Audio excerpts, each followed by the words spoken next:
Yeah. Well, we crashed it when we fired up. I was gonna get a backup battery for the computer and the Starlink, and I didn't. We're just running off our inverter right now, so apologize for that.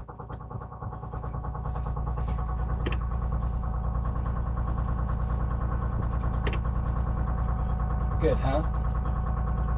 Yeah, that should be good. Just delete that other one. Mm-hmm.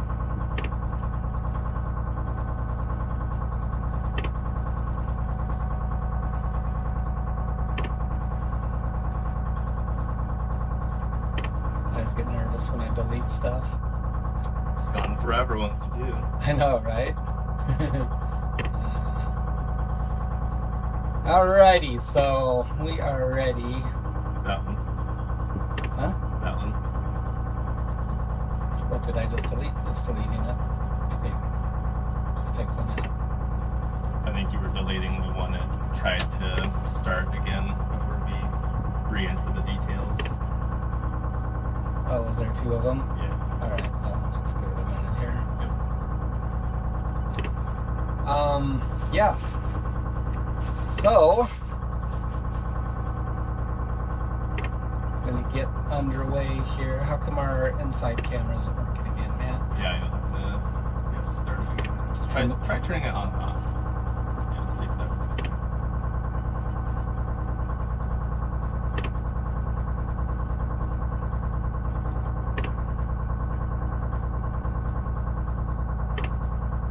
I guess it just doesn't like to reconnect it for whatever reason.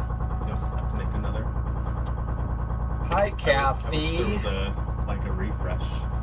Hey, Kathy. Yep, we'll be on for a while. We're gonna start traveling down to the fishing grounds.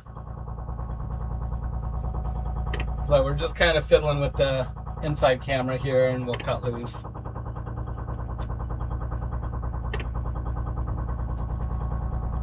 It should be ready. Mm-hmm. It should be ready for you to make a new scene. New source.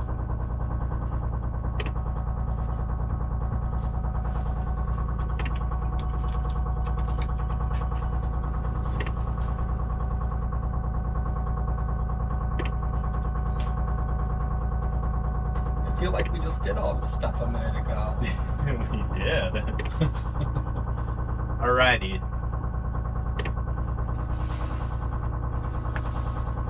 Okay. Let's go fishing. Let's go fishing. Oh, hey, Keith. Welcome aboard.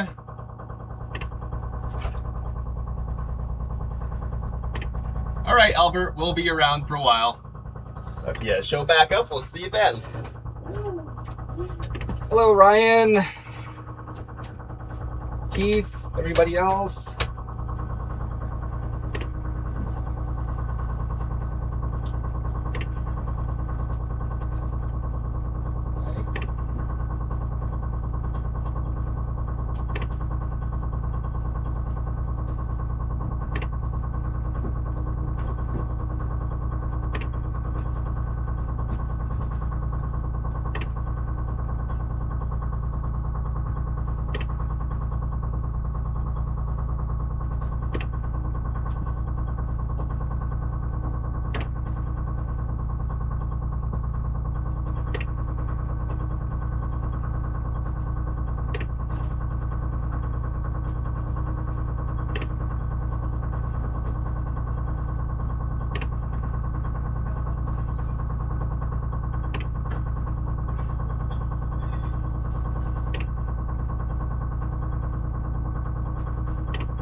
Here we go.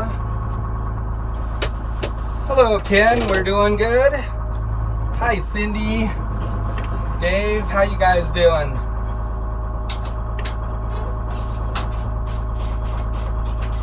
Got a long run ahead of us today. Probably about 14 hours.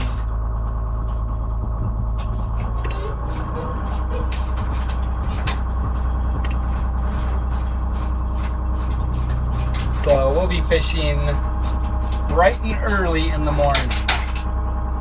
Let's get down to where we're gonna fish. It's like, I think first seine opener is tomorrow at noon. Looks like guys are getting ready to go. A lot of guys are getting ready.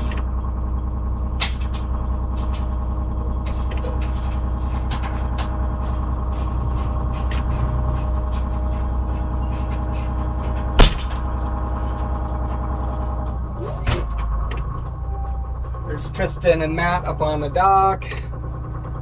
Or Tristan and Mom.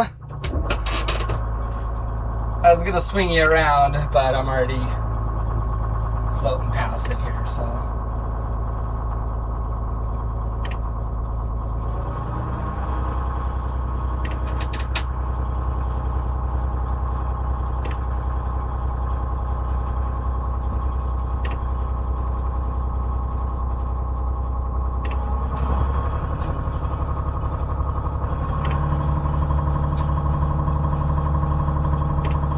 Hopefully our computer can handle all this load on it once I turn on our nav program. I guess we'll be finding out here shortly.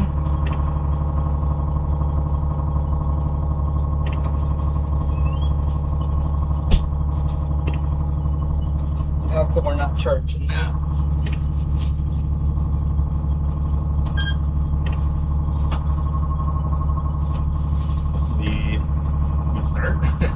Right?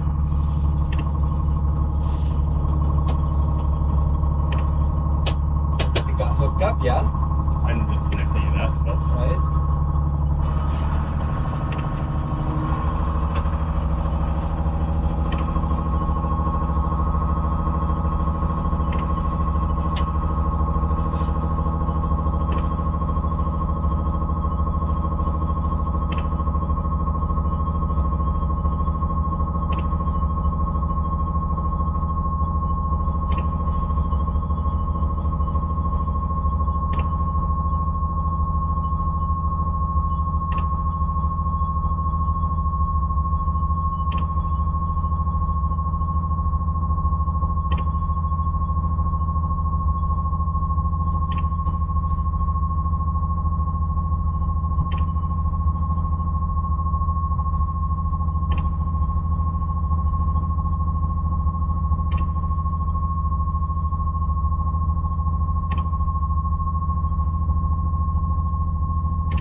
Well, we might be going fishing.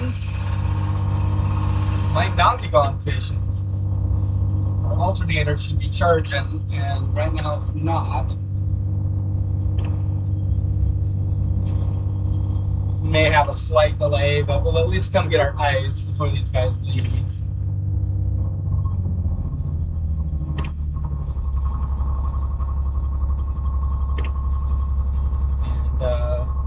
might have to go get a new alternator.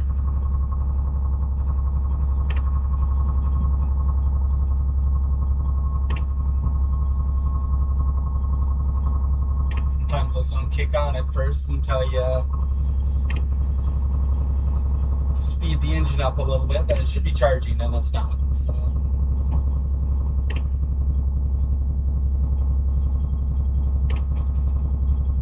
going to have to figure that out.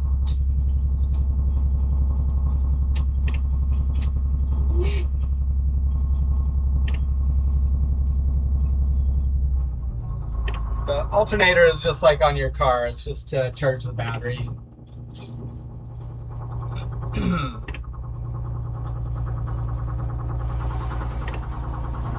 Just like a regular old vehicle. So we're only showing 11.8 volts on our voltmeter, and it should be like 12.4.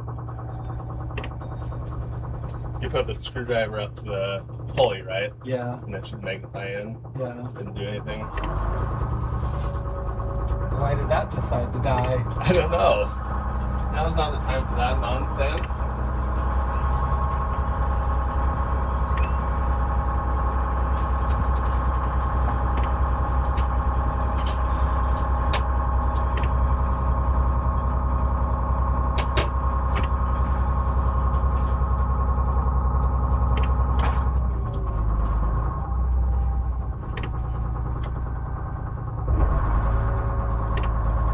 Alright, gotta get backed in here. Sometimes it's a bit of a slow process, but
fry, man.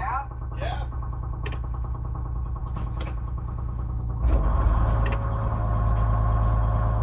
Where at? It's right here.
Charging.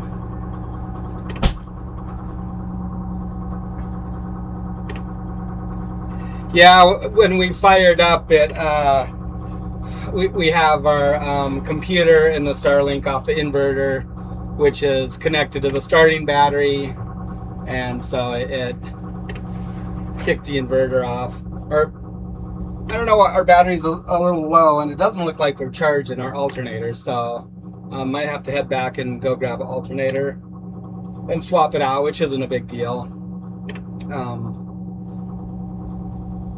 Usually once you rev up, it'll start charging, but I don't know why it's not, so it might be time for a new one. We can actually get away with not having an alternator on this boat if we had to, but we would have to run our generator the whole time, or at least a good portion of the time, and that's something we'd like to avoid right now. But we can take the alternator completely off the main, because the belts don't run the water pump on the stove.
All clear, Matt? Yep.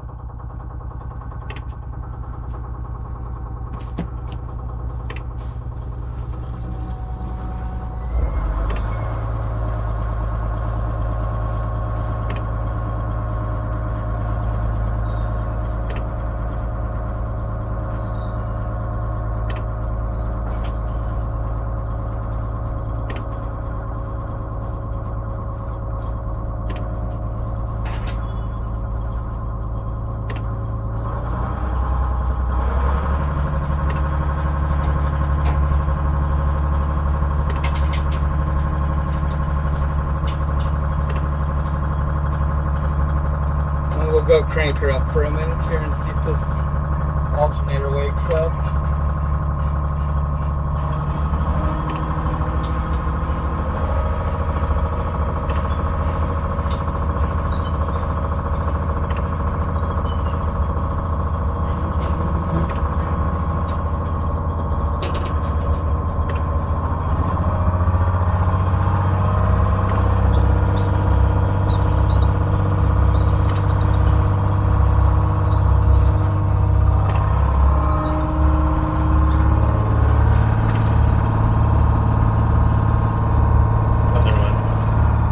Good?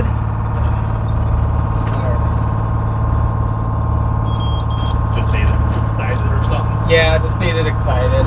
Alright, we're all good. Just needed to get our RPMs up a little bit, excite the alternator. This doesn't have the exciter wire on it like some do. So we're good. We're charging. We're out of here. Let's go fishing, buddy. Let's go fishing. You guys are coming too.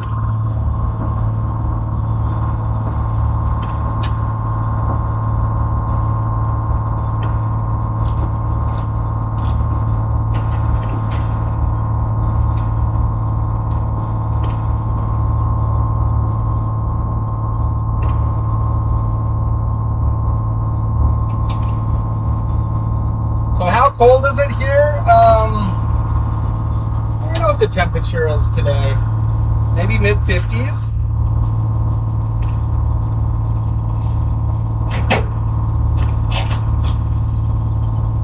Nice out. It's 49. That's what my phone says. 51.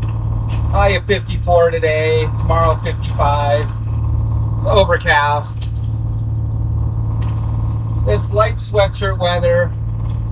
Long sleeve weather.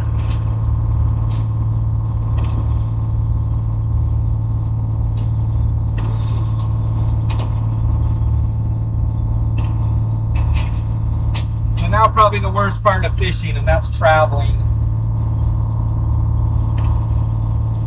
It's very boring.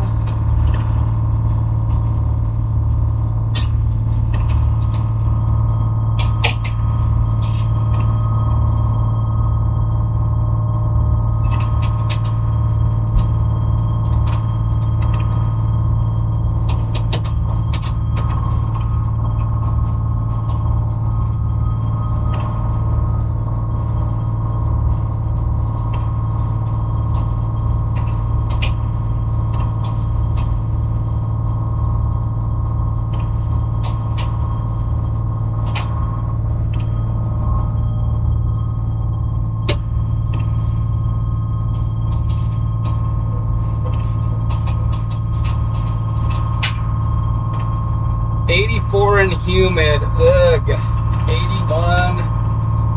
That's horrible. So I think it got in the low 70s like day before yesterday, a couple of days. 72, maybe 74. It was really hot in the harbor. Pretty hot at home too. Thankfully we have the shade of our big spruce trees there. But yeah, it starts to get unbearable when it gets above 74, 75 for us. We're pretty used to cool climates.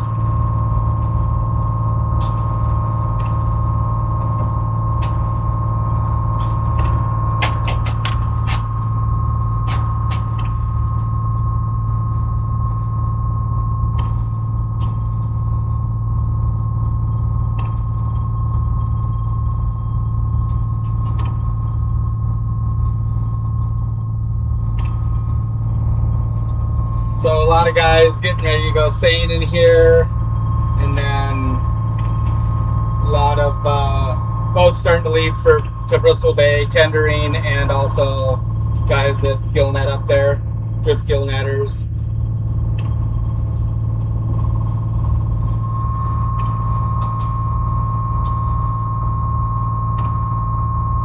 Nice, first tomato plant blossom. We finally got some blossoms on our salmonberry bushes.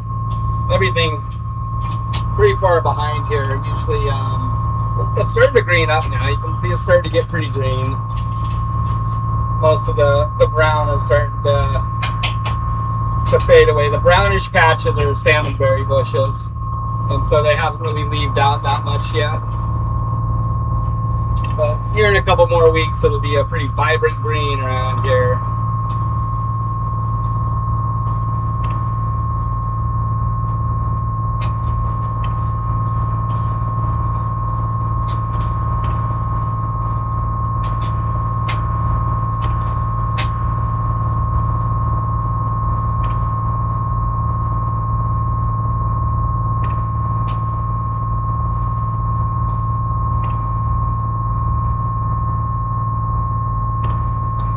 So we won't be fishing until the morning, Mickey. We're probably going to run all the way down to the very end of the district that's open, the last one, where we fished last time. It was good fishing down there. So that's about 14 hours from here. So we'll probably be running till around midnight or 1. And then drop the hook, grab a little nap, get up early. Daybreak comes pretty early nowadays, and start fishing. So I'll see if I can get my nav program on here and hopefully not crash you guys. Find out how much this computer can handle, I guess. Maybe at some point I might have to put a different one on. What a pain that was. Right?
We did get the taters planted. The boys got them in the ground a couple days ago.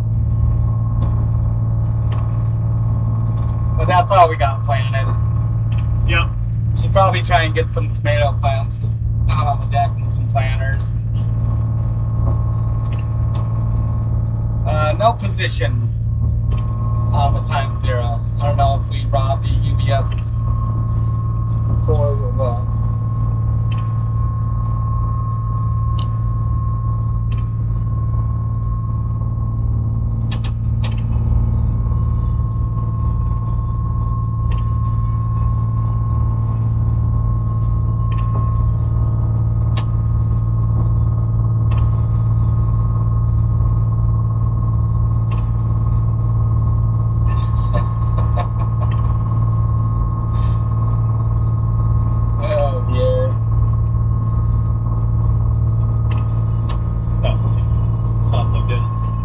plugged in. It might be on the one that you're using there.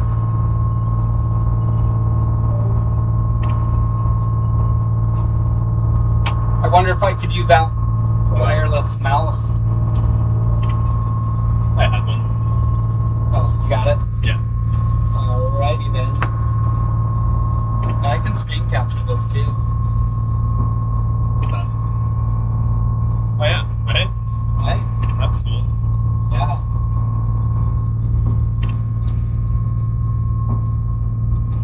All systems go. Dude, it's hot. I know, right? It's already hot. I have to take my sweatshirt Yeah, off. I was just gonna lose mine too.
There we go. Now you guys can see where we're at.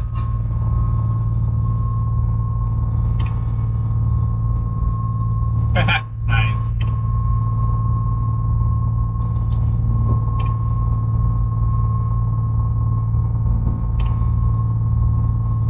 Hey, Ken. Oh, thanks for joining us. We appreciate it, Ken. Yeah, long-time subscriber. That's cool. Lots of our old timies here. We appreciate everybody's support. A new member, Sweden Man 42. Welcome to the crew. Thank you. Thanks for joining the crew. Oh, there goes the Linchak. Headed to Alatak. Oh yeah. They gonna leave us in the dust or just putt along? They should probably take it easy. It's a long trip. And it doesn't open until like the 9th, right? Oh, Opens that's tomorrow. at noon. Yeah. Oh, I guess they gotta get down there then. Yeah.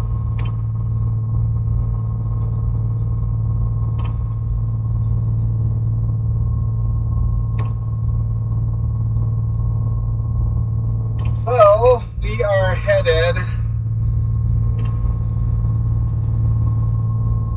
Might have to turn that other one off. So we're way up here, and we are headed way down here. So we've got a bit of a journey ahead of us today.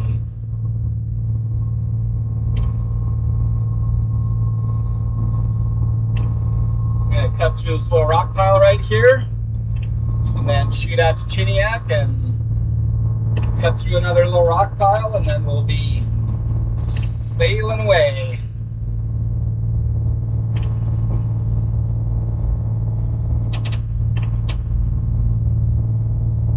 So pretty much all the way down to the end of the island for us. We can start fishing closer, but I think we'll just run all the way down. We won't have enough time to fish today if we start where this area opens, the boundary. So we won't really get any fishing in today. So I think we're just gonna run all the way down. We had good fishing down there last time and want to maybe explore that area a bit more, expand our marks there. it doesn't get fished enough much because it's at the very end of that. It would be the southeast district for rockfish. So there's less pressure down there. Fish were bigger. They were really hungry last trip. So I think that's our plan.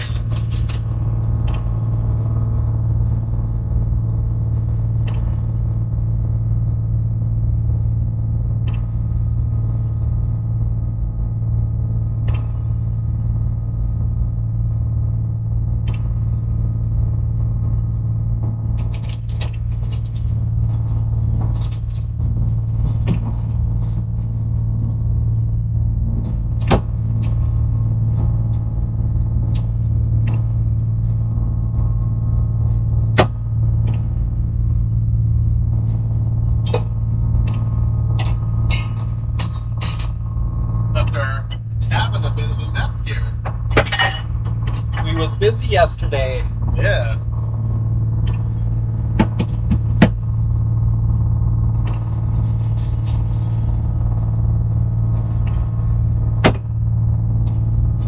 He just jams right through those rocks right there. Oh my gosh, he's nuts.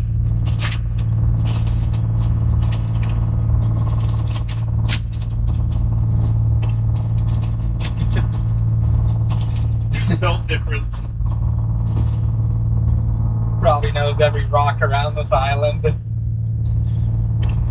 Probably intimately. Probably hit everyone around here. 'Cause that's how you learn them.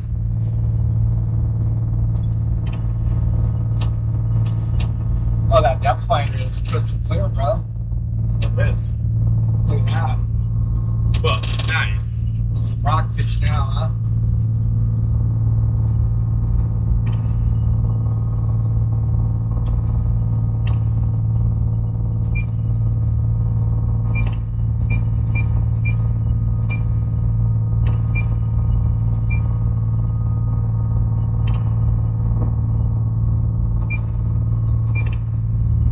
Thanks, Mr. Mad.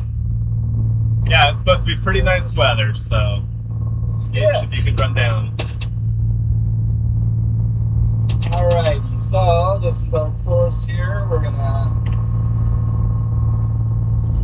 click on that, reverse the route, and activate from this waypoint. And it says 2:29 a.m. That's two-headed. Nice. That's the inside route, so Yep, I guess 45 minutes shaved off that if we go outside. I guess might as well. Yeah. You need a new route. Oh, but you can't diverge it. You need a whole entire route, right? No, you can split them. Oh, Yeah, you can split it. It might be on there already.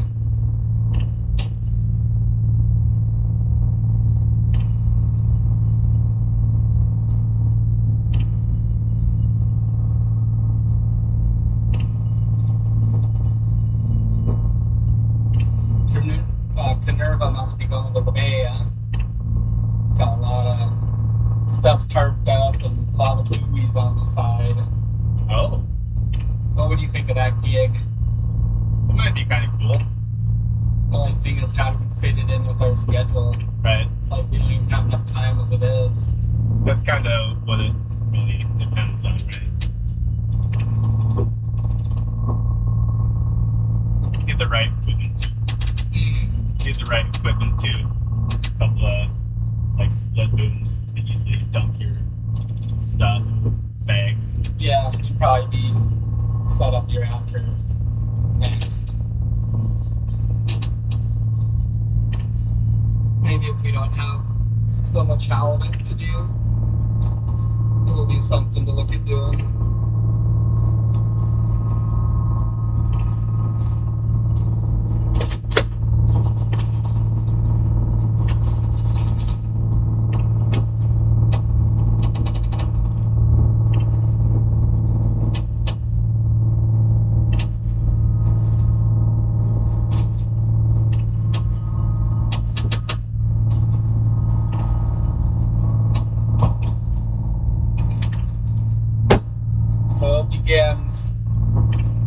So it begins. Yeah. So it begins.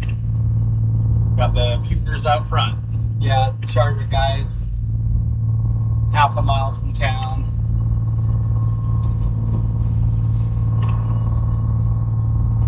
Gotta keep those expenses low. I think I already know who it is. Right.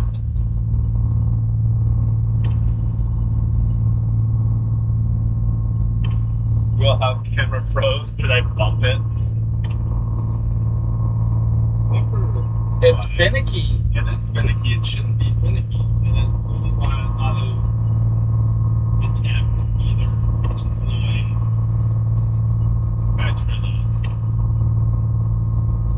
Yeah, maybe that's what you gotta do. Huh?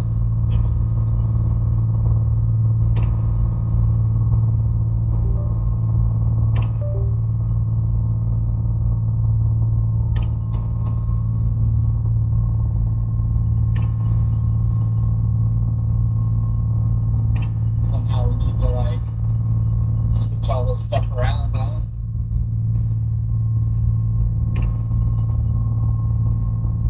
Maybe that over here.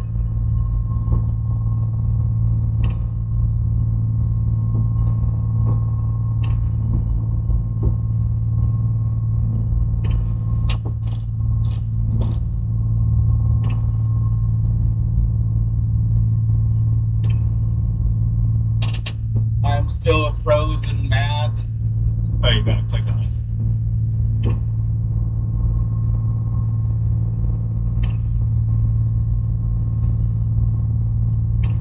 Well, I guess you just gotta make a new scene again. Source, pick the source again. That's pretty annoying though. It freezes up. No way to refresh it, right? No, I don't believe there is. But it seems like there should be. Click add source. Capture. Video capture. Yeah.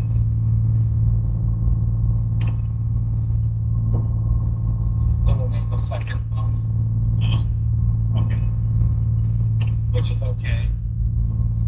At least you don't have to type everything in it each time.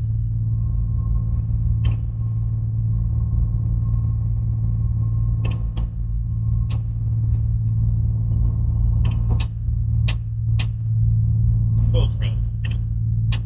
I guess I'll have to make a new one again.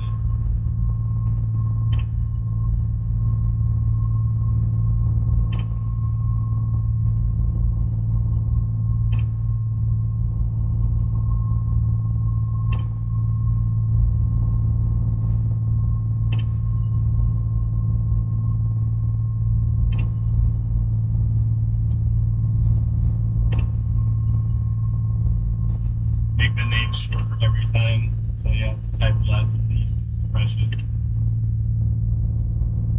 Save. Yep.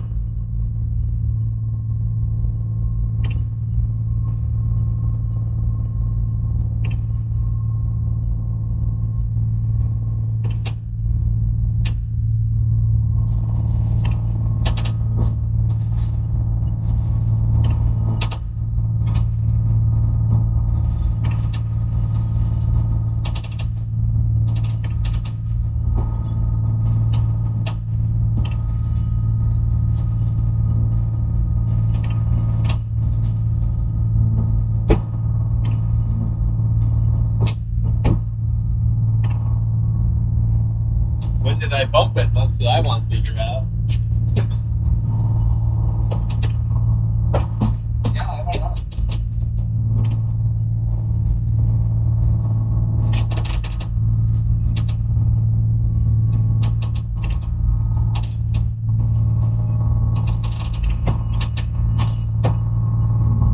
I haven't put the poles out yet. Yeah, I guess that one's okay to put out. Or we'll just deal with it later. Okay. They'll either look good or it won't look good. But better get them out on. Yeah. We can fiddle with it tonight. Okay. So that sounds good.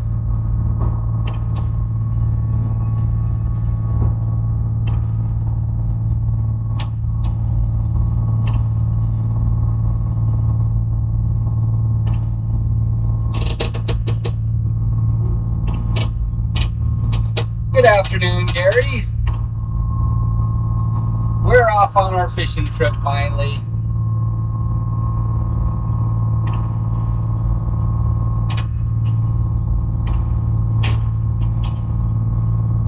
Yeah, thank you. It's so far it's working pretty good. So I even dropped in the screen capture for our time zero, our nav program. So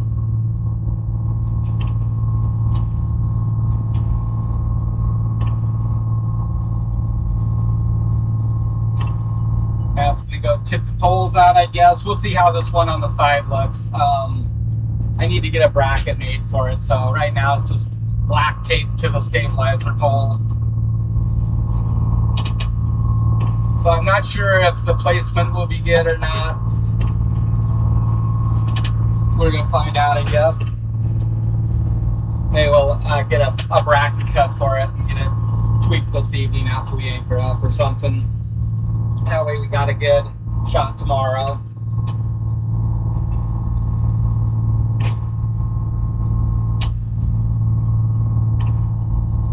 So I'm really happy with this OBS streaming software because it just allows you so much flexibility to set up different camera angles and different scenes too. So like technically we're just on the dock scene right now. So once he tips that out, it's gonna look pretty weird, but then I can click it on the fishing scene and it'll change the way the camera's oriented. And so it's super cool in that regard. You can have all these different scenes like preset up, and all you gotta do is just click on it to change it.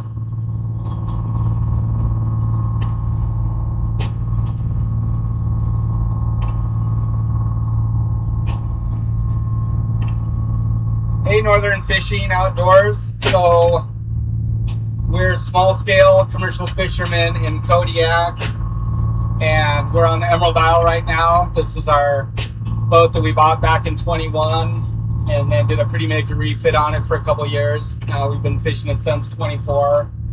We have another boat, a 36 footer called the Fishtail that we've owned for about 25 years now. And we commercial fish for halibut, we jig for cod and rockfish. We fish tanner crab when we have seasons. We seine salmon here, so we do kind of all kinds of stuff. And we also direct market all our fish, so How's it? we also, you know, just sell directly to the public our catch. So if you're ever looking for some really high quality direct from the fisherman seafood, you can check us out at eisalaska.com. That's our website, and you can order from there. Let's see.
I see.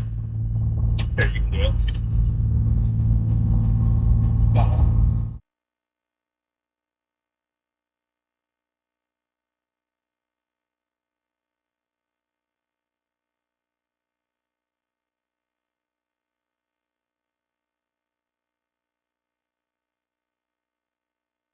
It's a little hard to see. All right, I was just yakking away, Talking to nobody. talking to nobody, Talking to yourself. just setting up our fishing scene, and didn't add the audio, so now we're back. Streaming rookies. I think I was answering comments. Now you have to go back and answer them again. Yeah. Yeah, so I was like I was saying, the streaming software, it's OBS, it's open broadcast source. It's just free, just open source software. Yeah. So you can just download it, and if you're running multiple cameras, multiple angles, you can set up different scenes and then just import those different sources so you can have several scenes. So like right now we'd be on our fishing scene with the view of the stabilizer tipped out, but then if I click on the dock scene, it'd show it with the stabilizer tipped in and like a view going down her finger. So it makes it really easy just to swap back and forth between scenes like that. So pretty cool stuff. Like I say, still gotta get our camera mounted on the stabilizer side, on the starboard side there, and then we'll have a view of the deck, not just the rub rail and water. We'll get there. A little hard to do now, though, I think. Yeah, I don't think you want to hang off the side. You have to stretch out there a little ways. Even it being up there is kind of like, whoa. Yeah, maybe today.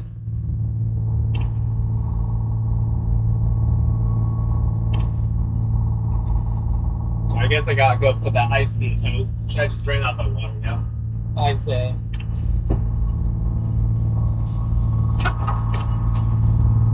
Or at least most of it, unless it's really cold.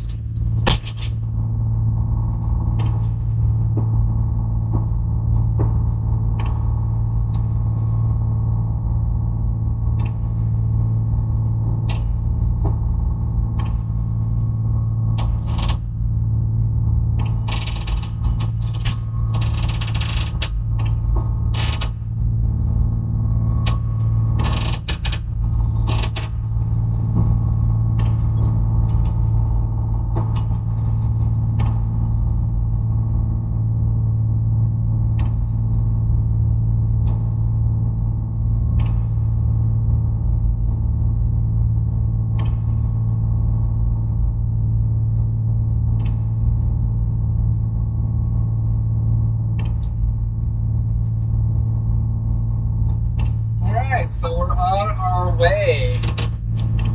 We're just putting along 1100 RPM at 6.2 knots. And looks like a little swell coming out of the northeast here. Maybe 3 foot or something. Pretty stretched out. Should be pretty nice. Might have to toss a pole, stabilize your fishing, and go over the reef out here, but we'll see. Sometimes it builds up on that. Once we get around the corner to Chiniac, though, it'll be on our stern more or less, and it should be a really nice smooth ride all the way down. This weather is good, it's gorgeous. So I'm actually pretty excited to get these cameras on here too, because I can't really see the back deck that well from inside the cabin. This being kind of your classic southeast stroller, there's not very good window or very good view out of the back. Just kind of got this small door to peek through, and it doesn't show me a whole lot. But now I can see everything out there, so it's going to be really nice when we start to halibut fish. I'll be able to see the guys back there and monitor what's going on a lot better. So I'm really happy about that.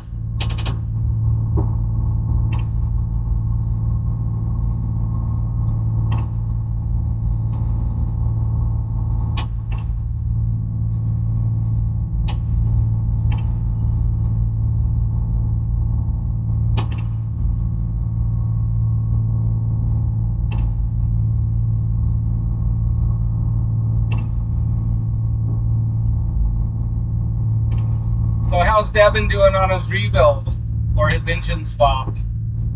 I haven't had time to catch up.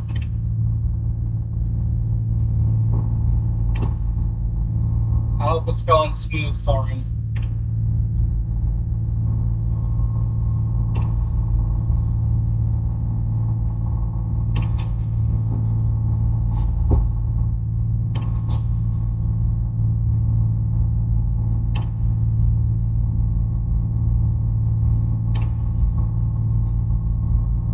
Yeah, Deadlift Catch is pretty funny.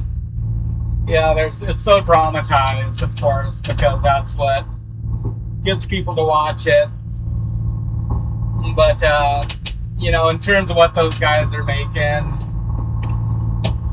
because it's a privatized fishery and the IFQ owners, you know, take theirs off the top, and then the boat and crew shoulder the burden of expenses and stuff. I don't know, those guys make decent money, but we do a lot better.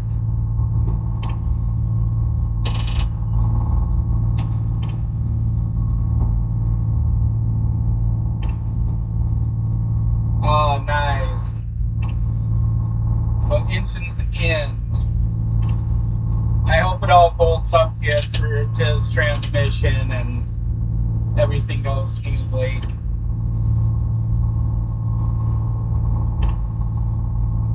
It's always kind of a lot of anxiety and apprehension when you do big projects like that.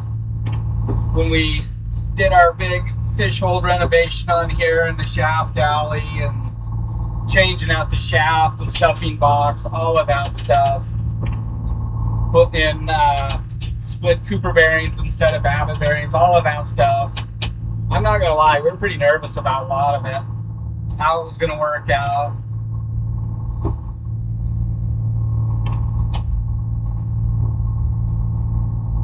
It all turned out good.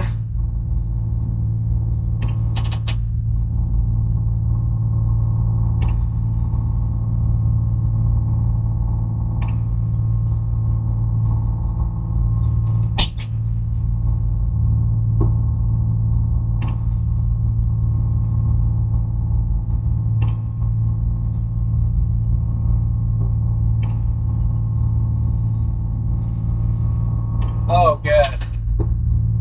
Well, that's a big part right there, is getting that bolted up to the transmission, so nice.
Well, we've been busy sourcing parts and pieces for our seine operation. Got new bearings on the way for the seine block. Got a new ring gear sourced and everything for that. So it'll be like brand new when we're done. That'll be a good feeling. Got a lot of drawings and models drafted up in 3D CAD for our deck boards that we're gonna build out of aluminum on the deck. A couple other things. Got a roller that we need to have turned. A couple of shivs actually for a pulley. So we can add that to our long line setup. We got to get rid of our old redirect because it's worn out and it doesn't work very well. The line goes slack. It likes to get in a crack on the block, and then when you come up tight, it'll bust the line off. It's really annoying. So I got a couple of nice stainless pulleys on the way. Put some bearings on those. Build a new housing. It'll be pretty sweet when it's done. Excited about that.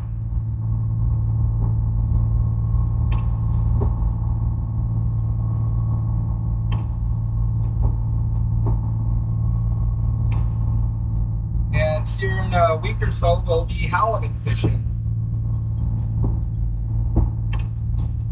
So we'll go out on the little boat first, probably just a day or so. Probably just for the day. Get enough halibut to fill all our pre-orders. So if you're looking for some halibut, now's the time to get it. Get it ordered. And then we'll put all the gear on the big boat and start fishing on our other halibut quota. Got a little bit of lease quota on here, and then we got a couple ride-alongs, a couple walk-ons. Go catch their fish. Then after that, it's salmon. So busy schedule.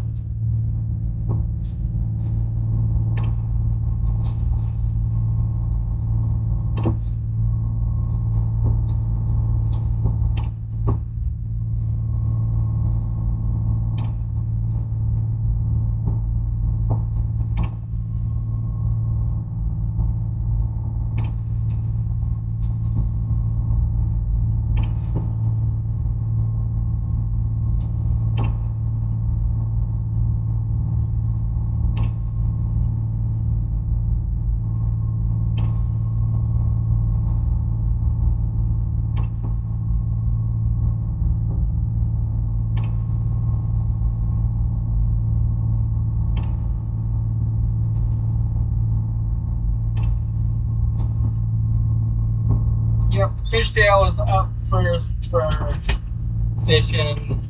Just get Anita's quota, and that's going to go into our share boxes. And then I'll probably just wait on catching mine till this fall. Try and direct market as much of that as we can.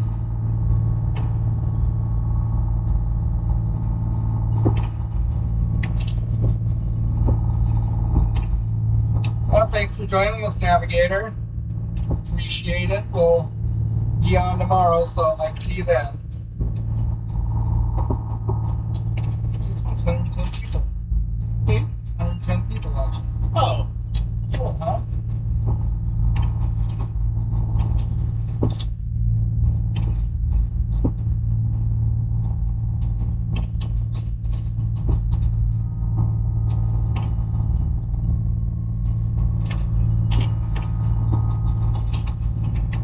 Devin's got his engine in, the tranny's bolted up to it, and before dropping it in, just got to get it bolted up, it sounds like. Sweet. Yeah. That's a big step. Yeah. There.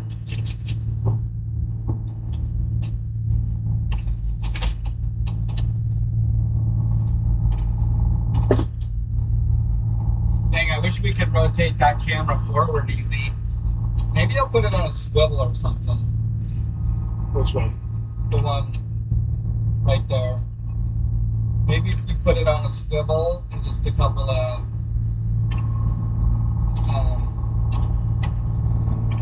just some way to clock it.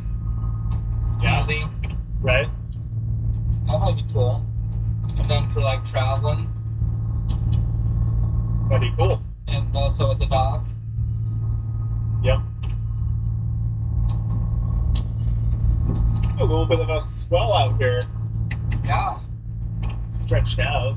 You just.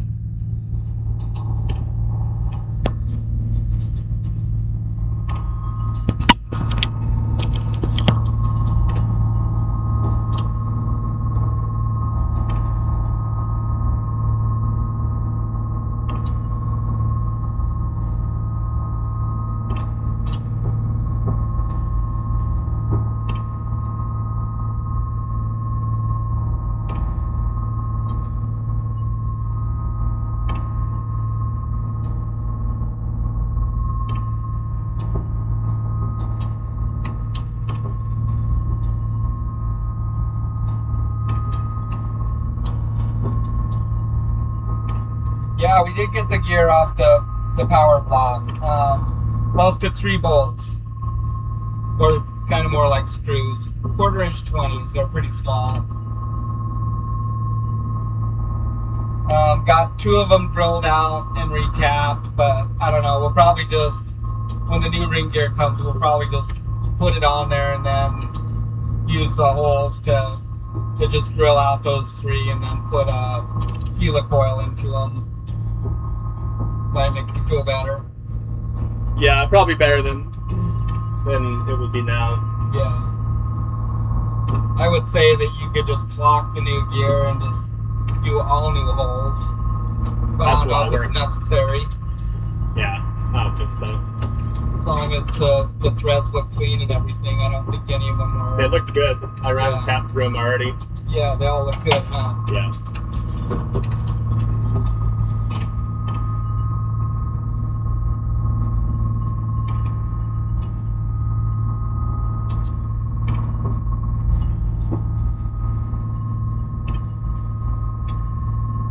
Yeah, I was actually surprised that a lot more of them didn't break. So I feel like we got off pretty lucky on that.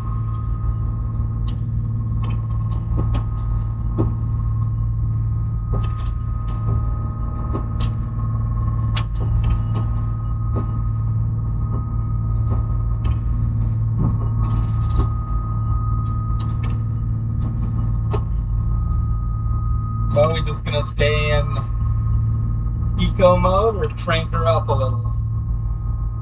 We're making 2.5 knots. Not terrible. 2.5 knots? 6.5, 6.2 knots. Yeah.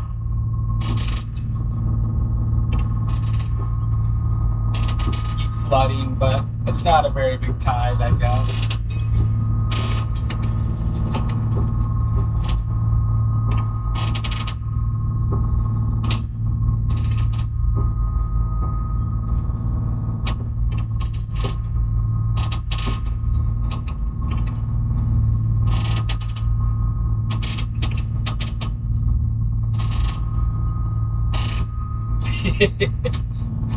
I don't know if I want an app that steers a boat by putting commands in chat. Get hijacked by somebody.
Matt?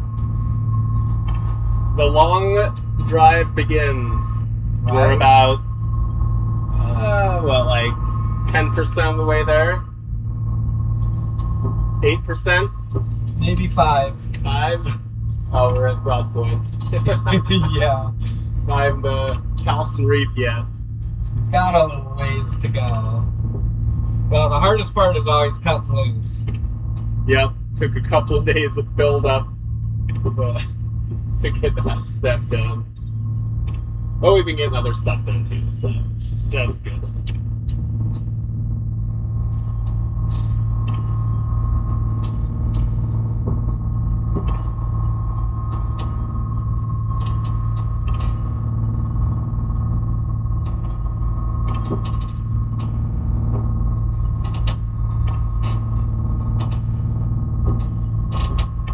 Karen's wondering if you got the trim motor fixed. We haven't ordered the part yet, but we're pretty sure we can fix it. It was just a stuck brush. 98% certain. So Yep. pulled it apart, and the one brush was completely stuck in the housing, so should be good. $50 part. Yeah, so $350 motor or new set of brushes, $50. But definitely was intermittently acting up, huh? Yeah, it was. Exactly it was acting a little funky, like brushes do on Yep. stuff when they get sticky, Right. popping on and off. Yep. I don't know why that one's stuck. We would have just cleaned it up and put it back on, but it actually had some fractures in it too, Yeah. which is kind of odd. So it probably got just jammed up a little bit, and then maybe when the motor tried to switch on, it busted some of the carbon off it, or graphite, I guess. Yeah. Woo! Honey down. I'm thinking it's time for a cup of coffee. That's why I haven't tucked those away yet. Honey bear. Yeah, coffee sounds good. Hey, Rusty Travis, welcome in.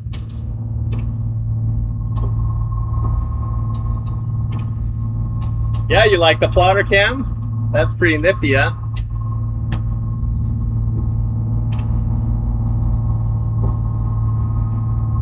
Beats holding the camera up to it. Yeah, it's way better. Yeah.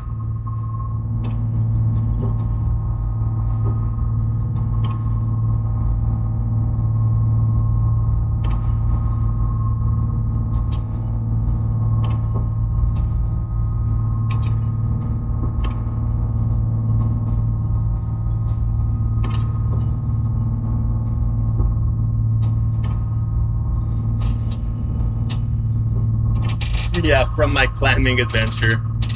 I didn't even bring home any dinner.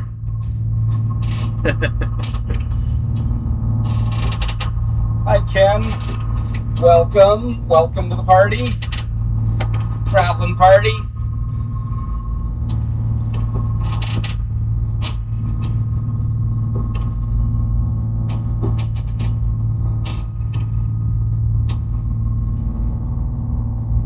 You fished out of Kodiak, huh, Ken? That's cool.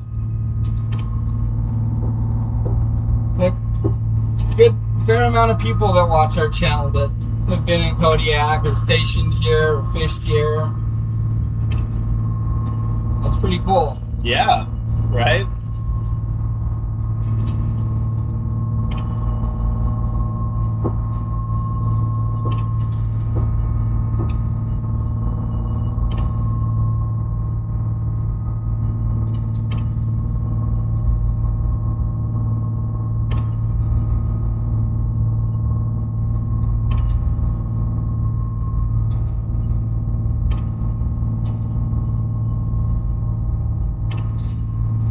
Well, it seems as though the camera setup is viewer approved.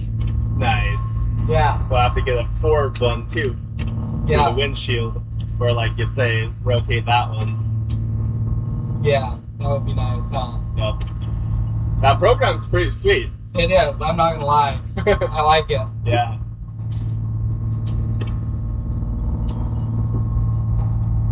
Well, I'll have to order another camera or two because Mom's not going to let me swipe anymore from home. You think look up that same kind or see if there's anything newer now? You have to look for something newer if you're going to buy a couple of new ones. It kind of depends on the application though. If you have one for inside, you don't need anything. You don't need a wide cam for inside, is what I should say. It's a regular kind of one. Yeah. Well, I think as long as they're hardwired. Right. Yeah, for sure. Hardwired Then, mounted. but these cameras still have even though they're a little older now, they still they're still really good in terms of cameras. They're all 4K, Yeah. which we're not even running. Mm-hmm. And in terms of everything else, I guess, they're pretty nice. It would be nice to have one that we can toggle, you know, in software, joystick. I mean, they make those ones too, the turn. Yeah, right. That would be especially nice for like one mounted up top that you could rotate your view. Mm-hmm.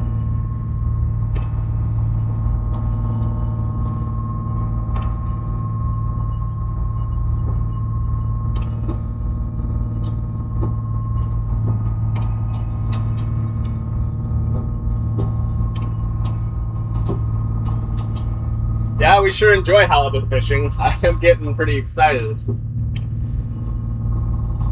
Yeah, me too. I'm not gonna lie, we're kind of trying to weasel out of this rockfish trip. But they want to fish, they need them, and yeah. I think it's just the long run is all. Yeah, that's a big part of it. But we have good weather, so gotta take advantage of it. Gotta take advantage of it while it's here.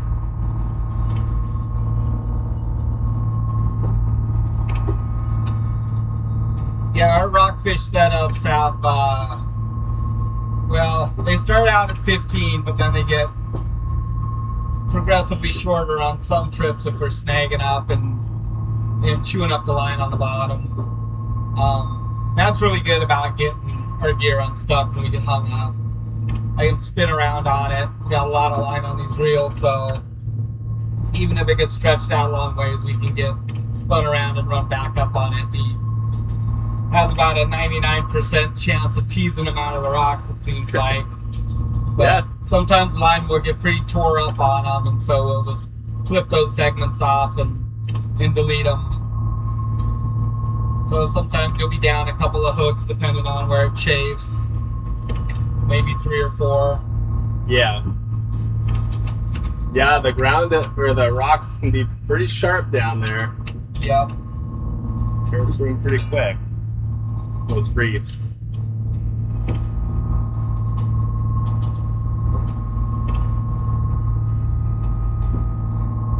Yeah, we have 5 jig machines on here. We only use 4 for the rockfish though. Since we're drifting, we fish off the starboard side there, drifting down, and our lines stretch out, so you don't want to be fishing our port side one, otherwise they'll come up as bluebacks, peel off some of the bottom paint. Oh, heck no, the Minerva just skittered by us. Yep, pass us up. I didn't even see him.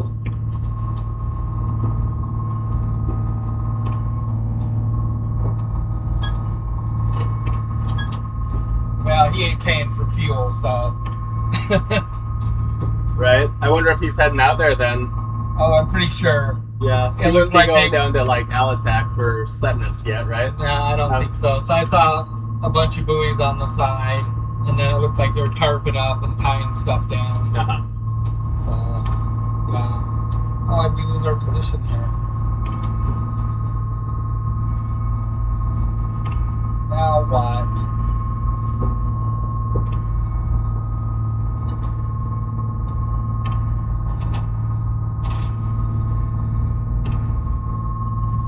Which plug was it, Techno guy?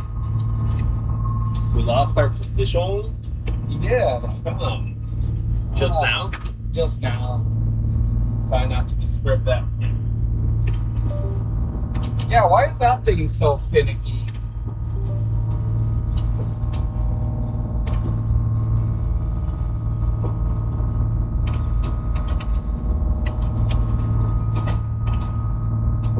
There we go. We're back. Yeah. Don't want to have to deal with that issue again. I was saying, I hope we're not like overloading this computer too much. Got a lot going on it now.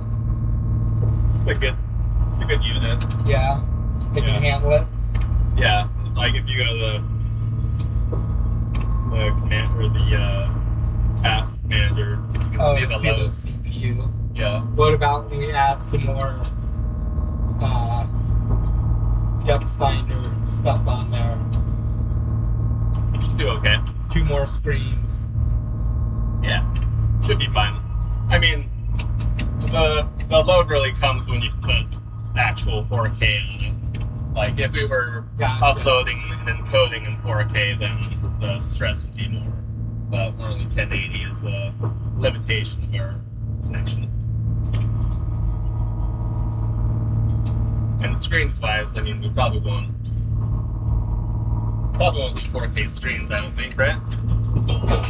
I don't think there's any reason to.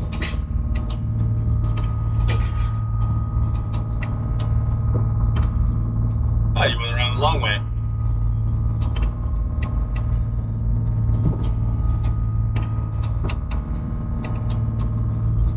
I really wouldn't say it's the long way. Not when you have that long of a stretch for your angle. It's only difference of that much.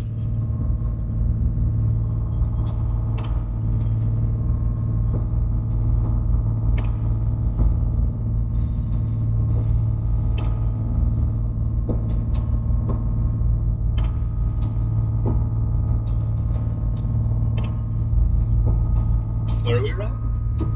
1150? Yeah, we're just putting along. Yeah, nice. So our last fuel up was $5.98 a gallon, right? Is that what it was? Before tax. Before tax. Yeah. So add another roughly 42. So about 640.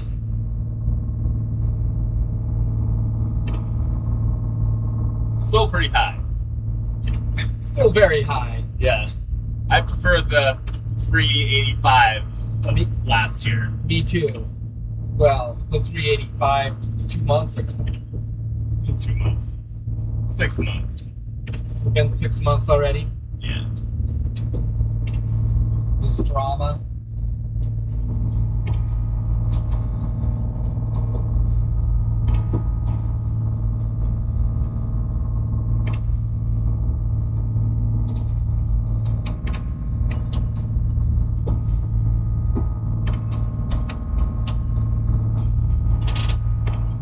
Well, are we going to catch any fish? We are. Hope so. Hey, Brian. Yeah, thanks. We're finally getting out here for a little rockfish trip, so we appreciate ya.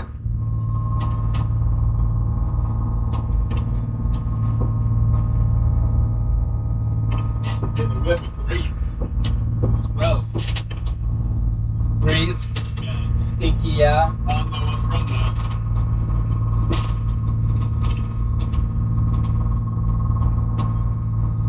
Maybe just a grease gun like snake. Yeah, it is. Weird. Relocated. Go down below.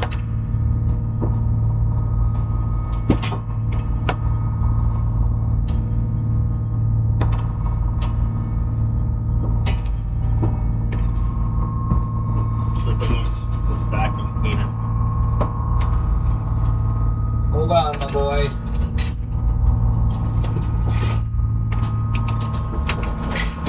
Hold on, people. I knew that one looked a little sharp.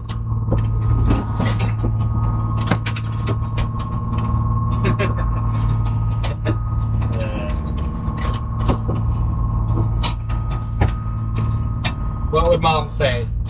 She'd say, put the stavy fish in right now. She would.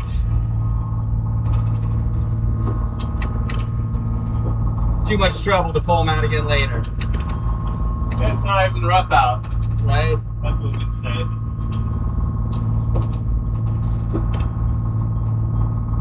Yeah, just building up on the reef right here a little bit. Should stretch back out again once we get past it. So right now we're just kind of southeast for about another 45-50 minutes till we hit Cape Chiniac, and then it'll be more or less southwesterly direction of travel. So we'll get this little easterly swell kind of quarter off our stern and be a very nice, comfortable ride.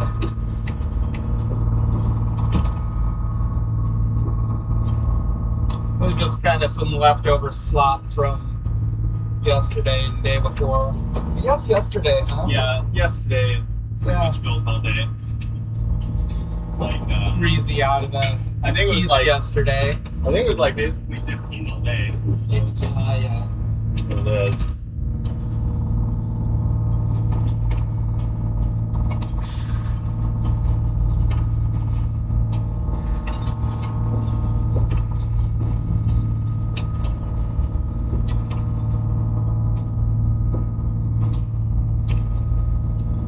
Put a nice cup of coffee on.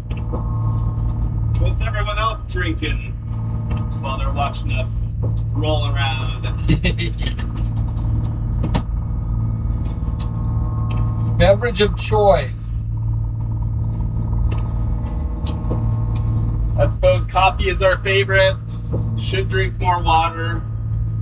You enjoy a nice cup of tea in the afternoon, evening. Again, should probably drink more tea.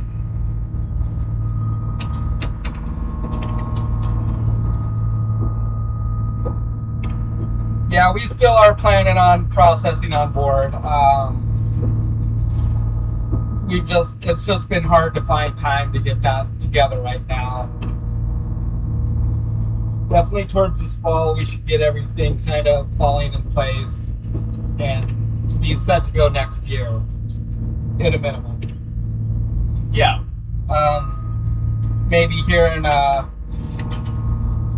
probably gonna be about a month or so, but we need to get on the grid and put in a new transducer, and then we'll get some through holes put in also for our raw water, for cooling water for the condenser, both on our RSW unit that we'll use for when we're salmon seining, and then also our freezer. Both need raw water, and then we'll need raw water for processing too. So we'll get those through holes put in. That'll be a big step forward. And then the rest of it is pretty basic. Building like a raised combing for the hatch, for the unit to set in, getting some ducting work done to run the airflow into the fish hold, and then permitting. So a ways to go on that yet.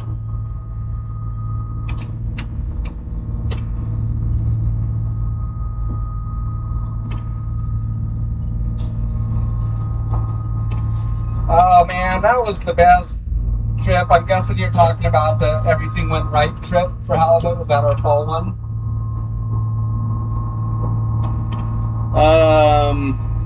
That was some good fishing last fall. That saved us on the fishtail. Yeah, I think that was the one, right? Man, I was so stressed out about that for like a month. That whole documentation debacle. Yeah, that whole fiasco and getting so late into the season, and I mean we were right down to the wire right there. So good fishing couldn't have come at a better time. I don't think we would have got mom's fish if we would have had to grind down there. No. As it was, like, we still just pushed it to the last day. Almost. Yeah. 2 days before to finish, or the day before? The 5th, so 2 days. Yeah, 2 days. And it was good weather those 2 days, and the last 2 days were bad weather. Yeah, and everybody was closed too. Yeah. So it all just worked out somehow. Speaking of working out, I think I saw Comrade over there, like, jumping our claim here in Chiniac Bay. Who's that? Just somebody over next to Long Island there. Chicken? No, Russian longliner.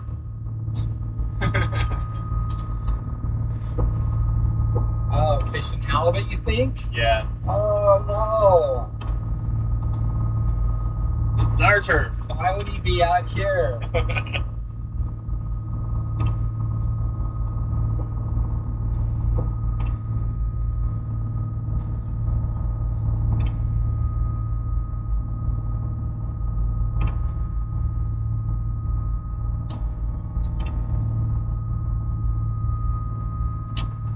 Spindrift sparkling water, lemon flavored.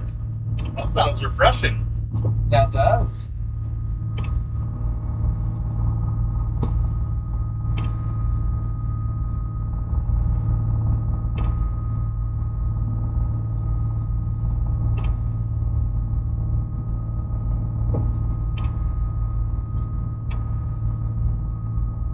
Well, I suppose I gotta tie up some loops, huh? Roger. So the nice thing about a long run is that we do have a little bit of gear work to do. So we can build some setups. If we were smart, we would have brought some halibut gear to build.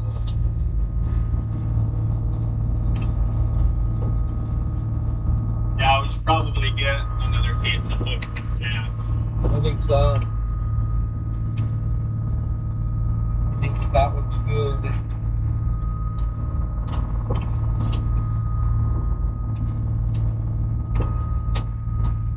Let's see how many we lost last year. Get a count on those before we start. I don't think you guys lose too many, do you?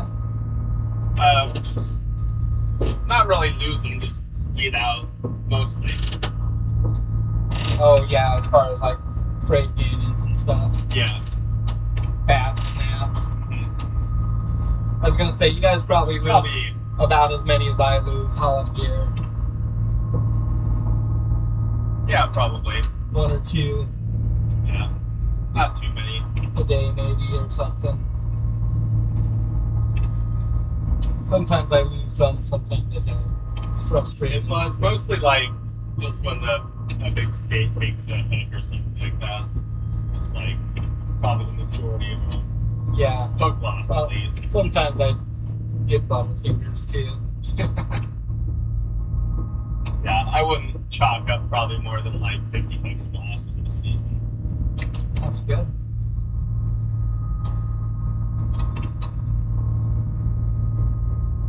I believe I wrote down on that box how many hooks this started with. It'll be interesting to see anyways.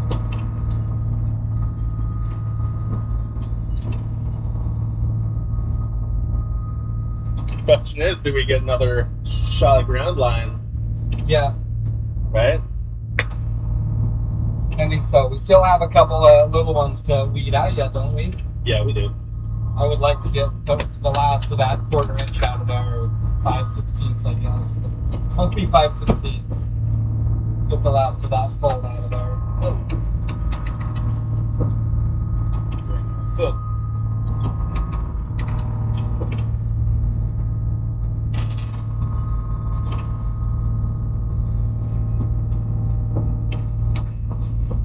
Our honey sees that. Honey's cold. Going crystally on us. You know, that other inverter didn't really throw that much That's good. into that either. That one's not. But my depth isn't hooked up either, so maybe that's what's going on too. Oh, the depth is off? I don't know why. It's plugged in, no? Wait. Missing depth data. Oh, no, it's not plugged in. It's right here. Let's see how bad it blasts everything out. Yeah. No hurry on it. Okay. I didn't realize that wasn't plugged in. That might be why the depth finder is so clean then. Probably is. Well, hopefully it doesn't do much. Like, I tested it with the inverter on and putting the computer and Starlink on it, so it's Was the depth finder input on though? yeah, I'd plug it in that. And I could see, like, up here, interference.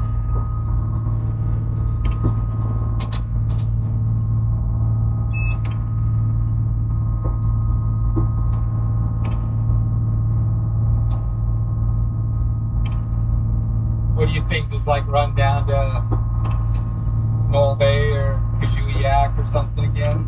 Yeah. Okay, here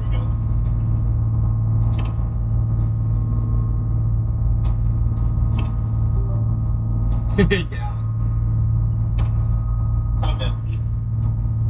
Pretty messy. Game's turned up pretty high though. Yeah. You have to turn your interference back to high. I probably will.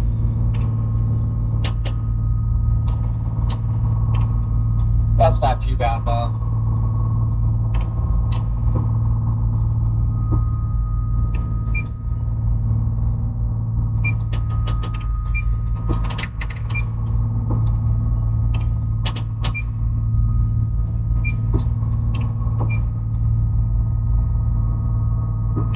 That'll suffice though. I mean, it's still a lot better than it was because there was a lot of interference coming from that other stuff.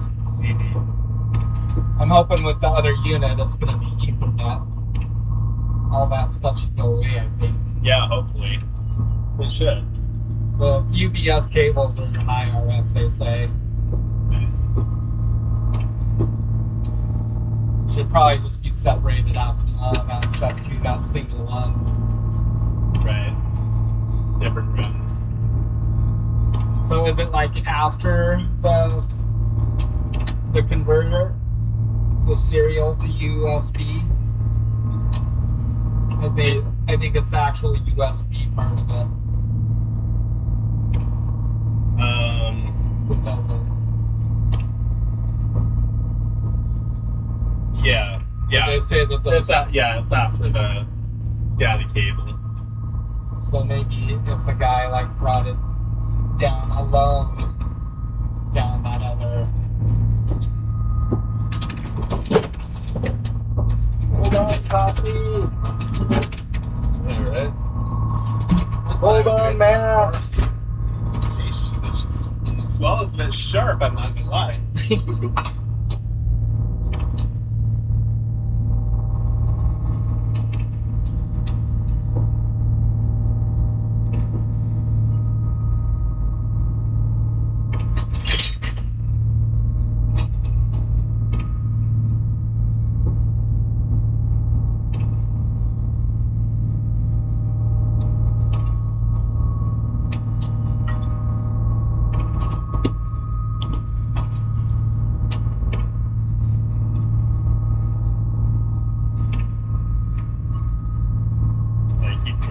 Dumb vacuum cleaner too. Right in the road. Haven't made my way down below yet. I suppose we should get like our stuff turned on here.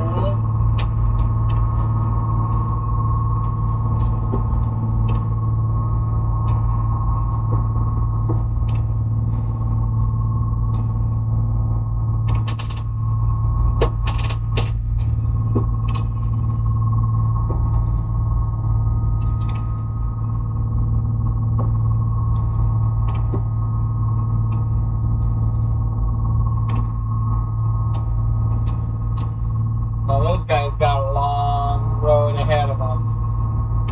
They're headed to Bristol Bay. Mm-hmm.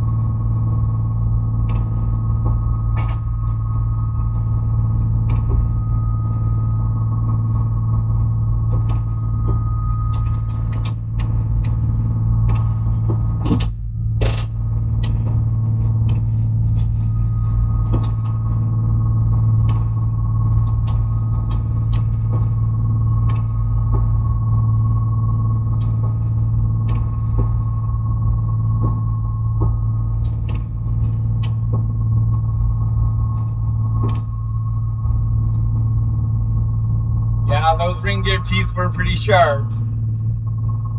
I think that thing was probably getting close to failing. There wasn't much contact surface where the rust was.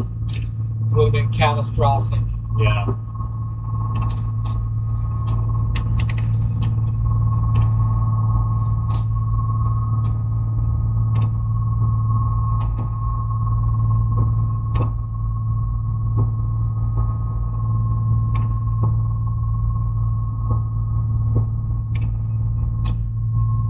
Yeah, I think one of the boats in front of us is headed that way to tender.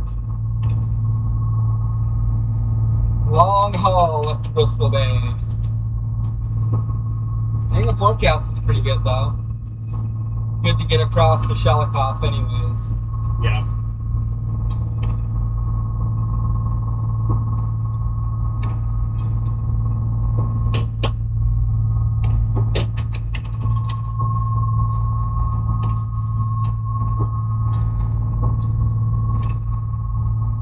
$123 of chain is what we have. Yeah. So what did you say that one? He had 150 on the one, huh? So what he said. Seems like that's what it was. He messaged back.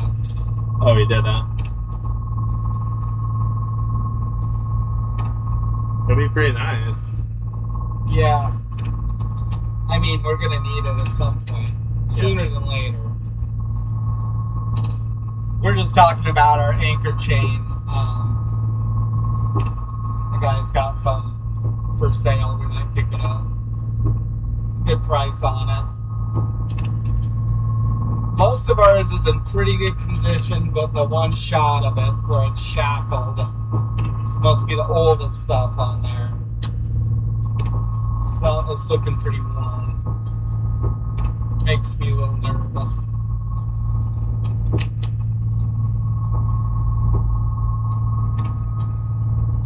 Rest of that setup's pretty bulletproof now, though.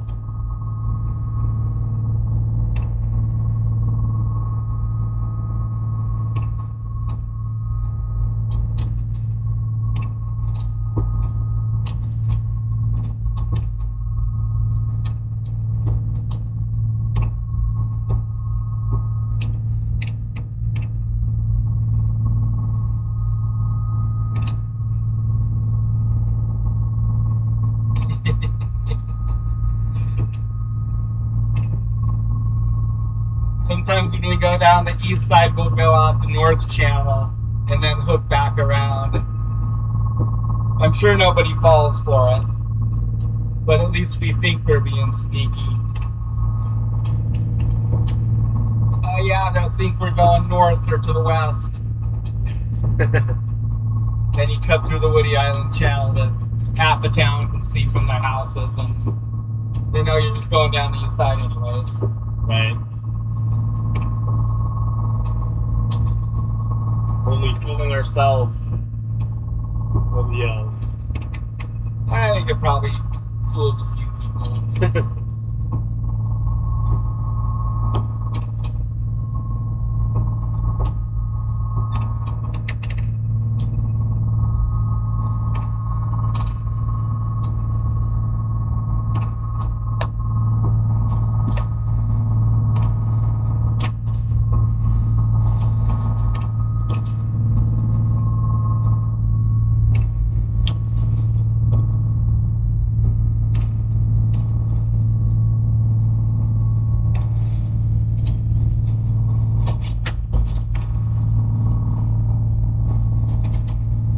We'll start fishing halibut. I don't know. It's it Monday today? It's Monday, huh?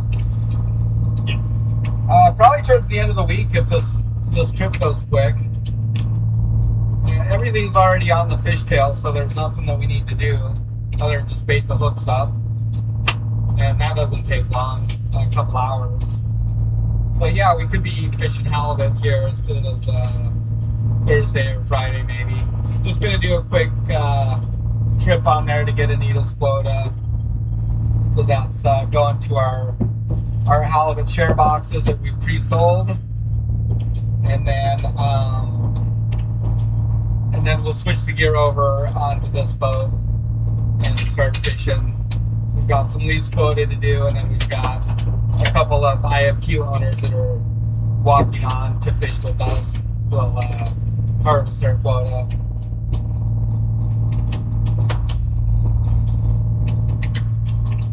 That should keep us busy through the end of the month into the beginning of July. Hoping to have everything wrapped up by mid-July and getting our salmon gear on. Seems like time's going really fast already. Yeah, was it the 7th? Was today the 7th? 8th? The 8th, yeah. Yeah, it's already the 8th. Yeah. Just like that. I don't even know how the time goes so quickly. It goes.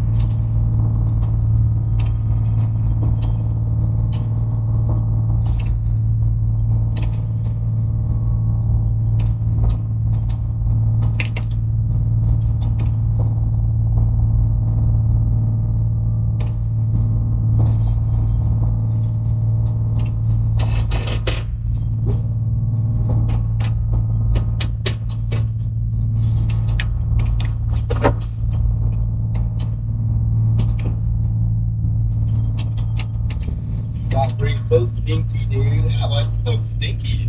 Must be just from the sun right Yeah.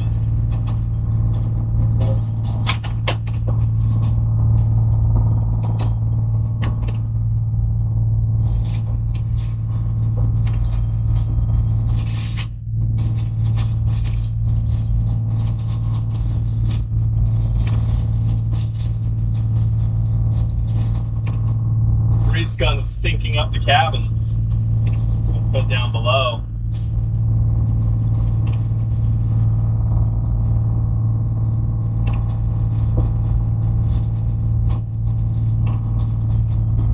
Must have been getting hit by the sun in the corner there. So.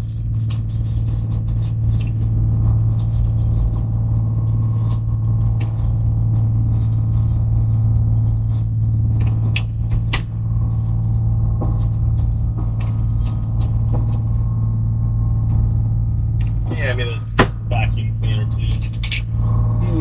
Maybe that vacuum cleaner. Sick of that. Hanging out. We don't want to put that in the engine room, or it's just gonna stink it up down there.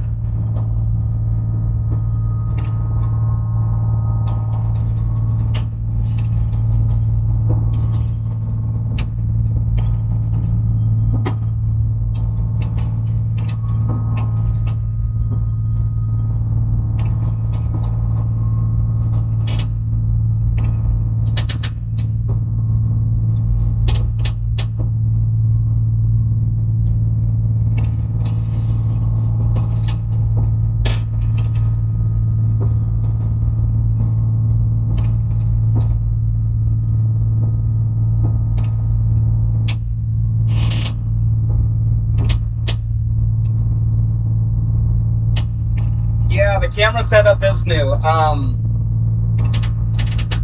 We've just kind of been working on that the last week, really, I guess.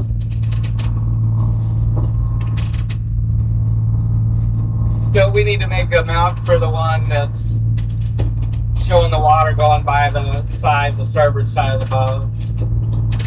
And just get the angle on it adjusted and stuff. Right now the stabilizer pole is tipped out, so it's too far out there to do anything with.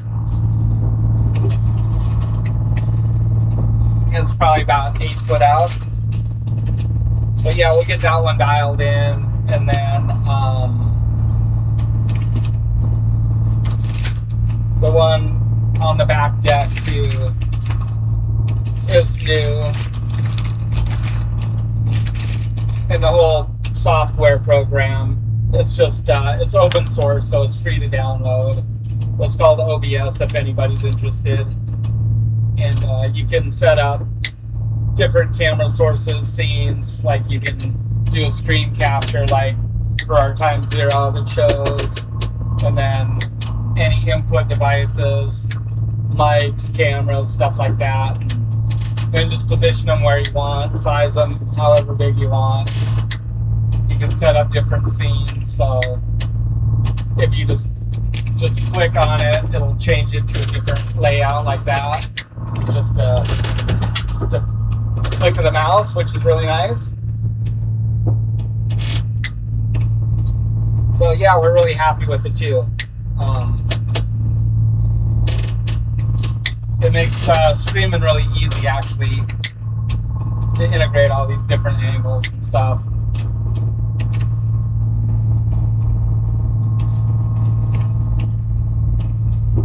So glad everybody likes it so far. We'll get it dialed in a little bit more. Get stuff tweaked and probably add another camera or two in different places at some point. It's all just all these are hardwired cameras, PoE, so power over Ethernet. So it's really easy to wire them in to the system. What you looking at, buddy? This is These two guys over there.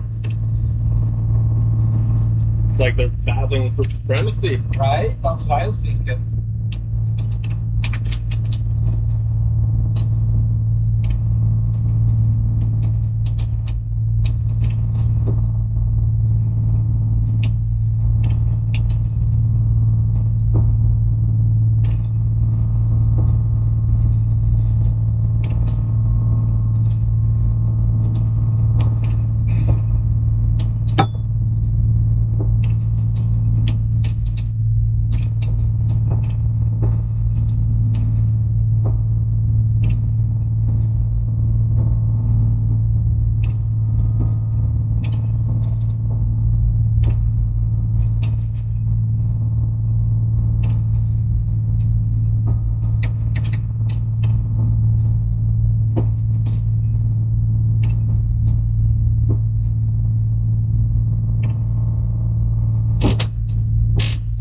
Oh, happy birthday, Julia.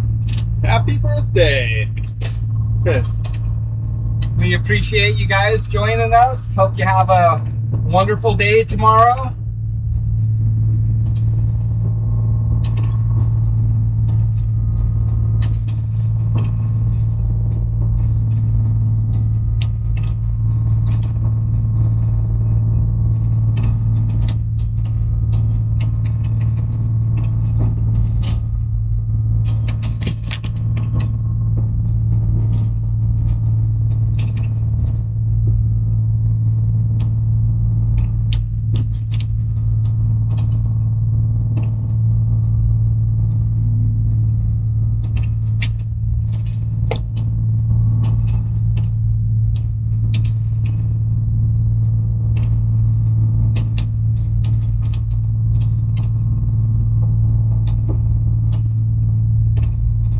Well, I guess traveling to the fishing grounds is a little more exciting than sitting at the dock hooking up cameras. Yep.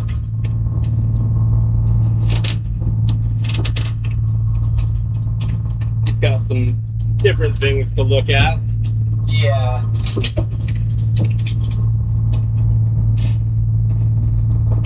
I feel bad I didn't get that mount made for that camera. That won't take long to put together though. I'll try and do that this evening. It's gonna be late though. But it'll just take a minute to cut that. Yeah. So, just a process. It'll take longer to get it like positioned and dialed in, probably like the view. Yeah. Then it'll take to make the back bracket and get it mounted.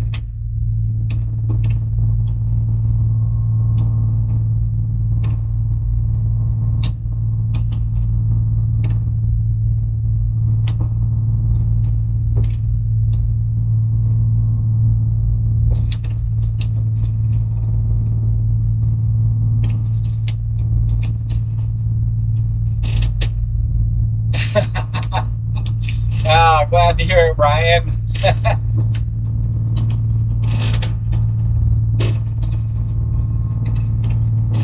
We appreciate you guys. So you're very welcome.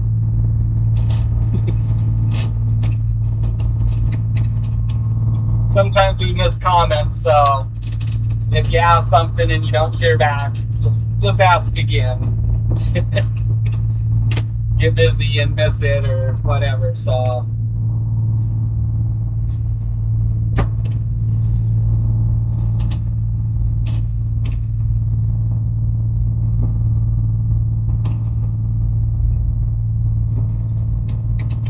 Thank you, Brazil. We appreciate you guys.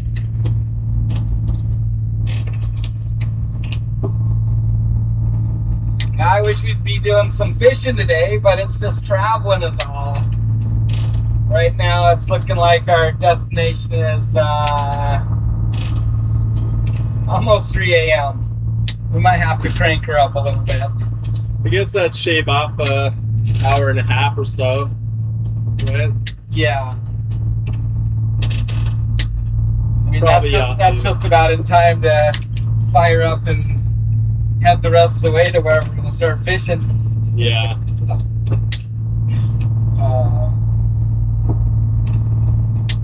Yeah, might have to. Just burn the extra, get there, and get done. I mean, we could just start closer too. I don't know. It was fun down there. I didn't mind the extra run for good fishing. I'm a little curious about Ocean Bay though. We'll just go say a Flavia and buzz the rest of the way down in the morning. Certainly could. It's just a short jump then. Yeah.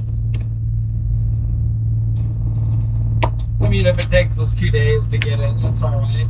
Yeah. I'm not really counting on a one and done day again. I was like pretty crazy. Really. What might happen? Well, I mean, we still had a lot of time left that day. Yeah. Finished at like 6, right? Or Yeah. 4? Or 5? 5. So our days are really long here now. Sunrise is at 5 o'clock, sunsets at 11 o'clock. So it makes for some pretty long days, which is nice. Get a lot of fishing done in that time.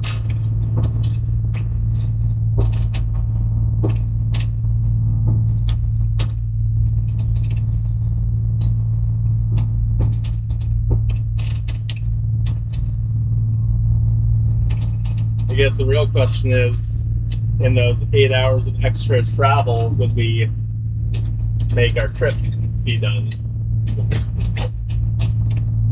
Yeah, so that's kind of it. I mean, you can't really count it as fishing time because it'll be at night. But is it worth the extra fuel? Right. And what's the trade-off? It was just nice to fish somewhere new, I think. Right. Maybe that's part of it why I want to go back down there. Yeah. It feels good to just keep expanding our fishing grounds and further down.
Mom's in the chat. Hi, honey. A little bit rolly, not too bad. I think you'd like it. It'd rock you to sleep, probably.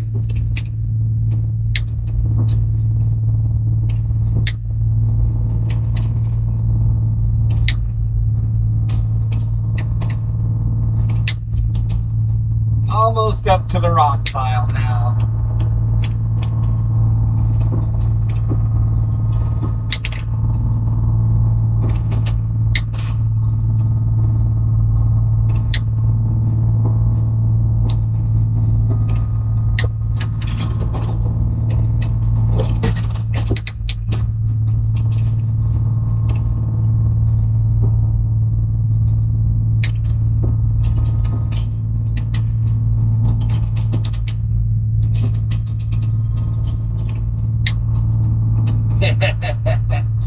But you can't zoom in too much on that. That's our trade secret right there. No good fisherman shares his tackle.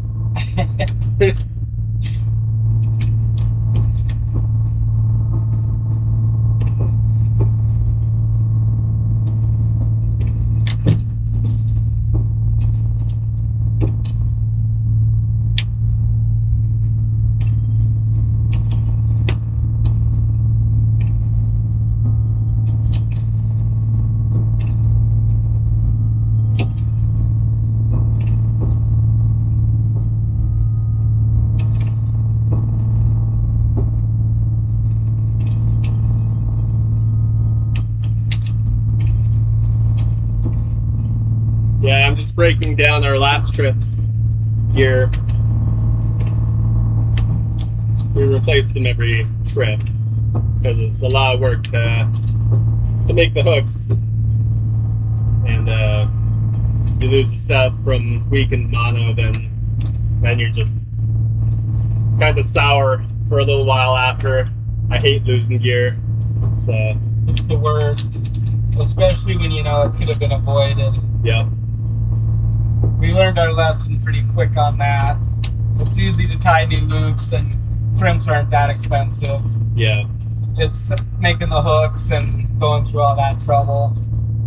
It's about, I think we figured it's like $30 for an entire setup, but like the mono and crimps are just a fraction of that, like a third of it or something. Yeah. It's not very bad. You can really tell on the line it just gets cloudy looking after it's been used.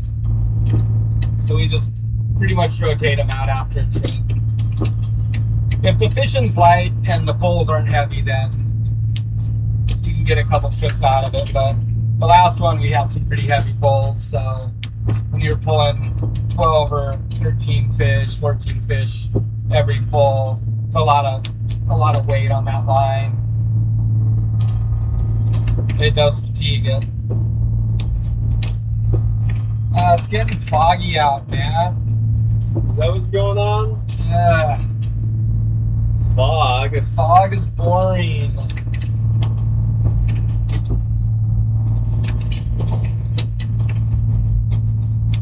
Gotta turn on the lights, I guess.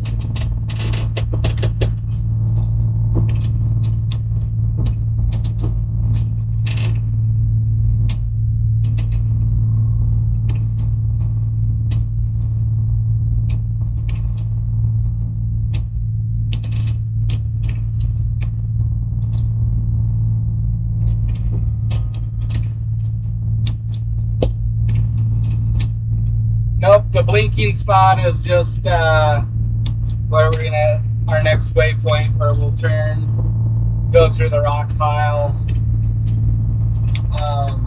Right now I think we're almost at the bottom of the ebb, so the tide will be switching, it'll actually be flooding, and it's gonna slow us down. But the flood isn't usually as strong as the ebb, so it shouldn't give us too much of a penalty, I hope.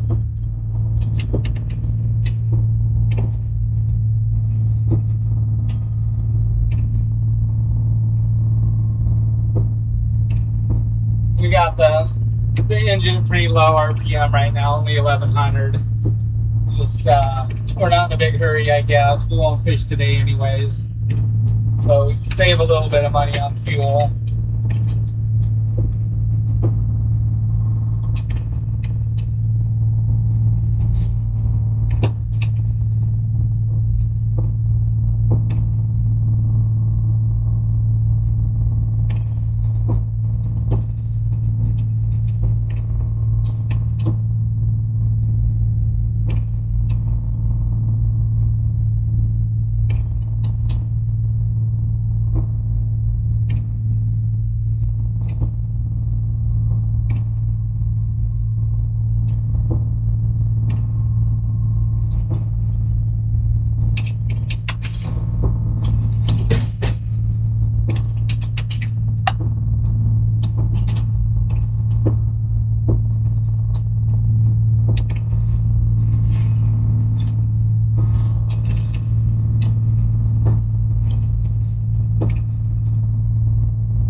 Time to decommission that soldier. It's bent out. Hold on, buddy.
cheers. Cheers.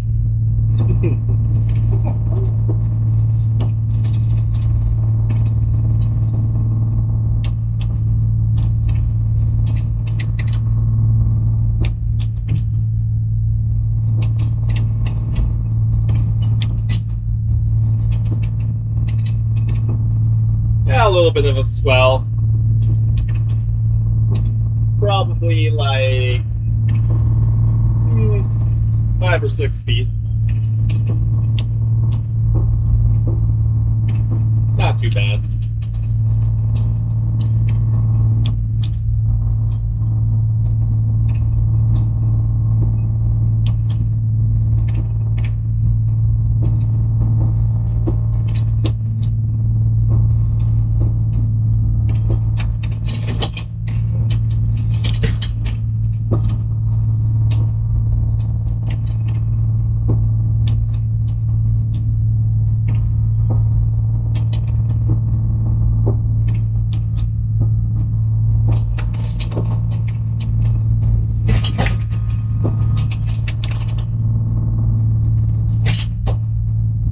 Yeah, no big deal.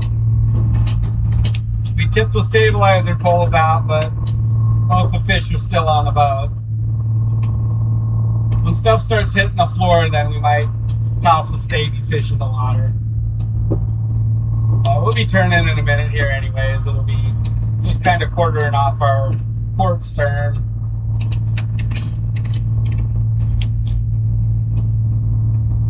Be like that all the way down the line for the most part, should be.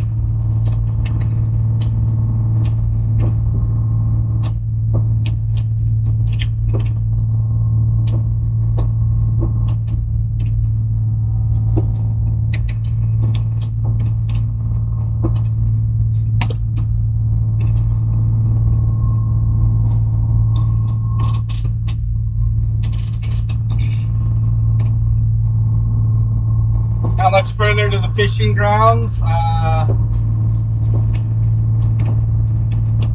It's like about 12 hours to where we kind of plan on fishing. Maybe a little bit more. We might stop sooner and fish up towards the line, but even that's still like 8 hours away.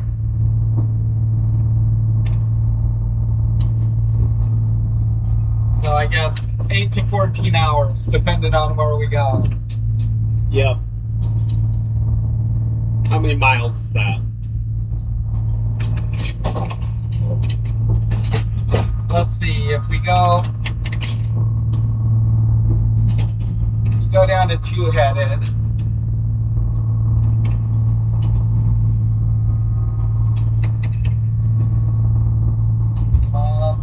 show me.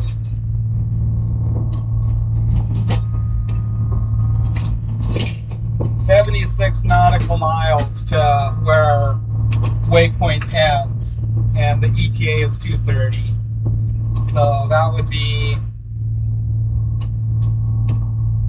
the purple line is what we're following. So way down here, that's if we go on the inside of Sitkinak past Old Harbor and down to two-headed here. So I don't know if we'll fish here or if we'll fish up here off Ocean Bay. We're not sure yet.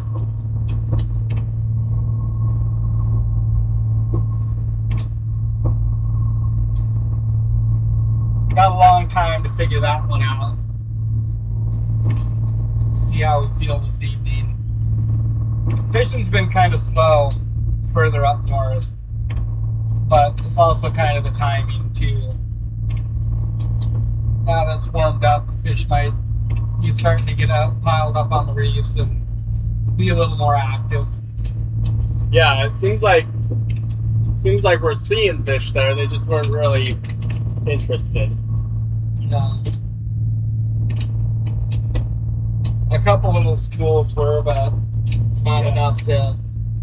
I mean, I guess we could have spent more time too. Yeah.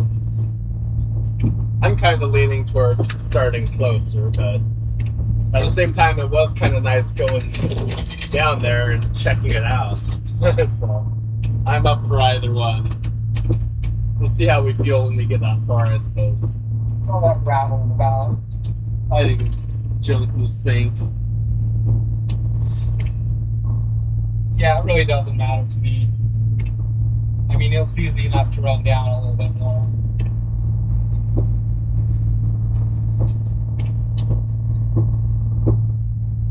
It is a lot of time. Travel time. Travel time. Yeah. That was a long haul back, I'm not gonna lie. It was. It was like when Barnabas was like just the thing off in the distance, you know, you're a long ways down. Yeah. That's usually the case, but with like UGAC, when we're in Ocean Bay. Well, I just chewed up that big old pile of kelp. Chop, chop.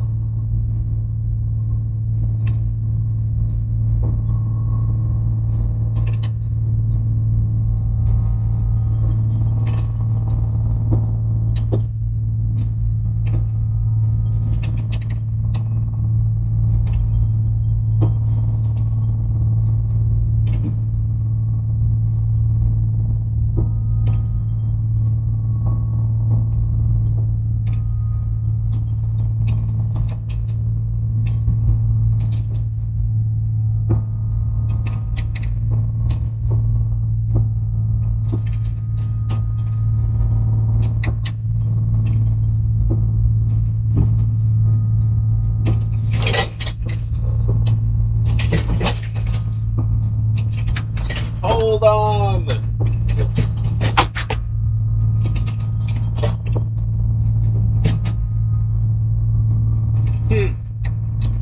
Throwing our stuff around. Rude.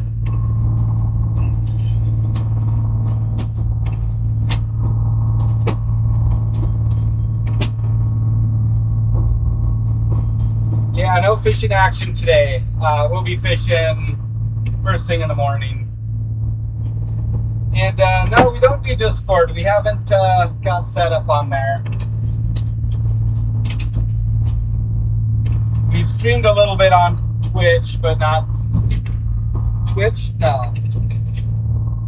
What am I TikTok. thinking? TikTok. Yeah. Yeah. That platform's a bit weird. Yeah, it's kind of hard to manage a bunch. Should see if we can do it in OBS though. We get a lot of followers from TikTok. Yeah. Get a lot of traction from that. But yeah, YouTube is kind of our main deal. We put some shorts up and post on Instagram and Facebook at EIS Alaska. And occasionally on TikTok, but not very often. We need to more. So it's kind of hard to manage a lot of platforms. Yeah, it is. Hard to keep up with them. Yeah. Especially when you get fishing. Yep. I was trying to cross-post these shorts between the three platforms there back in December. But You were doing Yeah. pretty good. I was getting them out daily. Yeah.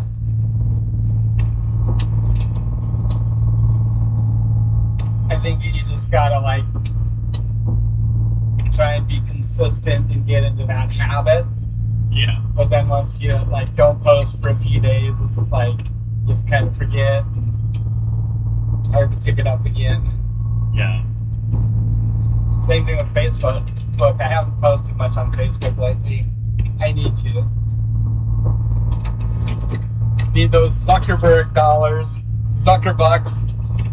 That's right. You ain't paying us much anymore. Did we get the check mark on there, or did we end up not getting it? I did. So now it's costing us. But that's okay. I'd rather be verified than have somebody snake in our channel or something. Yeah. It's easier to deal with imposters. I've been thinking about starting to upload all our video library to Facebook though, because I guess you can upload them just the same exact thing. Yeah. But Try it. it's only we'd have to go through and make sure we don't have the YouTube music on each video. It's licensed on YouTube, not Facebook. Plays with Facebook overlay. That might be the nice thing about looking at that one, guys. You should look at his channel and his music and see if you like it. So we could just get a license for it. Because then you wouldn't have to worry about cross-posting like that. Yeah, that's true. That would be kind of nice. That's true.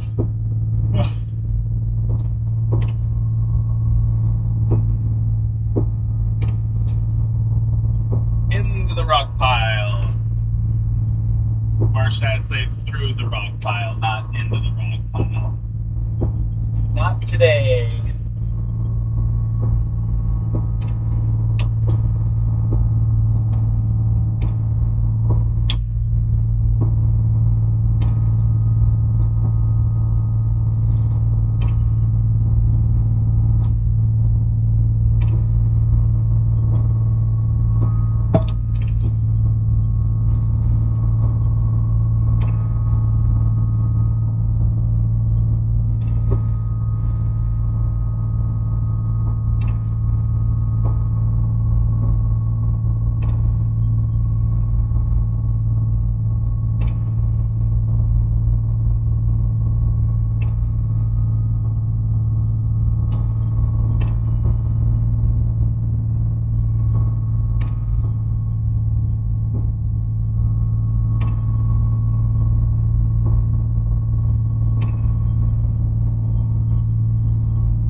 I suppose I better get busy. You'll be waiting on me. Right?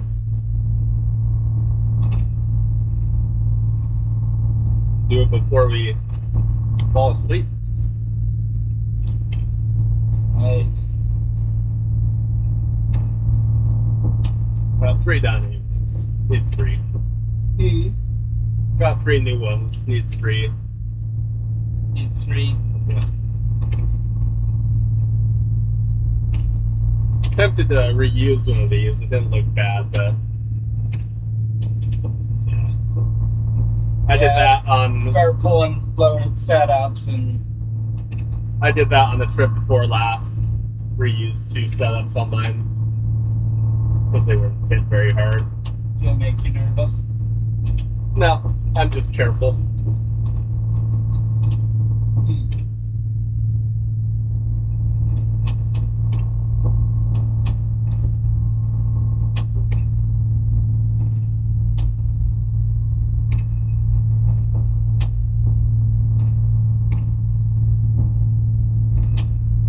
Hopefully we get some bycatch this trip though. I haven't get any. Maybe that's another reason to start in Ocean Bay though. Probably should have checked and seen if that was caught and the two-headed. It kind of did look like it could have been, but we needed to get home though. Long trip. As it was kind of like, geez, we're only at 2-headed right now. We've already been traveling for an hour. Yeah. That took a while. That was nice stopping over though for the evening. Yeah. What a beautiful ride. At Fang Point. Yeah, at Fang Point. Yeah.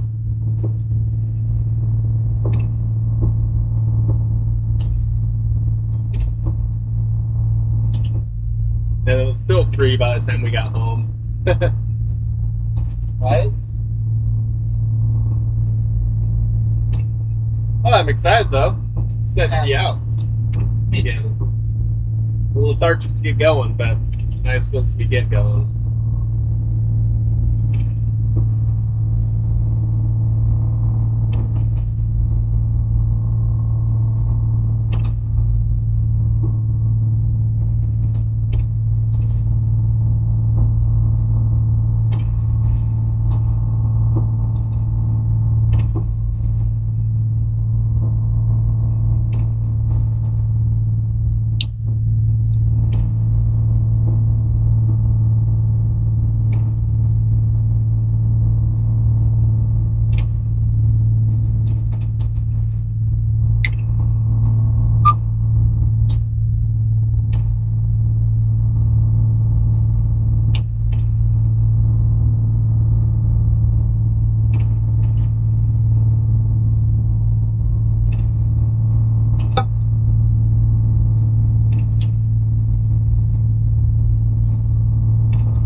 Lots of seals on the beach.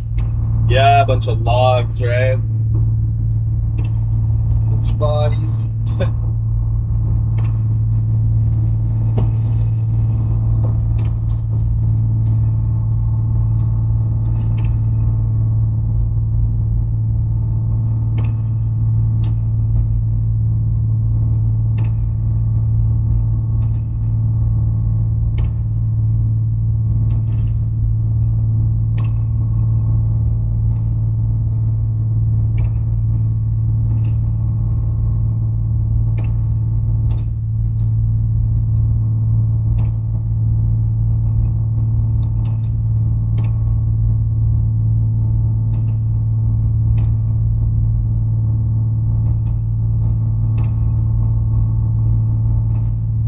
Hi, Tom. Yeah, thanks a lot. We're enjoying the setup too. It's a lot easier to use and happy with it so far.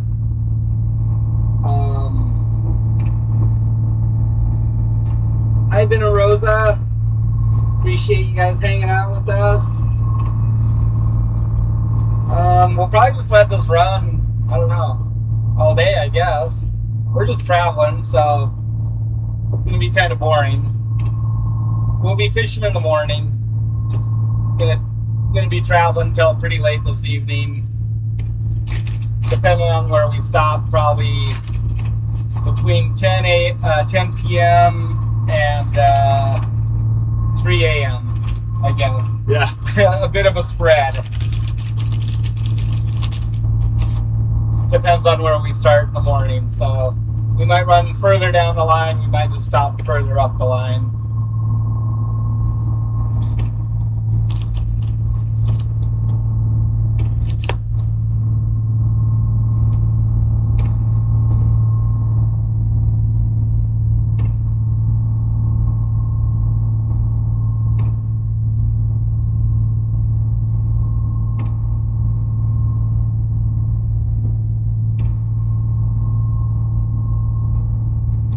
Yeah, the back deck actually kind of makes it easy to frame stuff out.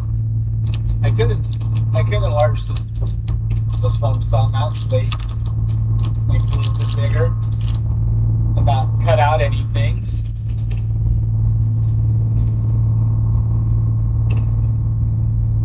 So yeah, it's just really easy to resize and move stuff around.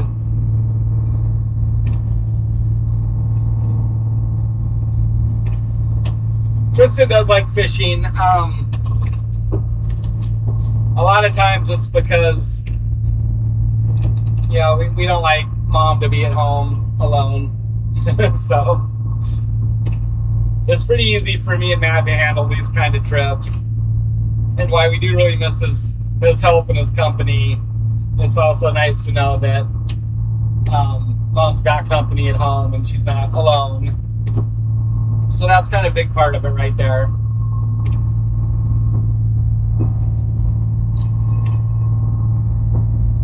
He's a good deckhand. Yeah, right. But they'll both be fishing with us here soon enough.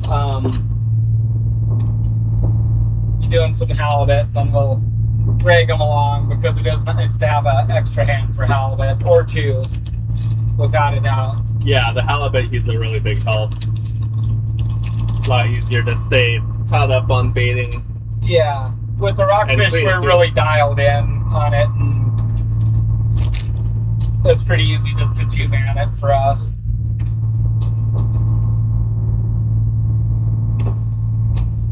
Halibut's a little more labor intensive. You got hooks to bait, and you want to keep up on that so you can get set out after you're done hauling or have it all ready to go.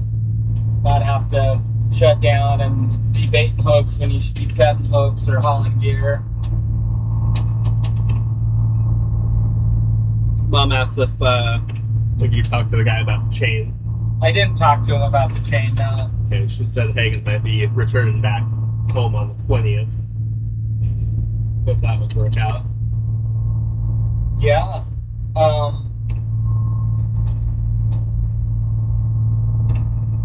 I'll message him. Okay.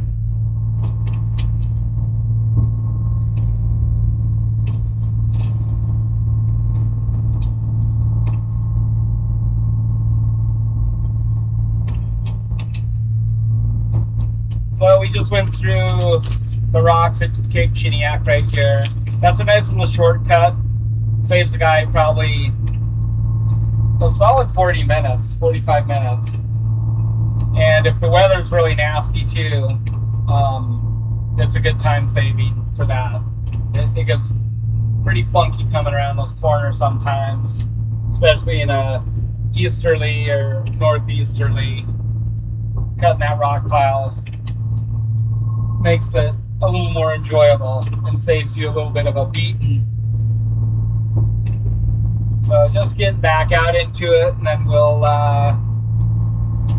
start turning, and we'll have this little swell on our stern.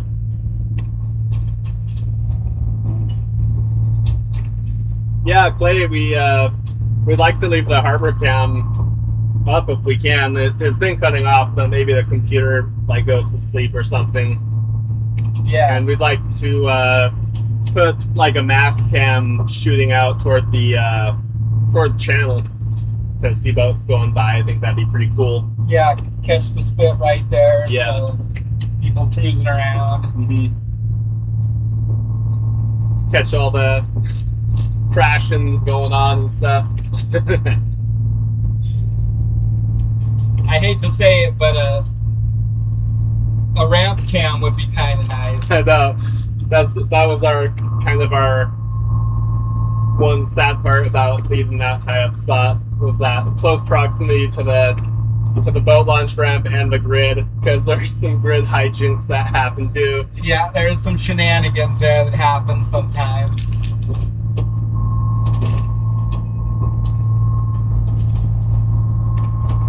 There's always that guy that forgets to strap his boat down and starts going up the ramp and has it bounce off his trailer. Or leaves his outboard down and grinds the fin off on the concrete. Yep. Straight.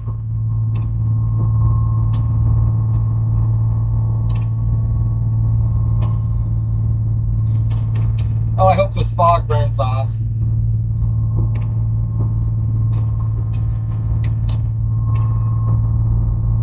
It's not socked in real bad.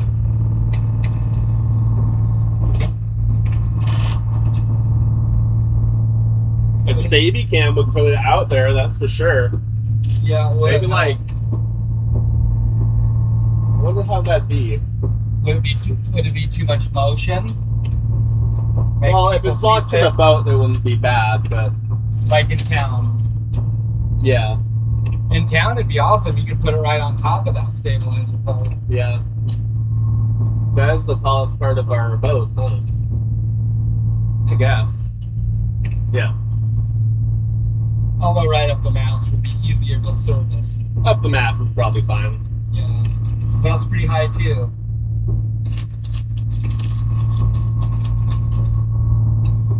Alright, Chiniac in the rear view mirror.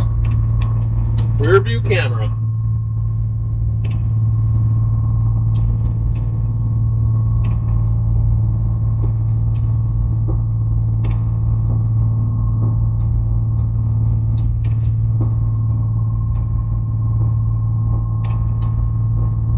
like shenanigans too, Clay.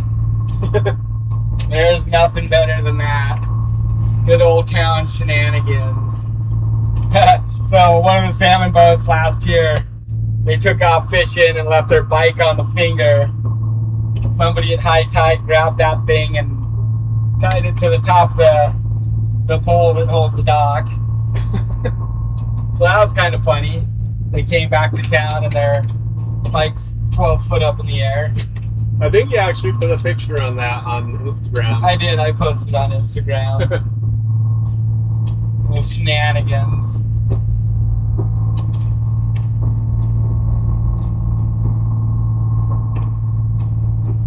We'll go for our full trip on those 5,000 pounds.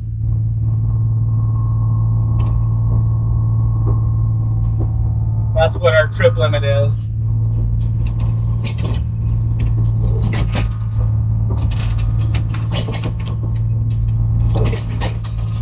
Back into rolling this until we get around Gravel, huh? Hopefully. Right?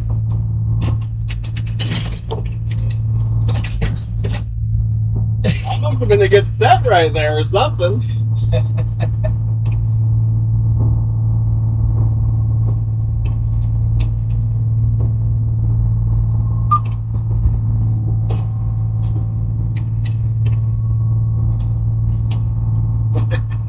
Just watching it on the camera. Yeah. You guys want to go starboard, starboard?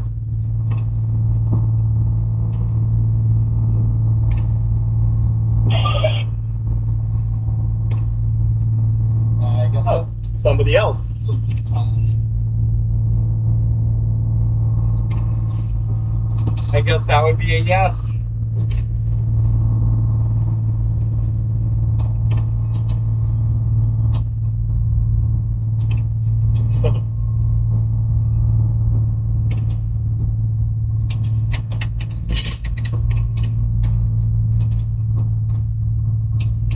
How deep are we right now? 18 fathoms.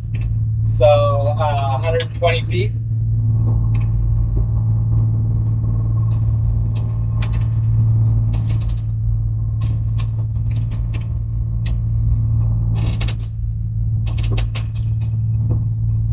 Yeah, the harbor cam is actually pretty cool.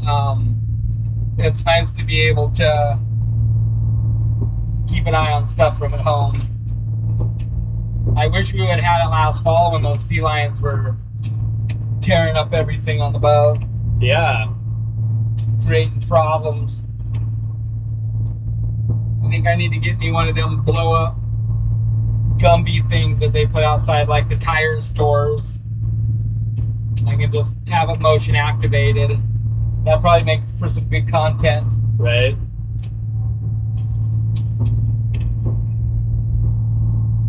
Have that thing pop up when there's a sea lion on board and scare them to death.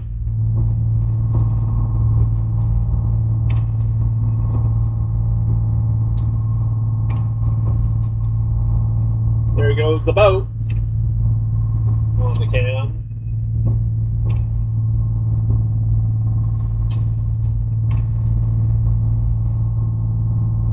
Stephanie Lynn, right? Yeah.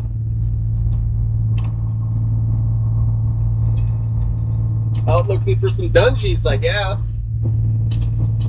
Yep.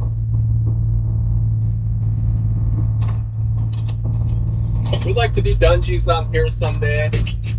Right.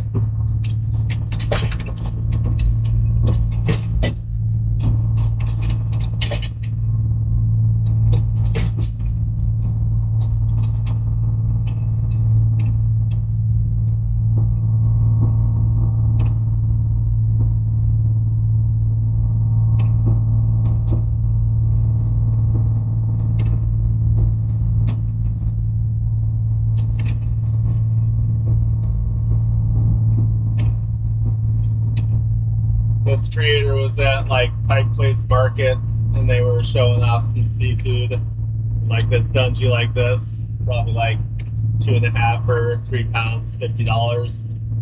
It's like, wow, okay. Crazy, right? Yeah. You know, there's a company down south that's been shipping live that's had good success with them. Yeah. You just gel pack them. They just go into hibernation, kind of. Yeah. So what they do is actually they like chill them down really good on the boat, or well, in their facility, I think actually, but in refrigerated seawater, and they chill them like way down to whatever 34, something like that, and just kind of get them in the hibernation mode, and then they pack them in gel ice and ship them out. Interesting. Yeah. Seems like they have, by the sounds of it, pretty good survival rate, pretty good luck with it. Yeah. And like, even if they die, then like they can still cook them. Yeah. On gel ice. Yeah, as long as they're fairly fresh, I think, right? Yeah. At least within a couple of days. I'm guessing that they overnight them. Yeah. I don't know if they do or not.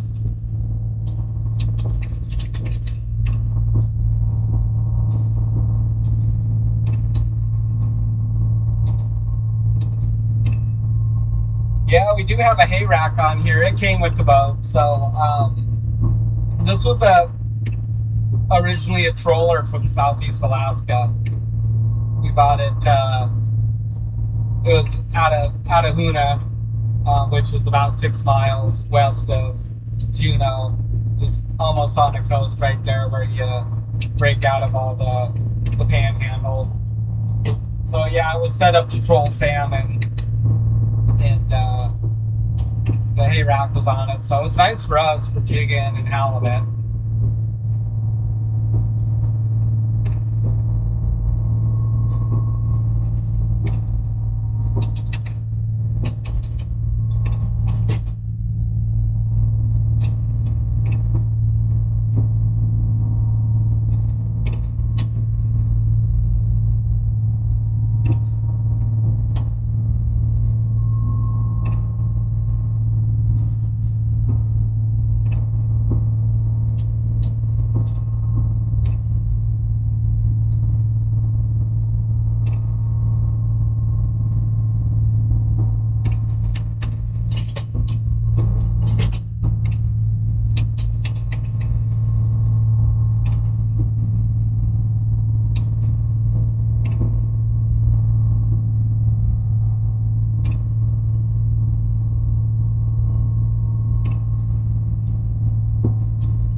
Alrighty, Clay.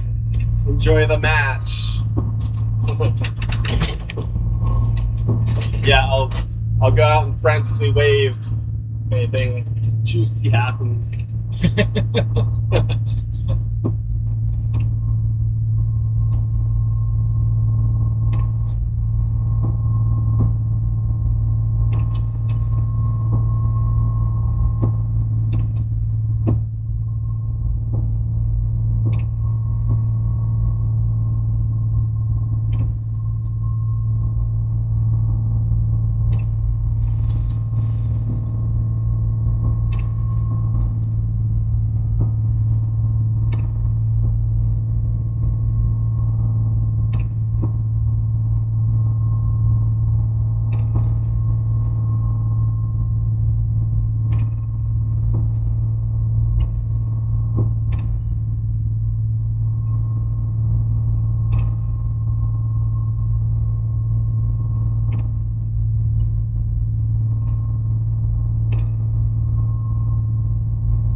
How many pounds of fish will this boat hold?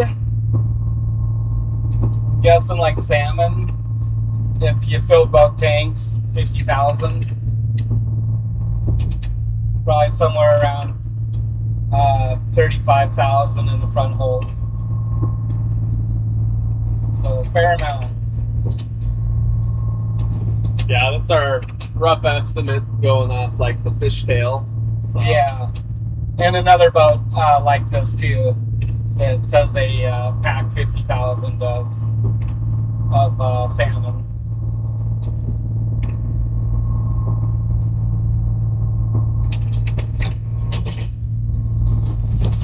That'd be a nice load. Yeah, it would.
Hey Barbara, hey Stuart.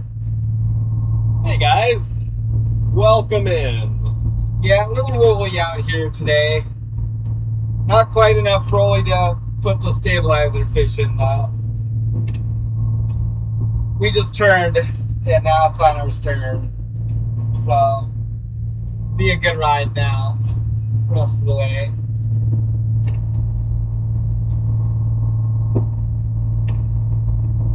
Foggy out, unfortunately.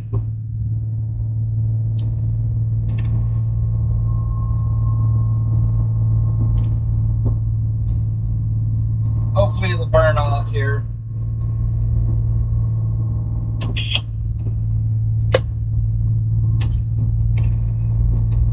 Probably turn this thing on because it's getting thicker.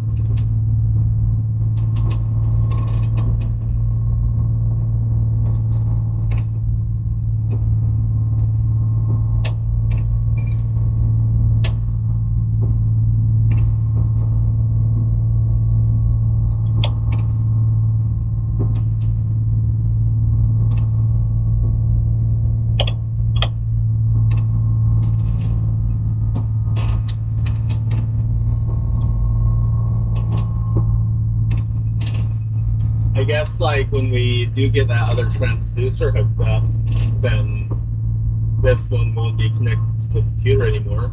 So it should like be a super clean picture. Yeah. Yeah, that's what I was saying with the Ethernet cables. Yeah. We should clear that up really good. Right. I just mean on this one specifically though, like because the other one will come off the computer, right? Your monitor screen. Oh, right, yeah. So you'll be able to effectively have two really good pictures, hopefully. I gotcha, yeah. I'm wondering how much we'll use that. maybe backup. Yeah. We'll probably still use it. It might be nice for a quick glance. Yeah. Stuff. As long as it doesn't interfere with your other one. Sound waves. Things.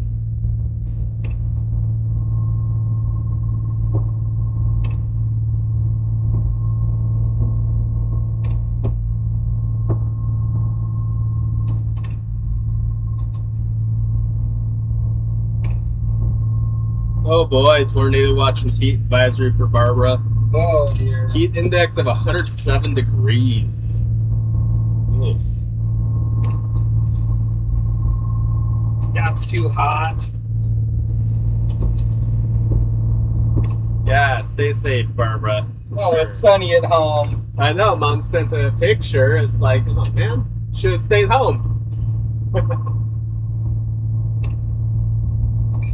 I did see that it was supposed to be patchy fog on windy.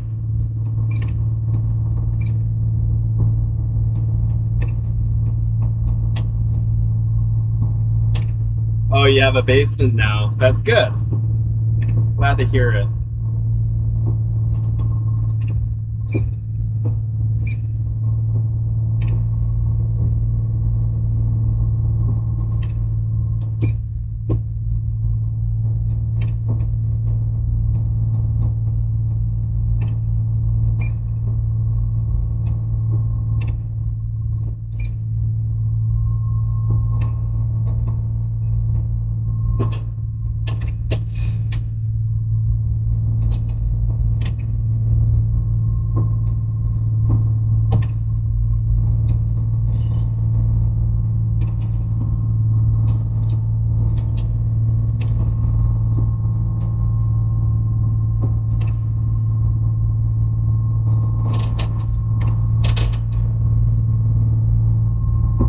Radar is really hard to see, isn't it? Oh, it's not bright enough. Not really. We'll have to get an upgrade one of these days. Yeah.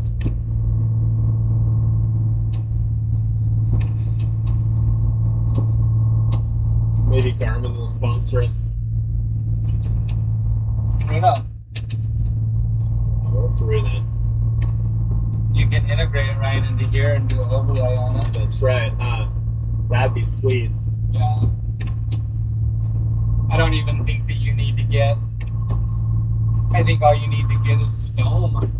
So you don't even need a display unit. Oh, well, that would be the way to go. Because then you just get rid of that stuff up there. Mm-hmm. Might be nice to have one still, but you could do both. Yeah. Add a display later.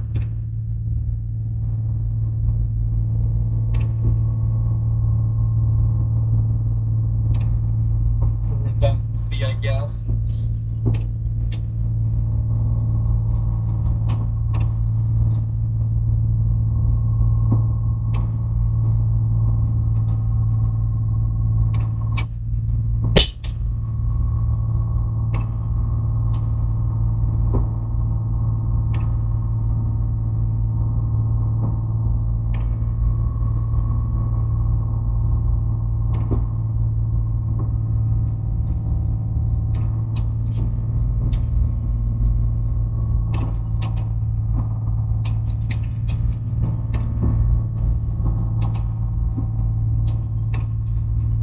I'd like to get some ducks for the garden to eat the slugs, but I'm curious if anybody has experience with ducks and if they eat the plants if you leave them in there too long. I know they love slugs. That would be pretty nice. That'd be cool.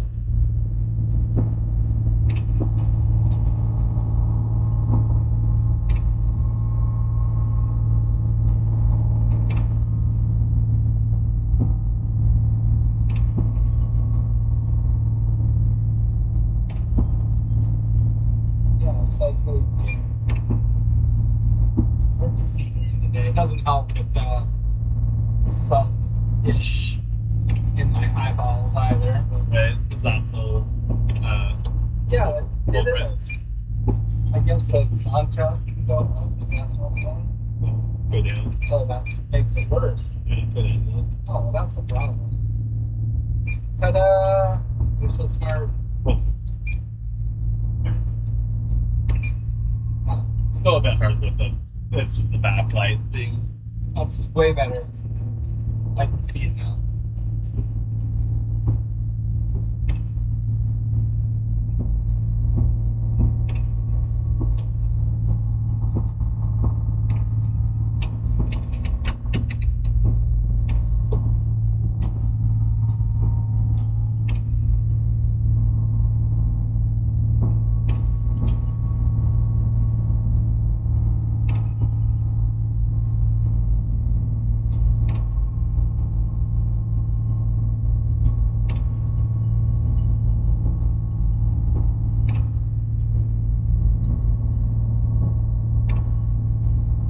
Those silky chickens, those ones are cool. Yeah, or those like the ones with the fluffy legs. They're like, yeah, they're fluffy.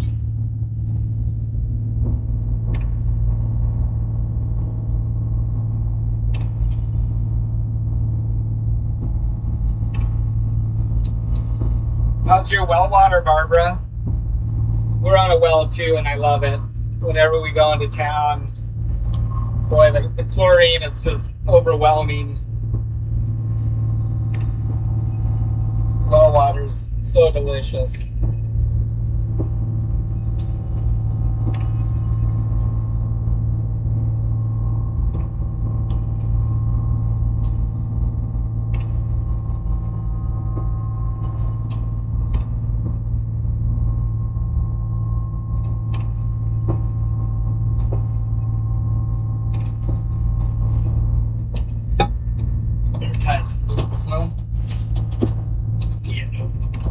Which one of these came from home? That's the garbage one, dude. It is? It's breaking on us. Oh. Huh. You can't have that. I don't know if I trust it.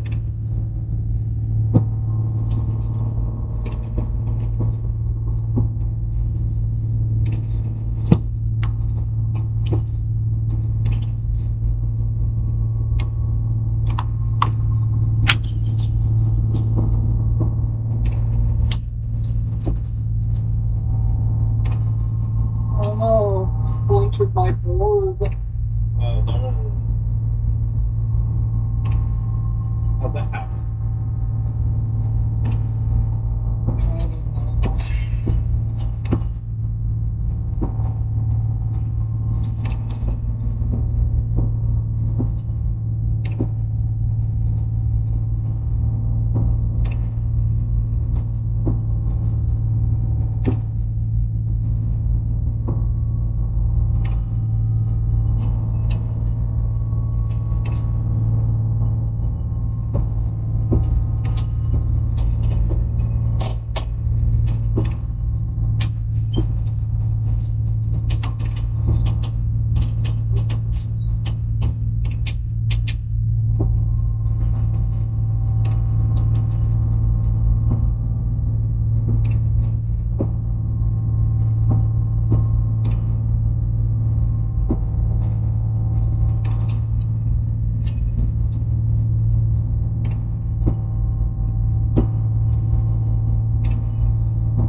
Oh yeah, I forgot. Get charged for it too. Same here. I'm not sure what water and sewer is a month. Well, yeah, right?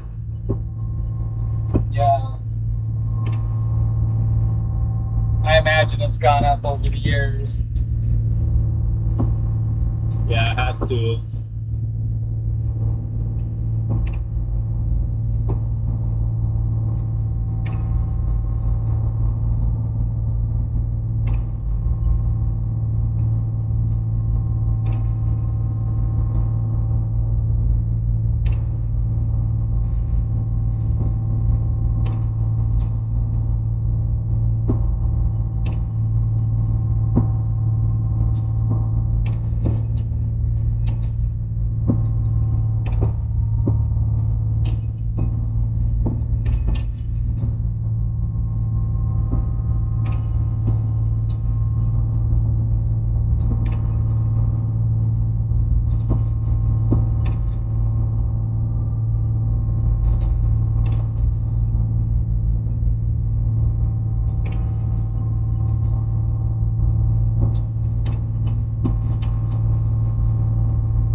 some loops for me yet?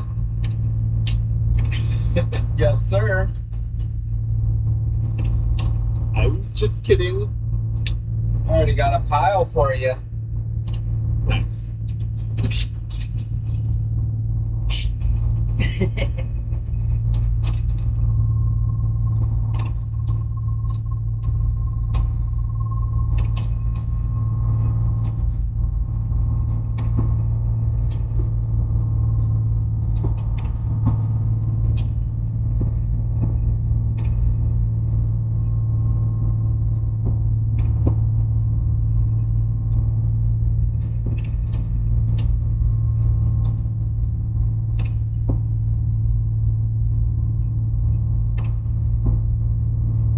We're looking at redoing our heating at our home this winter.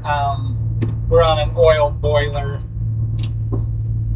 And of course, with the price of diesel the way it is now, it's gotten pretty expensive to run. It's old too, so it's not very efficient probably anymore. So kind of looking at doing a hydronic air-to-water heat pump. Then we could get rid of that thing.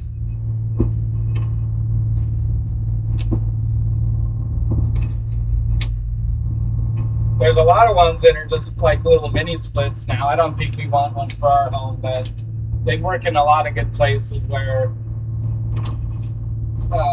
you just put the outside condenser unit, and then inside there's this little air handler you can mount it on your wall or wherever it's convenient. And those are pretty affordable and actually serve as both heaters and air conditioners.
Yeah, you might want to look into like a little mini split, Barbara. Like Mr. Cool has them.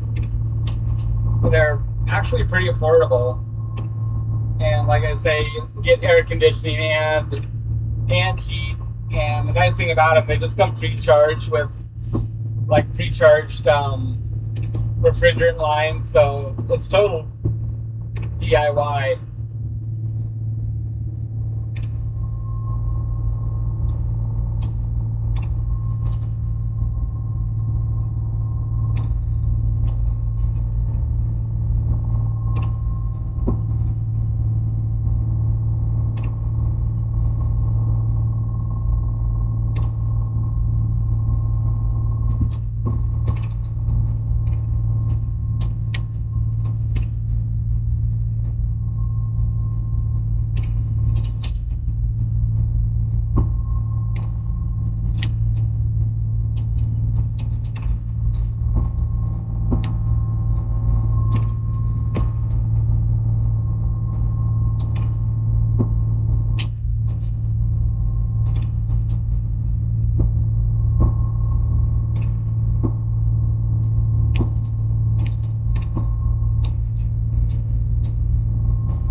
I guess the other option too is just ducted units too.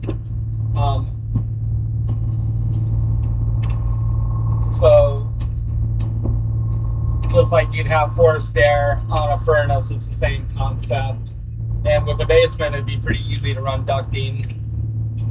You know, you don't have to run the hard ducting anymore. You can just get the round ducting. It's insulated, so it's really efficient and pretty cost effective too. So we're kind of looking at what's going to work best for us.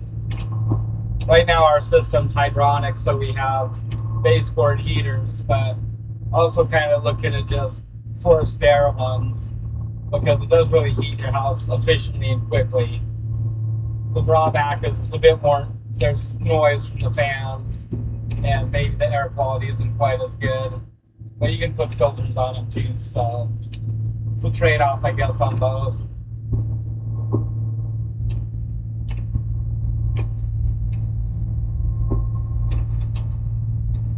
We have a nice crawl space that's easy to run ducting. The only downfall is that I gotta move all my wife's Christmas stuff out of the way. That's a whole adventure in itself right there.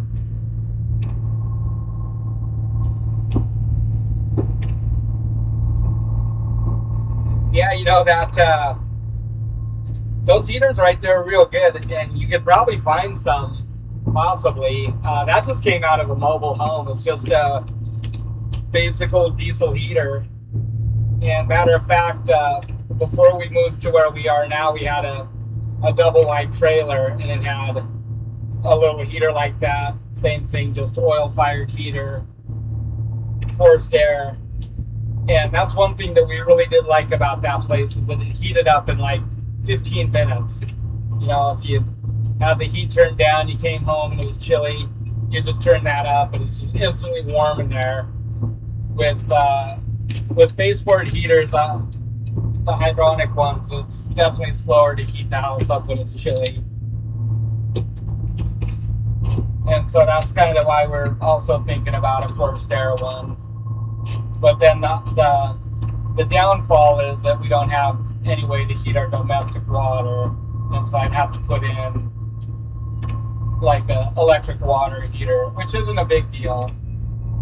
And I've kind of been like going back and forth on a tankless electric, but you know, I've done a lot of research on them, and gosh, the failure rates are just, it seems like they're high on them. There's so many people that have problems with them, and so I'm really leery about putting in a tankless water heater. I know some of them are, people have high expectations for them, or they're not installed right, or they have hard water problems, mineral problems. But I'm pretty good about going through reviews and kind of separating the wheat from the chaff, and you can tell that some people are just completely clueless when they leave a review and have no idea what they're talking about. But then there's people that actually like are having just regular failures, like, you know, leaky connections within the unit, and oh man, I don't know. I almost think just like the old school electric water heaters might be the way to go. Yeah. And just a smaller one. But if we went hydronic, then we could have a heat exchanger for our hot water too, like we do now. And so, kind of juggling that. I got to figure it out pretty soon though, before winter, because this old system needs to hit the road. I'm tired of it. Last time we got fuel, it was $1,000 to fill our fuel tank up. That was the other nice thing with that forest there too, was that we'd like fill our tank once in the winter. That was it. It was really efficient in that regard. Yeah. I'm not gonna lie about that. Like we had a 500 gallon tank, but we didn't fill it more than half. No. I don't think. I wouldn't think that we went through much more than 60 or 70 gallons a month in the winter when it was cold. Right. But now 60 gallons a month, 50 gallons a month, that's still $300-400. The nice thing about the heat pumps is that you're just, it's basically like running a compressor, a freezer or a refrigerator compressor. That's your energy input into it. Yeah. And then it's just extracting the heat out of the environment. Yeah. So The other nice thing about getting away from diesel too is that we wouldn't have to worry about accommodating the fuel truck coming up the hill. yeah, We have a pretty steep driveway, and so you gotta make sure to put gravel down and keep it clear too. yeah. If it gets icy in the wintertime, those guys ain't making it up. Yeah. They chain up and everything, but they can't get up the hill. So that could be an issue too. It's easy enough to haul a couple of buckets in, a couple of 5-gallon buckets, and dump them in the tank, but it's still inconvenient too. But yeah, I just, I don't know. We've gone through this cycle of volatile oil prices before, and it sucks. No, I don't want to be held hostage to it anymore. And we're completely off grid, by the way, Kodiak Island is. So our electric is like 98% renewable energy. It's wind power and hydroelectric. And so we're not like part of a state or even national energy grid. So we don't have to worry about that in terms of like big price fluctuations on our electricity, depending on how much is being used on the grid during, winter or summer heating seasons, summer cooling seasons. So we got pretty stable pricing there.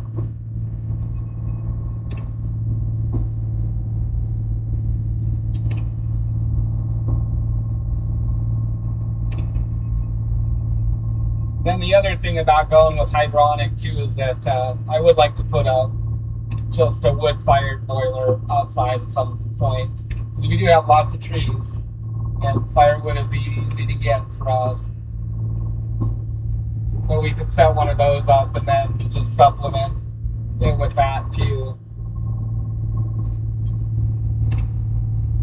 We don't have any problems with air quality restrictions around the island or anything, like inversions or anything like that, like they do up north in Fairbanks or Anchorage. So we don't have to worry about regulations concerning that. Lots of options, lots of things to figure out and think of. Yeah, like Anita says, definitely time to upgrade that system though, because it was installed when our house was built, so it's old.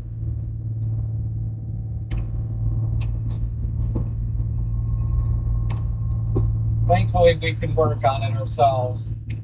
A few little issues over the years, but it's just one bad day from failure too, probably. I mean, its time is coming to an end soon. Yeah. It's old. It's got a leak when it's off. It's time. Yeah. Oh, you require more loops.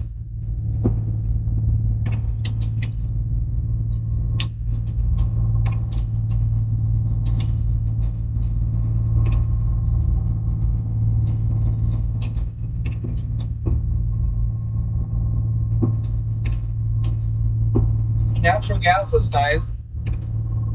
They have that pretty much everywhere on the mainland, but once again, we don't have natural gas either, so we're not connected into the grid.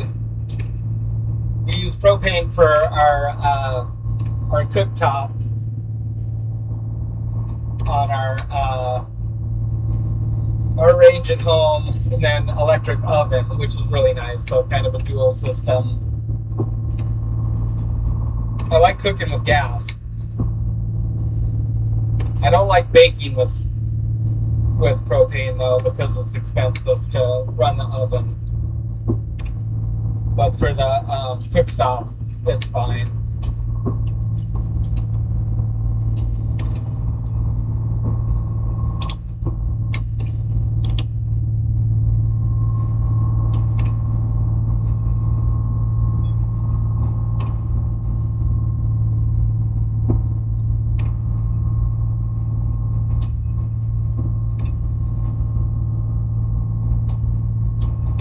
Oh, you got an old house.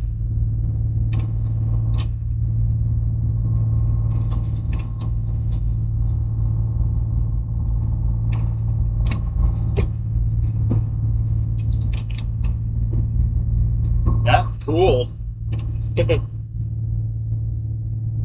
1800s.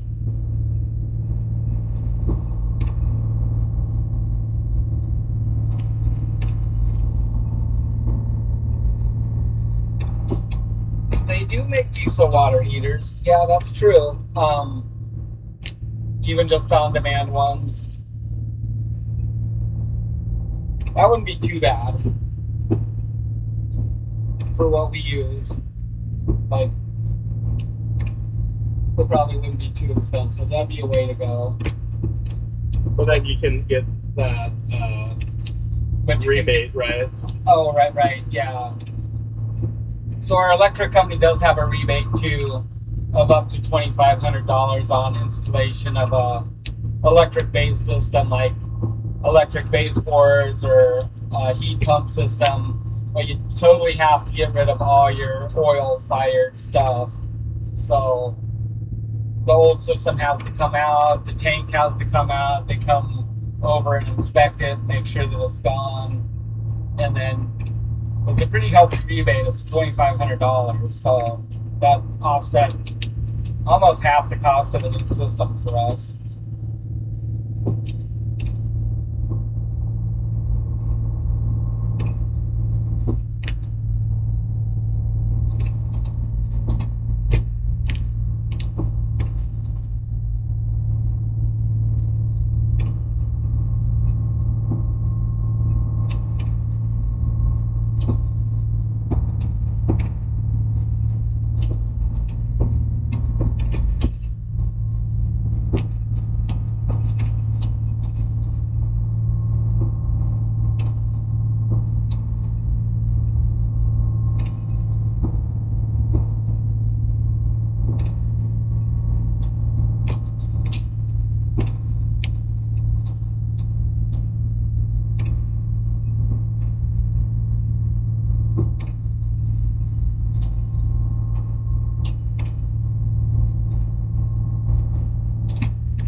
Oh, sun's trying to peek through, Dad. I know, it's trying to burn this stuff off.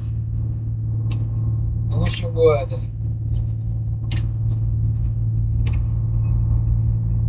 Oh.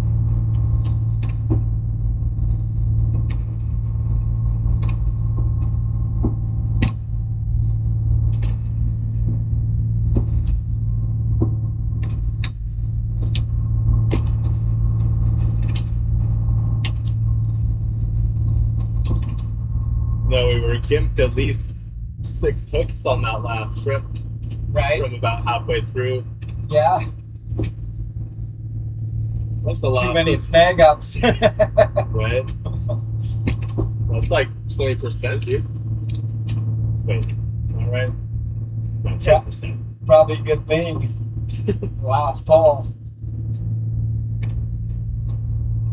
Yeah, I guess I should have left those last 2 in the water.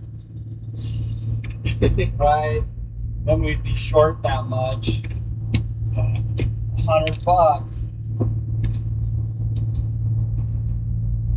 Well, like 20% of our fuel bill.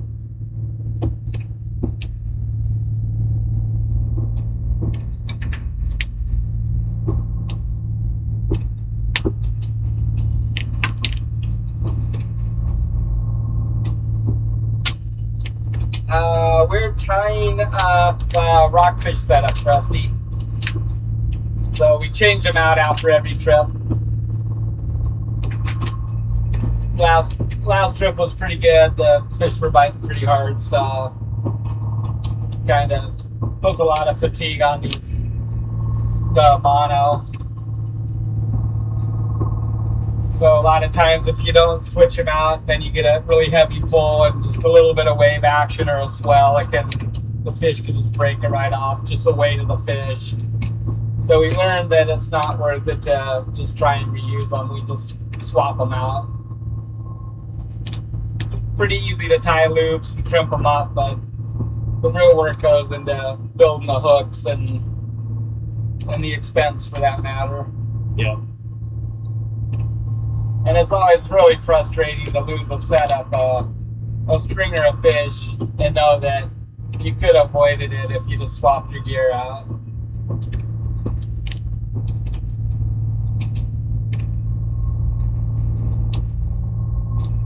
Yeah, what's this? A spool of 200 is $20, or it was $20 maybe in January. Yeah. And I think we get 100 loops out of it. So what we?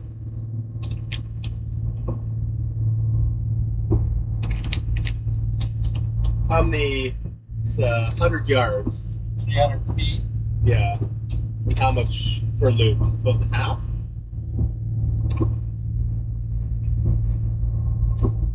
Probably.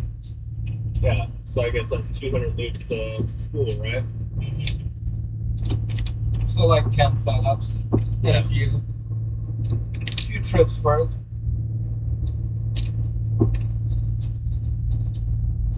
Come So on, what's that end up being a sunshine. setup like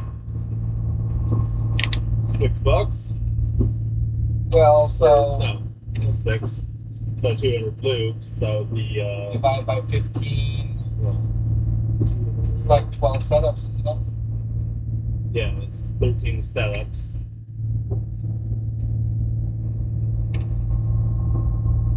It's like $2 Yeah, for the loops. yeah, that's not too bad, That's nothing.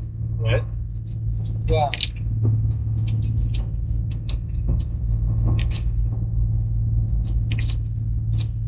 And the crimps are like $60 for 500 and 30 per setup, so 16 setups per container.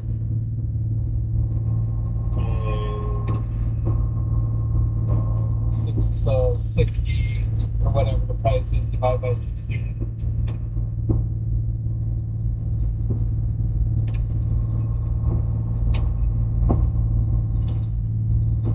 $3.75. So just say $4. So about crimps. $4 a setup for the crimps. Yeah. And $2, a little less than $2 for the loops. So $5 to $6 for loops and crimps on a setup.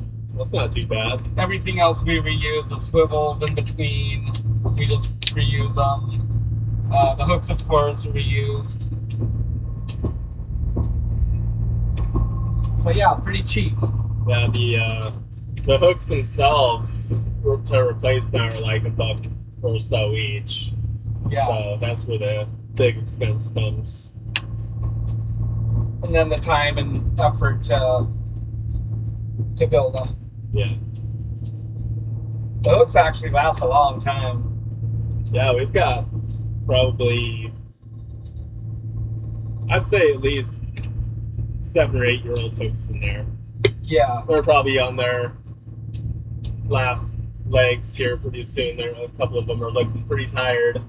But it's always the swivel that ends up breaking before the hook actually gives up. So True. which is pretty impressive.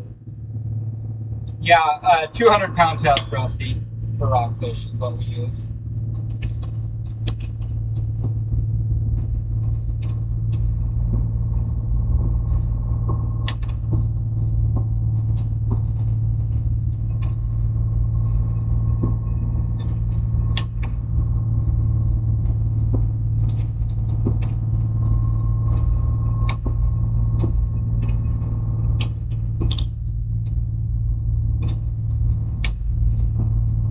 Did the well 12 years ago. That's about for drilling a new well.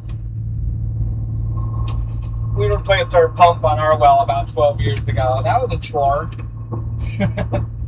We didn't have a roller or anything for the edge of it, so it was Next time lifting it'll straight be up by easy. hand. Yeah, we hadn't watched H2O.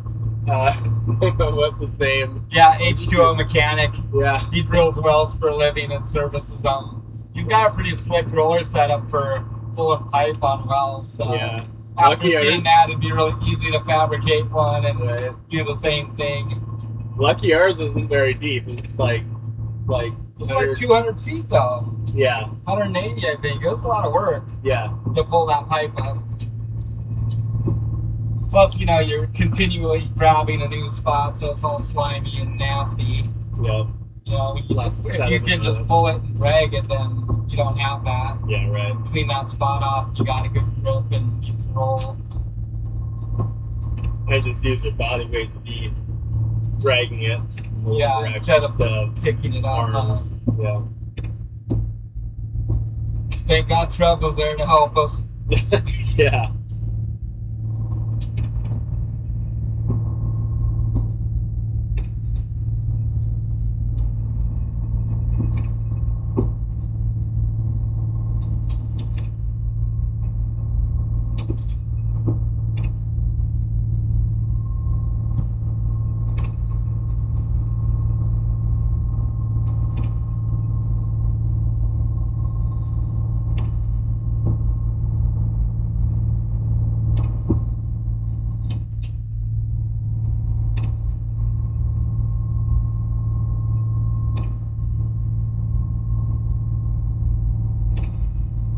Well, one good thing about it being foggy is that we're not driving into the sun all day. My eyes would be burned out by now. That's true. The silver lining. That's right.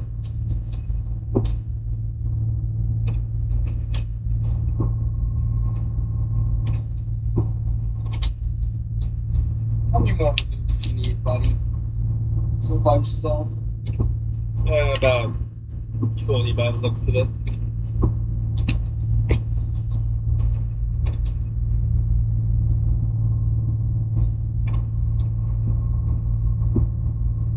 I feel like I've been tying these for an hour now. And you used to do like 100 of them in one go. Always been soft. You've grown weak. Too many office hours for your hands. Soft.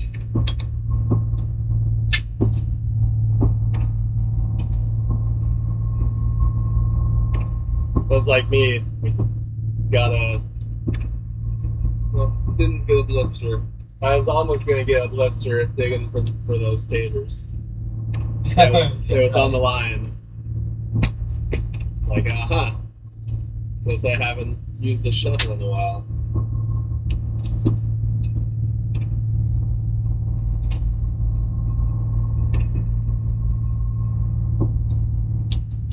Oh man, SpaceX IPO this Friday the 12th, June 12th.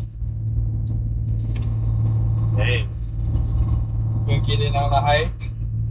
That's gonna be interesting. Well, the valuation is like 1.5 trillion or something. You're crazy, man. Some fortunes are gonna be made and lost Friday.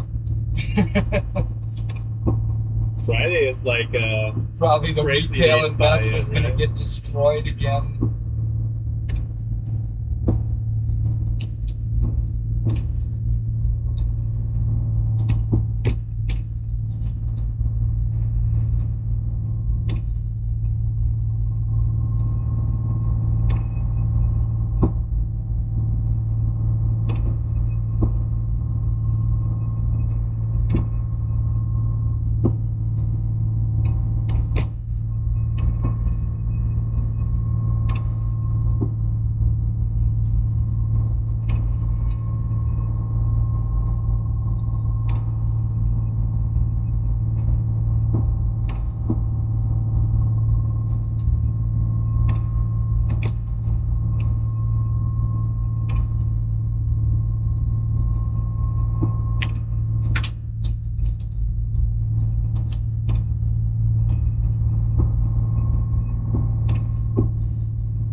Did you strike water shallow on that one, Barbara? That'd be pretty ideal if so.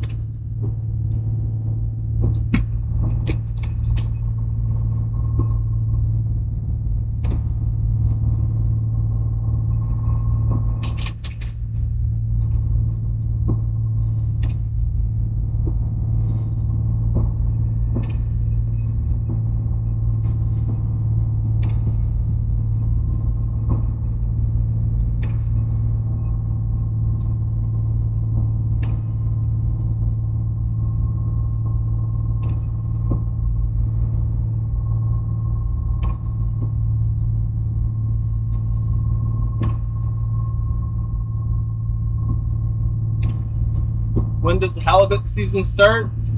Halibut's been open since March 15th. Something like that. It's started a bit later this year. Yeah, somewhere in there. But we're gonna start fishing it later this week, I think. At least on our small boat, the fishtail. Late this week or early Yeah. next week. Yep. However quickly this trip goes off. Yeah. We'll catch a handful on there, and then depending if we go for another rockfish trip on here or not, we'll swap the gear over to the Emerald Isle and start fishing on here. We're pretty excited. I never did get that bird line retrieving spool made though. There's a few things that still need to be done.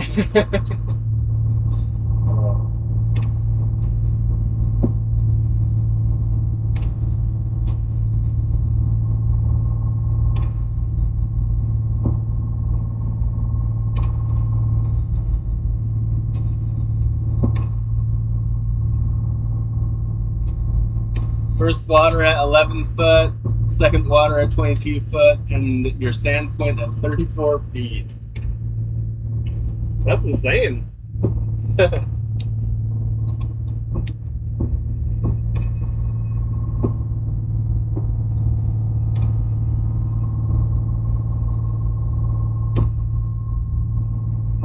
Almost could have just dug a shallow well at that point. How cool.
Yeah, breaking out back into the clear sky, Debbie. Yay!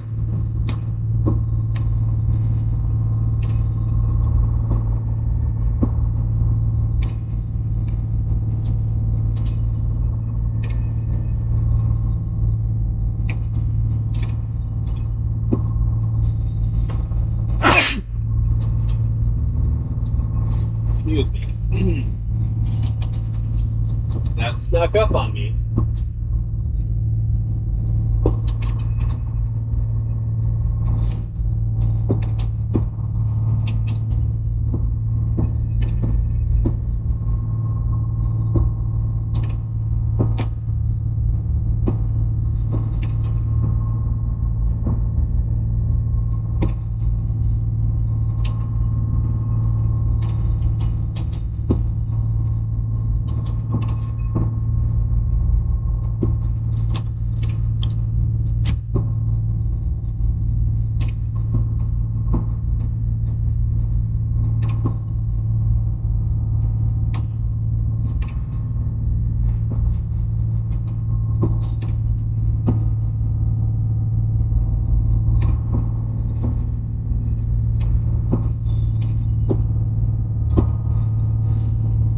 Thank you.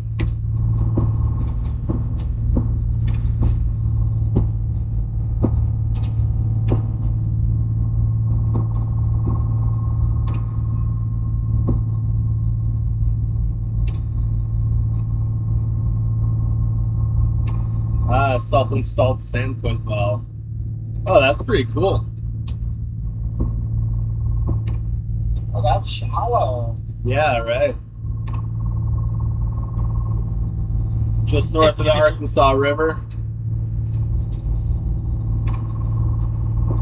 Yeah, that's nice though that you can do your own well. And that's expensive. Yeah, sure is. Huh? Our well doesn't produce very much water, but it's enough for us. We had a storage tank set up so we could, and a timer, so like every 4 hours. 4 hours. Or 6. Maybe it was 6. Yeah, either 4 or 6 hours our pump would pop on for like 2 minutes. And that was fine. And so it was a 500-gallon tank. So that kept us in water. We emptied out our tank a while back, and we've just been running off the well, and we haven't run out of water.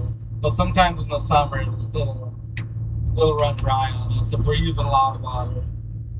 Yeah, it kind of depends what we're doing. Yeah, it doesn't. We can't pull a lot of water out of it in a short period of time. So having it set up on a timer and just constantly pulling a little bit off of it through the whole day really worked out good.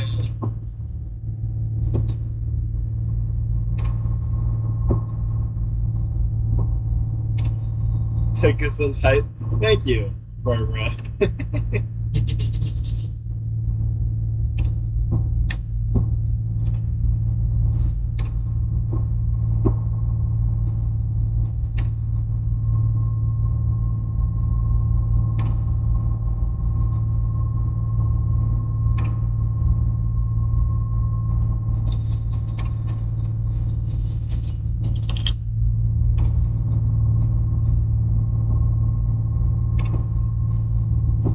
Hi, Jim. Good afternoon. Evening, I suppose, in Greece. Thanks for joining us. Hello, hello. Welcome in.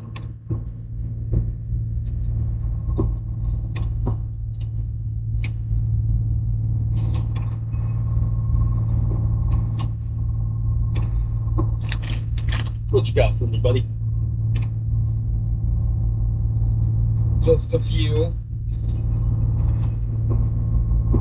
I was texting.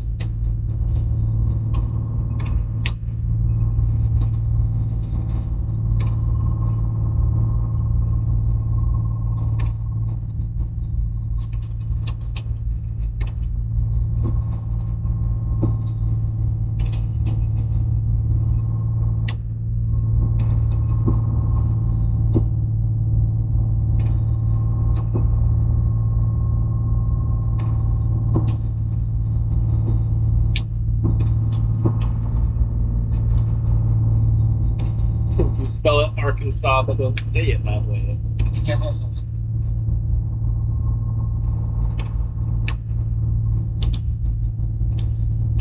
Hi, Debbie Sue. I heard your name in the chat when I was texting. Hope you're doing good today.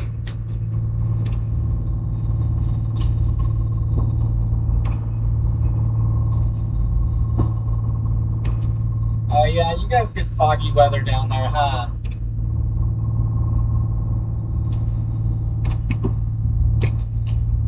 Golden Gate fog. It's funny here. It'll get really thick, but sometimes it'll burn off. Sometimes it just rolls in on the capes or into town, and it'll be clear everywhere else. You can really feel it coming. You know, when there's a fog bank out offshore, you can feel it. The air just gets cool as it rolls in. Yeah. Arkansas River.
How many hours from Kodiak to the fishing grounds?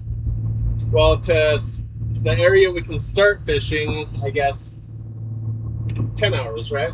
About 10, yeah. Yeah.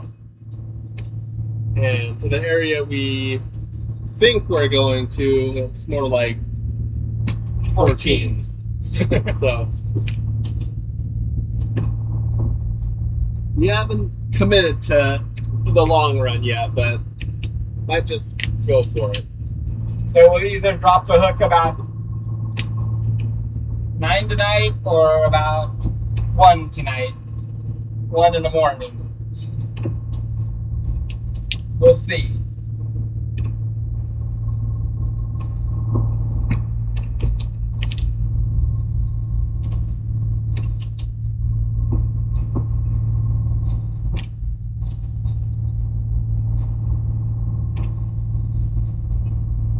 So, Old Harbor. Oh, let's see. Old Harbor is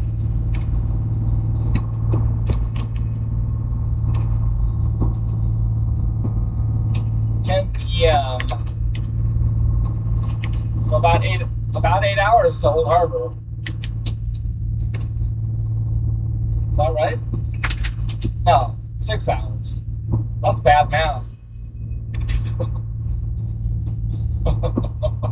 6 hours from Old Harbor. It's like we're making decent speed though. Yeah, considering that we're just putting along here, we don't got the engine cranked up. We're only doing 1100 RPM, so we're on the econo mode. Econo mode, yeah. And we're light too. We're not tanked down either, so Yeah. that does help out. 2 more for this setup, buddy. Oh, see more? Yep, and then 1 more full one. That should be good. Excuse you. I'm ready for a nap. All this gear work is tiring me out.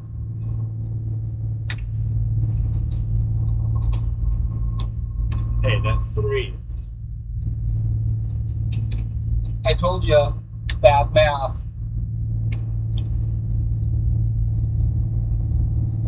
Fisherman math. 15 loops is past your 10 finger limit. Yeah.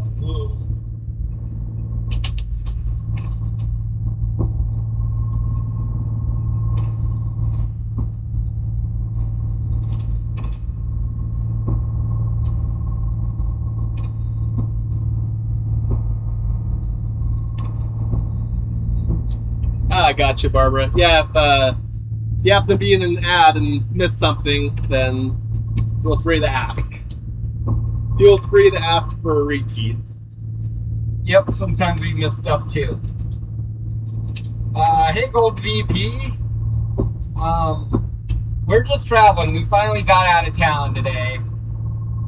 Got sidetracked with projects and guess a little bit of lethargicness to do the long run. Actually, it was a little blowy yesterday too, so Yeah. that was a good excuse to stay in. Yep. So yeah, we're just headed down now. We'll be traveling till this evening. Start fishing first thing in the morning, daybreak. So be like probably 5 a.m. our time, I guess. We'll start fishing bright and early. How you been doing, Gold VP? I don't know, is it picking season there? Are the mushrooms growing?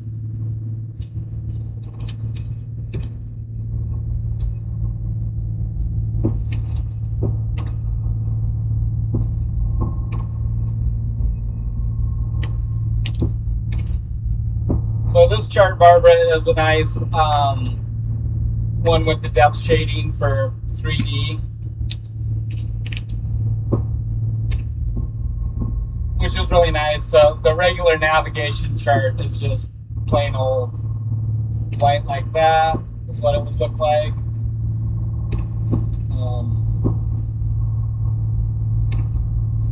So this would just be like your standard vector raster chart that you get from NOAA back in the day, but Time Zero has made them. So you can use depth shading on it. So if I just click over to this fishing tab, it gives me that. And so all of these like squiggly lines that you see here was where we've actually traveled over the bottom. And right now we're getting a depth sounding that's plugged into the Noble Tech chart right here. I can make this bigger so it's a little easier to see. But right here it's getting the depth sounding off of our depth finder. And then it's rewriting the bottom as we go along. So if I zoom in here, you can see it's laying down these tracks right here. So every time it does that, it's rewriting the bottom on this depth chart and changing the color.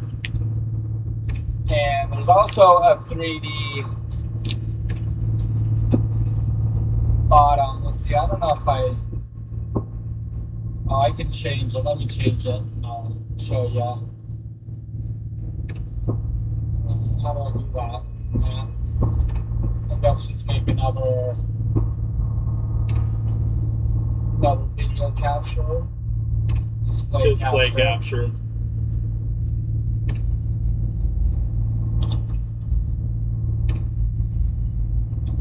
Just don't forget to click it back off.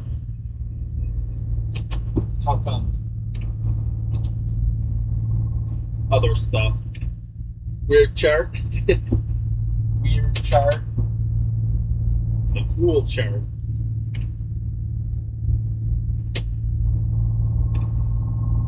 Well, that's really weird.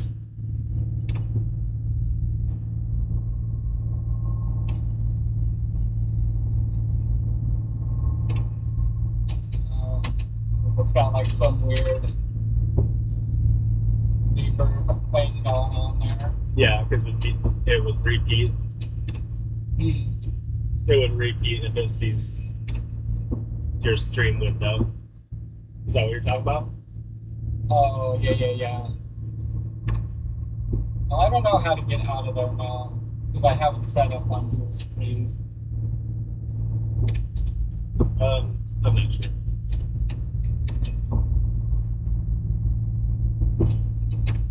You can just change it on that one though, or not. Down here? Yeah.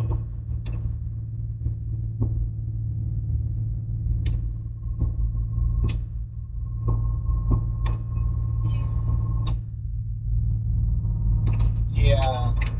Slaving over a cabinet job. Sorry to hear that. Well, anyways, I was gonna put it on there, but it's too complicated. So there's an actual 3D chart that you can click onto, 3D cube right here. Oh, it does do it on this one. So there you go. So as you're going over the bottom, it's actually writing this out into like real-time 3D geography, which is super cool for like fishing edges, like over along here, like little canyons or reefs and stuff. It's particularly nice for like halibut. So pretty cool technology they got nowadays.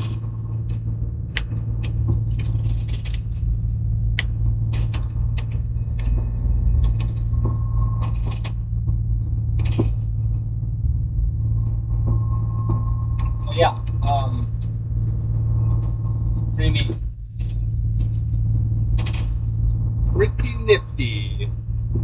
Takes a lot of guesswork out of what the bottom actually looks like, and kind of forget where all those little honey holes are and those reefs and stuff like that. Yeah.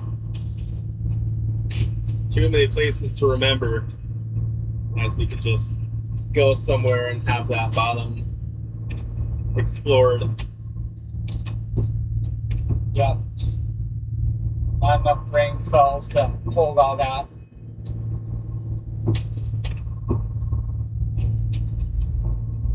You know, we've been watching some storm chasers. Maybe not in your area, but they move around. I think they're actually up in Canada right now. And so they got their radar displays and stuff on their live stream. It's pretty cool. Make me nervous. Yeah. Watching that stuff. I don't like the thoughts of tornadoes.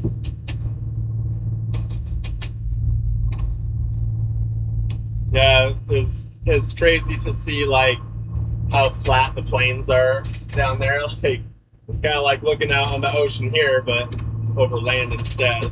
Right. And seeing like the big storm cell in the distance. It's like, ugh, spooky. Very spooky.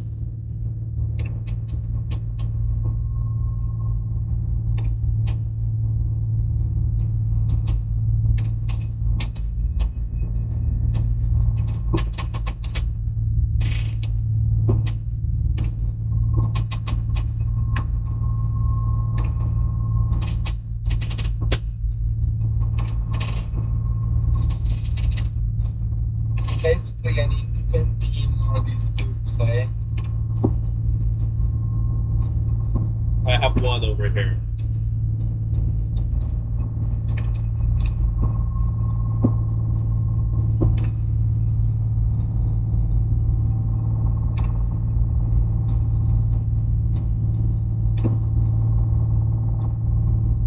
You know, I was kind of surprised that they have tornadoes in Canada. I don't know why that comes as a surprise to me, but I guess just because we never hear about them. So we were watching these, these storm chasers, and I forget where they were. They were in the U.S. somewhere. Yeah, they were. And then a couple days later, they're up in Canada, and it kind of surprised me. Same guy that we were watching. So it's like, wow. I forget where they were.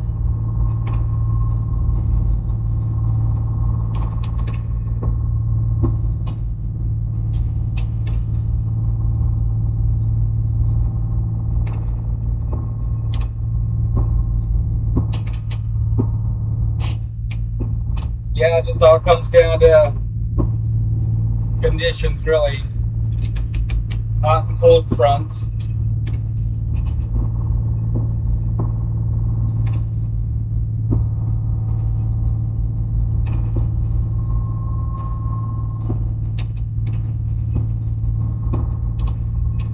We don't really have much of anything comparable to tornadoes here, I guess. Well, we don't really have very like severe type weather here. We didn't barely get thunderstorms. Just a few thunderstorms. Once every, few years, or if that. Yeah. Like I don't remember the last time we had a thunderstorm here. I guess the only thing kind of comparable is hurricanes, but up here they're just called storms. Down south they're hurricanes. Yeah.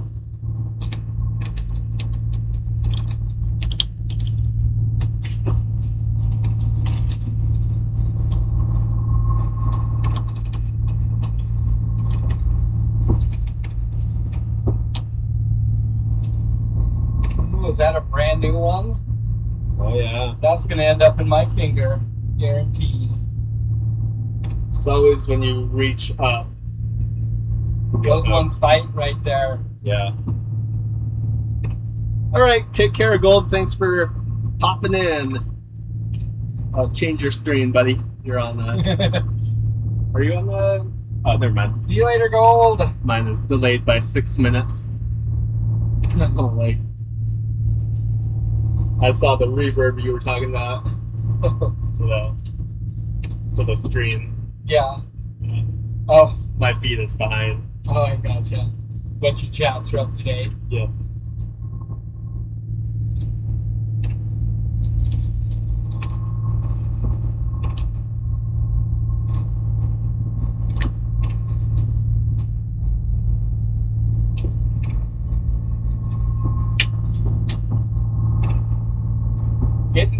to the Narrows.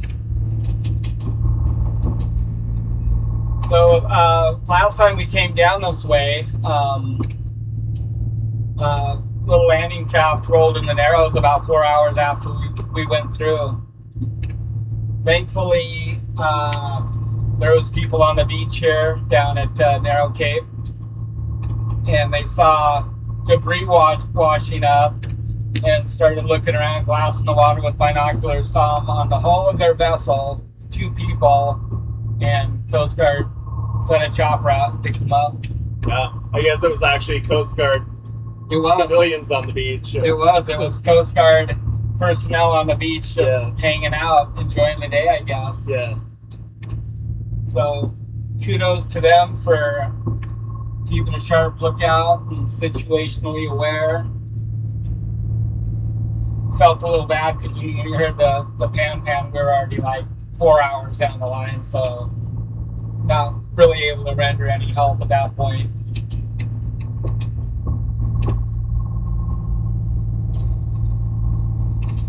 Just goes to show you how nasty the spot can get right here. So when you have a big swell coming out of the southeast, and then a big ebb tide going against it, it stacks up down here really bad. And it's just for a short little area, like basically like this area right here, about, I don't know, less than a mile really. It's like 15 minutes, maybe 2 miles. And then you'll just get back out of it, the swells will stretch out again. So kind of the trick is to run really tight along the edge right here, along the kelp, and you get out of probably like 90% of it. But just 100 yards over in this area, starting like right here, it's just gets nasty out, just gnarly. So I think they were coming to town and they got caught in that and probably broached and then got rolled over by the sounds of it. There's probably some 6-7 footers in there when we went to. Yeah, and that was on the edge. We were right on the edge of it. So lucky people anyways.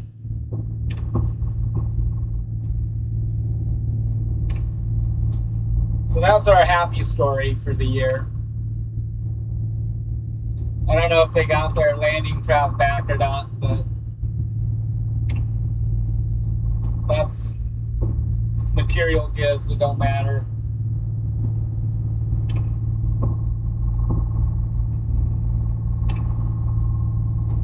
We're in the Gulf of Alaska.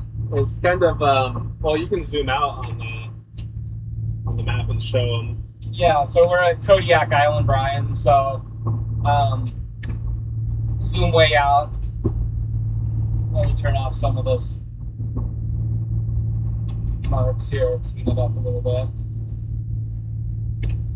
So, I don't know if you can see my mouse, my handprint. So Kodiak is like right here to the west, and we're down here now by Ugak Island.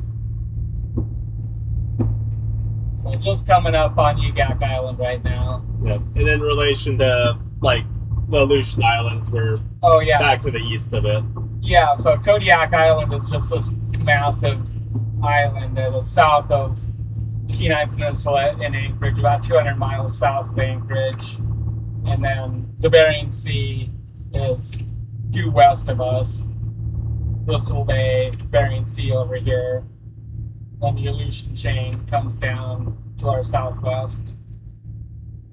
So yeah, we're just this big old island plunked out in the middle of the Gulf of Alaska, basically.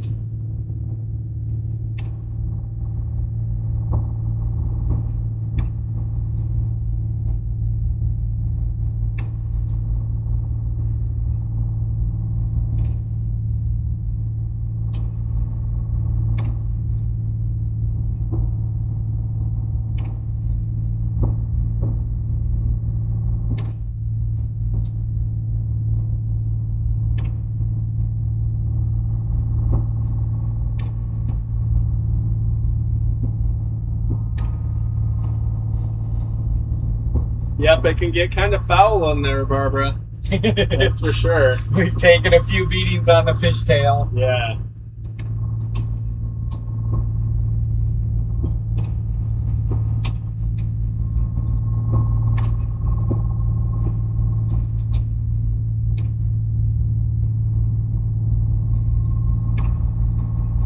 Well, that fishtail is a good little boat, though. It's really seaworthy. Probably the worst we've ever seen in the Narrows is when we were actually traveling home with a load of dungy pots, and it was getting late in the evening, so we went and anchored up inside Ugac Bay because we didn't want to go through at night. And we got up early the next morning, and there was a big swell. It was probably maybe 8 or 10 feet, but really stretched out. Just a big, long, lazy swell, and a big minus ebb tide. And so we went through when it was ebbing against that, and it blew up from a big, long, flat, calm, lazy swell to just these big, gnarly curlers chasing us. And the fishtail is a really good boat, especially with it on the stern. It doesn't broach really easy. She rides pretty good in a following sea, and I white knuckled it for about 20 minutes. And I thought to myself, wow, I didn't expect that. Yeah. By the time we knew what was happening, we were in the thick of it. You can't get turned around, so you gotta go with it. But because we were going with the following sea and against the tide, we were only doing about 4 knots. It slowed us down to about 4.5 knots. If we'd been going the other way, it would have been horrible. They would have been going into it at 10 knots. Yeah, and that's a bad. And then to a bad really story big, right there. Yeah, breaking sea. Yeah, because that's like piling your boat into walls of water, and that would have been burying the bow into every one of them. It would have been horrible. Yeah, so you gotta be careful. You learn quickly, like instances like that, how much respect you have to give the sea, and how crazy it can go from flat calm to nasty like that. And so we came out on this side of the island, and it was just the same thing. It was just like this, except glassy flat calm. It was a 2-mile stretch of just 10-foot curlers, and then back to flat calm again. Well, that's the same situation those folks found themselves in. I guess if they had just bought that landing craft and maybe new to the island, I don't know, new to that area. They did. But this is one spot right here that really needs to, you need to respect it and be on your toes.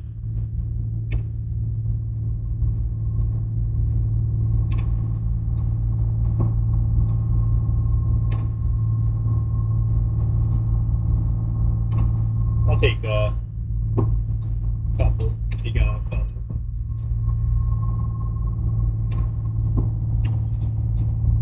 I only have one loop here. Don't rush me, buddy. You're keeping me waiting.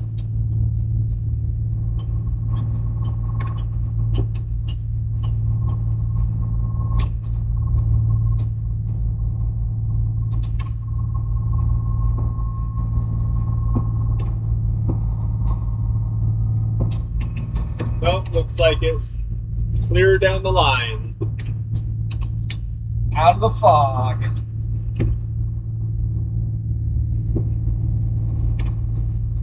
Little fog bank hanging off the island and out at sea, but it's pretty clear the way we're going.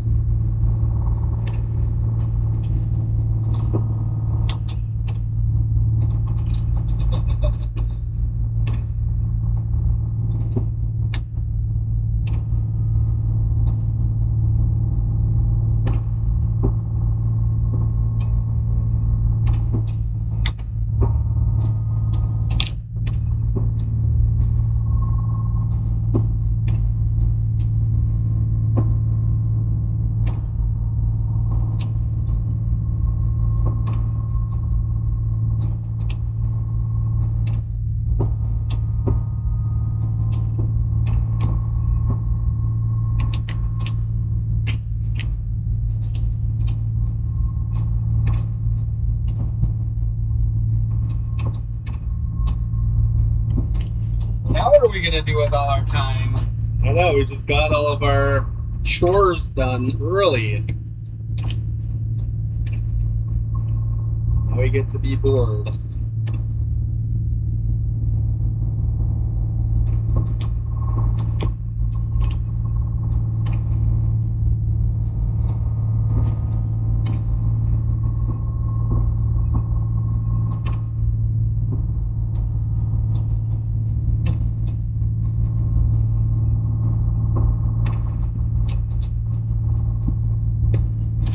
Like 100-degree weather, that's so horrible. That's like going down in our engine room after you've been running for a few days. It's terrible. There's at least dry air down there. I can't imagine like humid 100-degree air. Ugh. I suppose you get used to it, but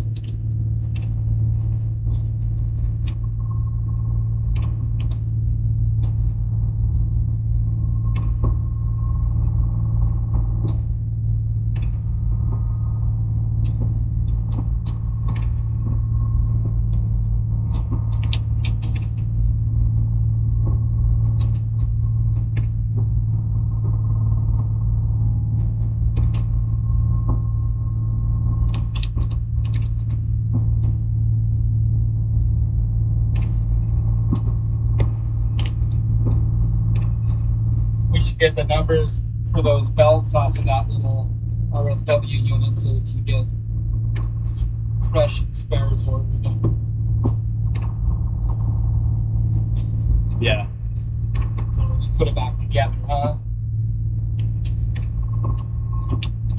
Put new ones on and then zip tie spares up to it. Uh-huh. Need to think about getting that work done. Now that the unit's mounted in here, the control head, control panel.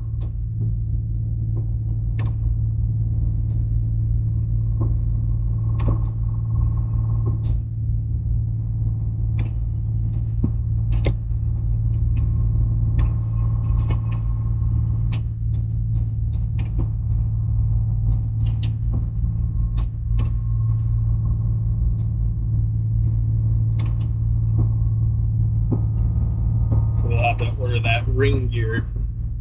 Huh? Mm-hmm. Well,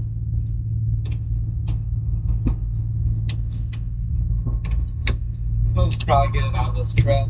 Yeah. We'll have holiday money coming soon. Oh. Was that enough? I gotta stretch for a minute.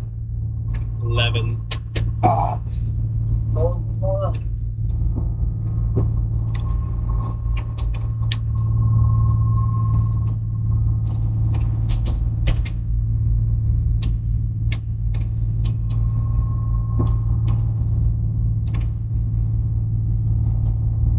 What are we making for supper? I'm not sure yet, Advin.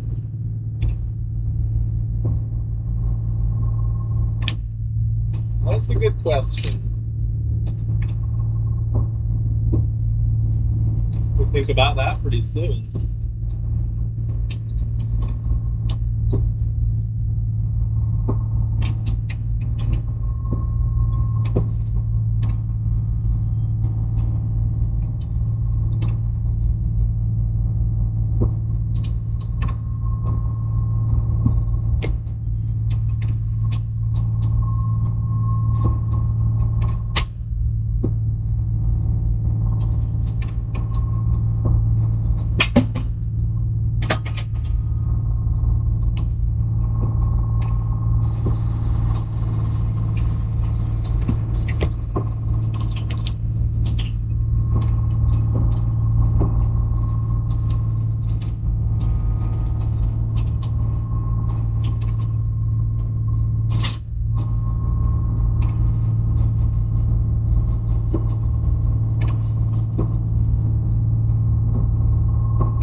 cauliflower crust pizza with pepperoni and mushrooms. Kathy had.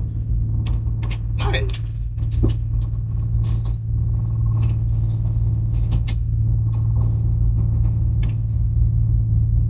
Mom and T are gonna have taco leftovers. And Barbara had pulled pork and low baked potato salad with a deviled egg and coleslaw. Wow. Yum. That's a nice spread. They both sound delicious.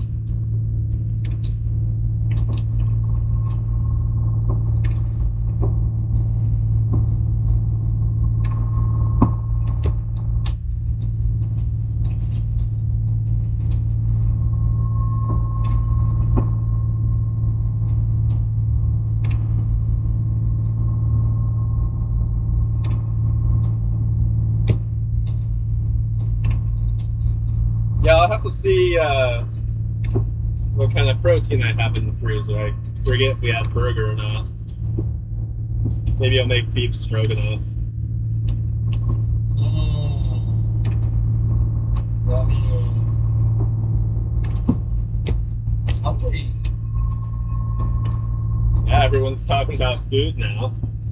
Right? We time to cook. We haven't even had lunch. We skipped lunch. I had a granola bar. You didn't have anything. You had a granola bar? I did. Are you sneaking it in the back deck or something? No, I ate it right here, right in front of everyone. You didn't even offer it to me.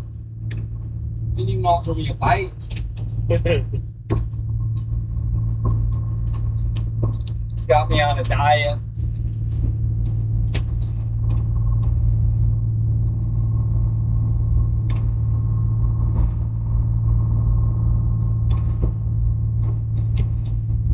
Deboned chicken thighs and breading up and frying them. Oh no, bacon! Mom forgot to send the bacon. Oh no. That's the risk when we swipe stuff from the boat. Well, lucky I didn't have anything planned for it. I'll just have to use a rock for the breakfast dinner if we do one. Yeah, hopefully we're not gone that long. Yeah, right. Quick turnaround.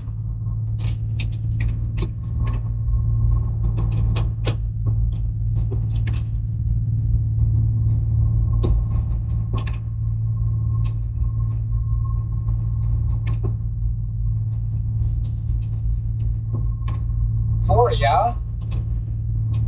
Yep.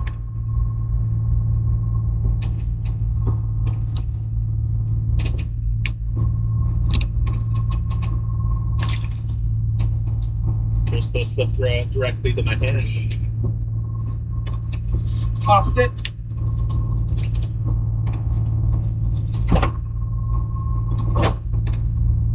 Your work done.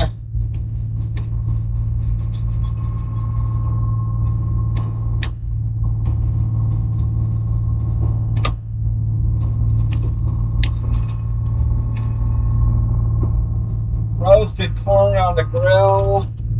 Come We on, need to do guys. some of that. All this talk of delicious food.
5 hours to go.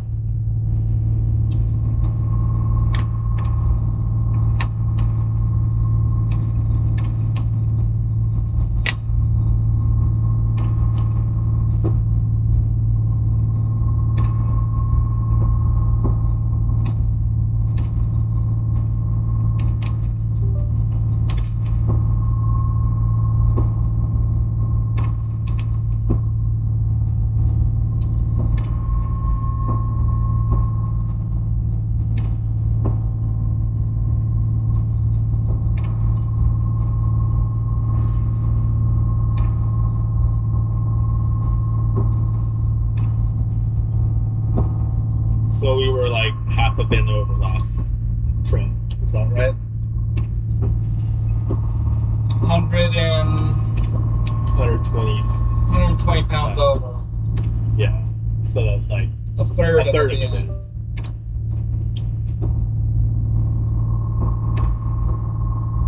How many bins did we get? One more than the trip before. So we know where to fill them to, at least. Should be pretty on this Well, trip. I would say fill them to the same level, and we'll just go like same amount. Yeah. It's just too bad. Whoever. They would just do like whatever, half a tote.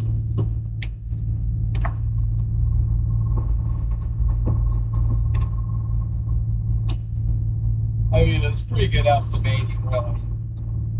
They should give us an allowance.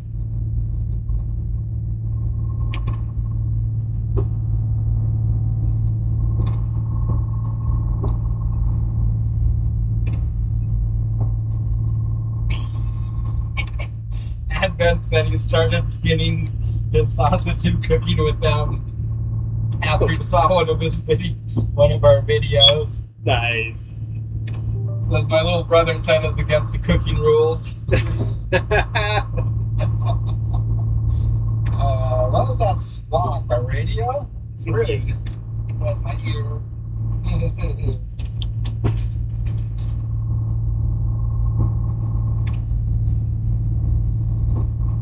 I'd love to take everybody along out fishing. Maybe we'll get our charter license one of these days.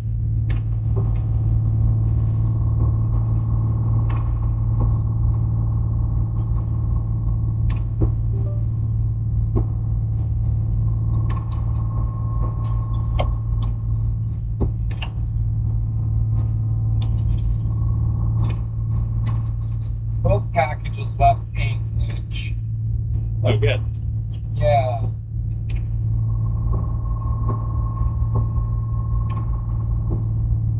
Good.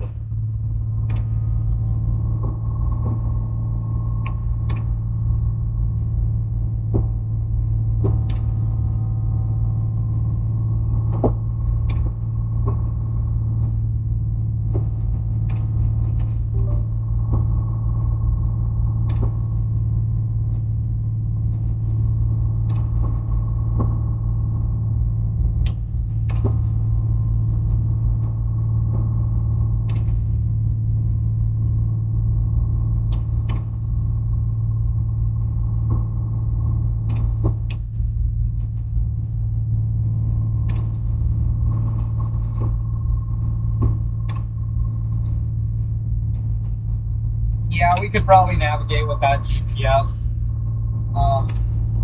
We know the island well enough and the water well enough that we could work our way home if we needed to. Be a little more challenging at night or in the fog, but like right now, definitely. You just stay offshore a little ways, you're fine. You don't have to worry really about any reefs or rock piles sticking way out. So you could easily like navigate through here and up to Chiniac, go around the corner, fly to Chiniac, and then back to town. Wouldn't be too tough. Most of the places, if you just kind of stay in the center of everything, you're good.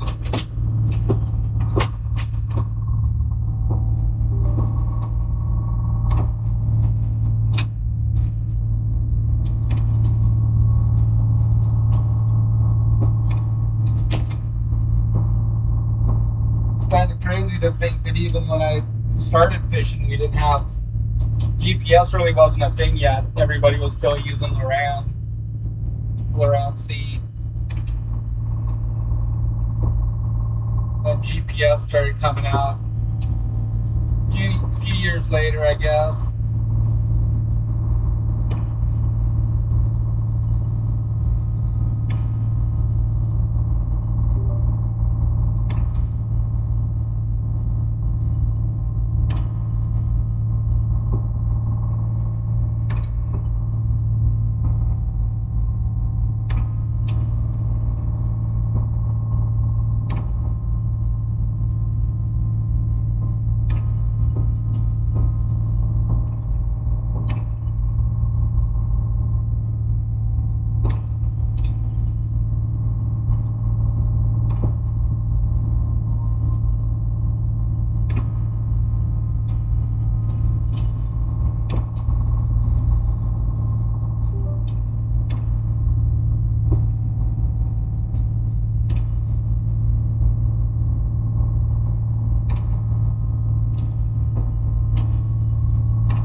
I don't know if we have much of an off season. We're hoping to have an off season this year. We keep telling ourselves that we're going to get done with halibut nice and early in the season, and then next thing you know, it's December 5th and we're still fishing. It's not happening this year, though. To be fair, we would have been done with our halibut season in like October, right? Yeah, had I taken care of our paperwork a little earlier. I don't actually remember when we I think it would have been pretty early. Yeah. Yeah. This year, though, we're quitting early this year. Yeah, we want to be done like in October this year. If anything, just go out for a few little jig trips. Yeah. If there's some cod around that we can catch, or maybe some rockfish is open still. Definitely not going to be fishing halibut in late November and early December. We're ready for a nice early That's too end to stressful. the season. Do some home stuff rather than stress about fishing through weather or around weather, cold winter.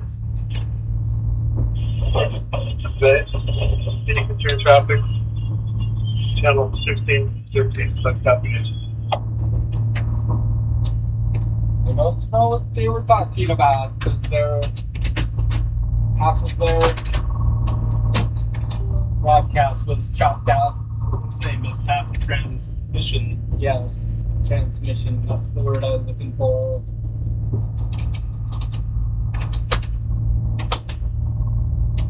Actually, like this, the whole transmission. Yes, pretty much, huh?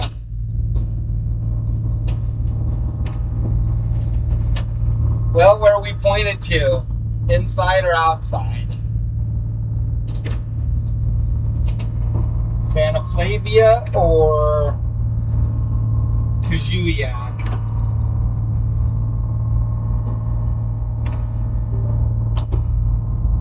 Well, I guess we got a little time to figure it out still. It doesn't matter to me. It's going to be nice up this way. I guess it's going to be nice wherever. Start at Ocean Bay. We can just start at Ocean Bay. Oh, do you really want to drive till 3 a.m. and then get a 2-hour nap?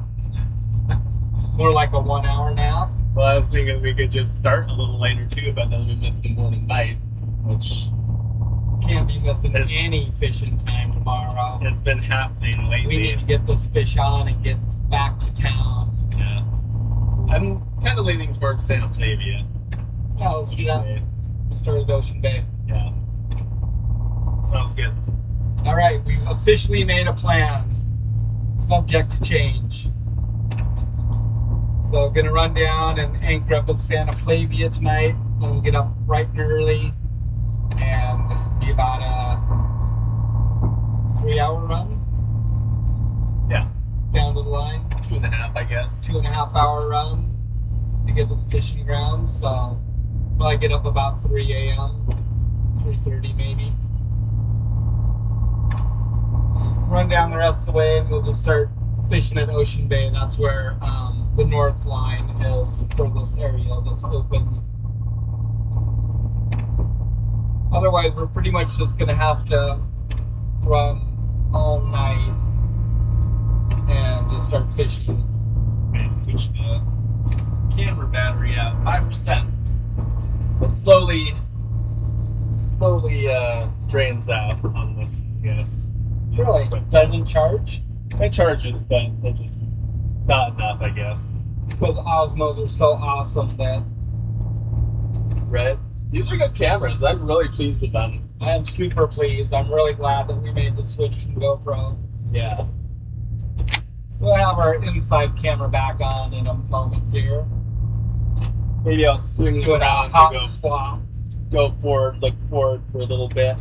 I'm sure folks would like that. Especially when we get over here towards Santa Flavia. Yeah.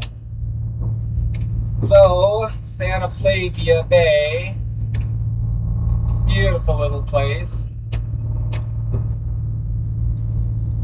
Oops.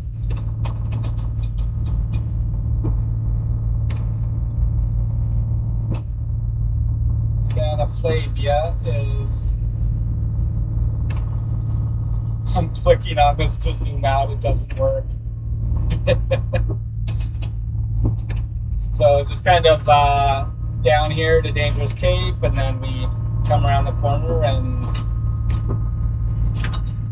it's this beautiful little bay right here. Great spot to anchor up. So we'll spend the night there and then just get up early in the morning and hop around the corner over to here and start fishing. Start fishing in Ocean Bay, I think. And if it's good, then we're a lot closer to home. And if it's not, we'll just keep working down and down and down and down. So last trip we were way down here. And why that doesn't look like it's very far, it is actually about 25, 26 miles away. So that's about 4 hours of traveling. So if we run all the way down here tonight, it's going to be really early. It's going to be almost 3 a.m. before we get anchored up, and then it's daylight at 5, so it's not very much sleep.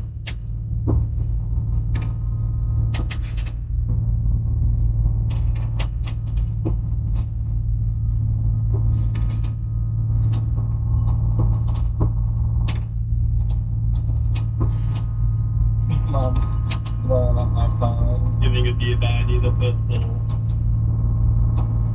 grease, not grease, but the spray stuff? Oh, I think it'd be a good idea. Yeah, it's getting, that's aluminum. Yeah, It's getting oxidized. Yeah, definitely put some on there. I think that they grip well enough that it's not going to hurt anything, right? Yeah, right. But that oxidation is just going to just continue to be gross. Oh, don't overspeed the trigger. Oh!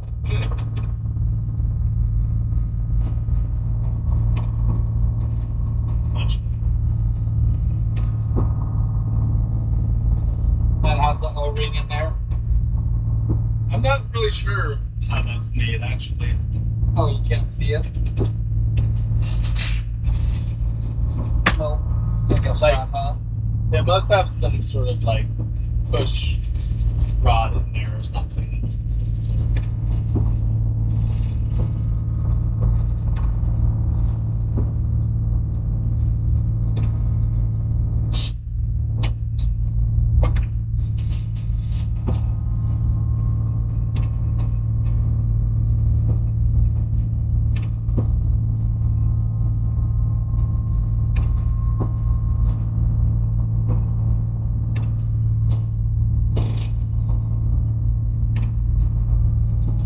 So we should be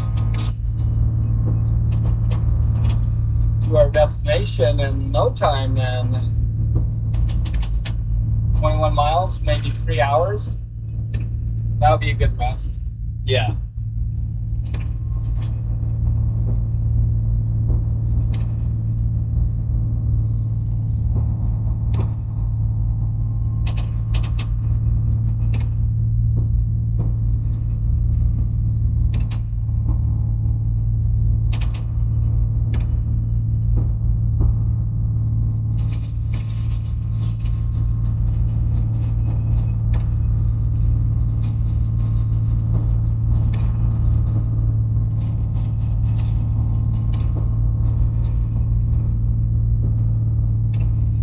That stuff has its own unique smell, doesn't it? Yeah. Smells good, almost.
have to search up fix for that. just reopened the same Yeah. frozen picture. Weird, huh? Very strange. All right, new view.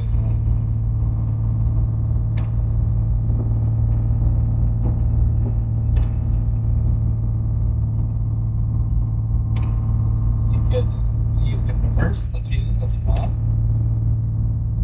Oh, so this one was the big one? Yeah. Put the other one down in the corner. Make it small first.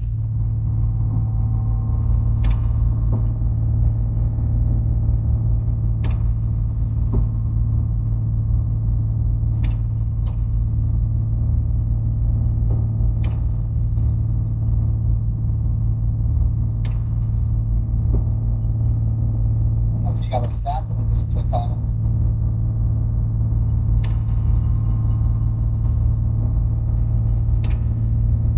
I don't know how to go front to back.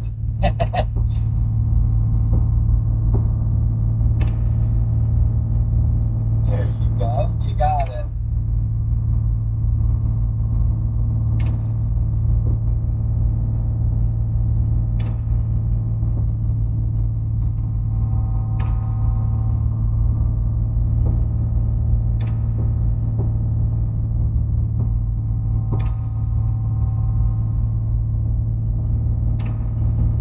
Put your stern view.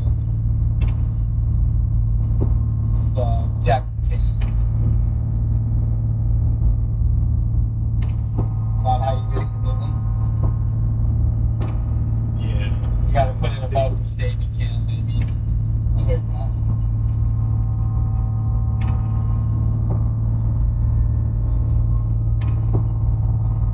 I guess that's good. You can see the power, right? Mm-hmm. That looks good. Yeah. There we go.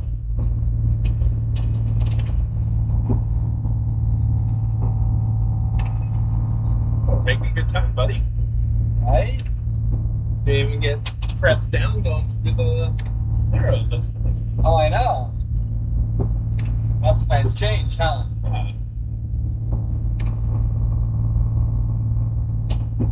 Well, our destination is that landmass you see right behind the chain.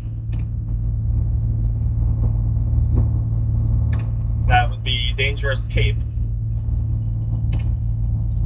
Around the corner from there. Yep. Turn the corner and then it's another hour and a half-ish. Yeah. I don't know if you can see that boat up there, but probably not. There's a boat in front of us. Anyways. Mitch up there, dear. Must be headed to Alatak. And saw the Canerva too. I think that they're maybe headed to the bay. They had a pretty big wad of buoys on their port side, like a big huge line of buoys. And they looked like they were tying stuff down, covering it up with tarps. So I'm guessing they're headed to the bay. To tender, maybe.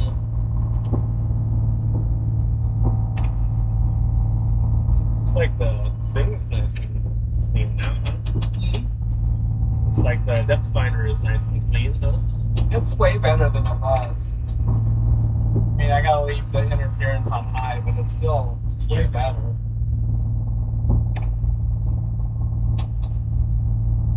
So that's just probably the normal, like, water clutter, I'd say. Yeah. whether it's sediment or whatever, for the fish.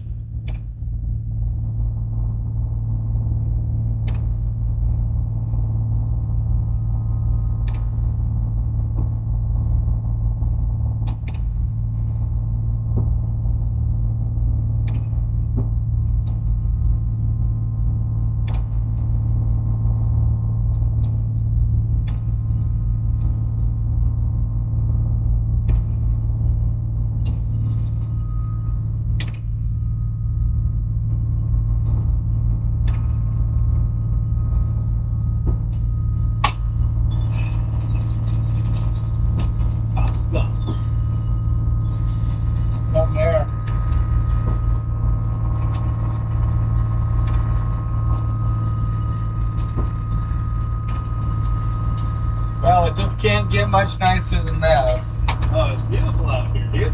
I was thinking to myself, it's lovely. Smell is behind us. Maybe it'll show up on the other side of the island here. Yeah, a little bit, I'm sure. But it should be beautiful up in the bay there. Yeah. Oh, you know, we should be looking for some herring. Right. No, we could just ice them down too. They'd be fine. Should have grabbed some salt. Forgot. Yeah, that's okay. Gotta get it from Pacific. They charge too much of ounces. Yeah. I mean, they don't have the kind that we like. The cheap kind. Well, yeah, and anyways, it was fine. Which, I don't know. The medium is best. The medium is best, I think. Yeah. It works best. The fine gets kind of gummy, It does. and it doesn't really, you know, like, it's just different. They don't firm up as good. Right. The medium Yeah, is maybe just it's right. because it makes a gap between them or something. Exactly. And the course is too coarse. Yeah.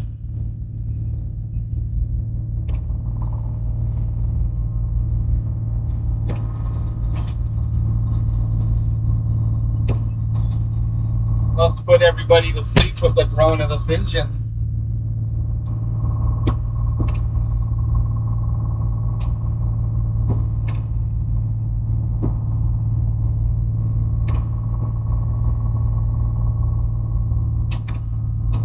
Either that or they all had dinner and got sleepy.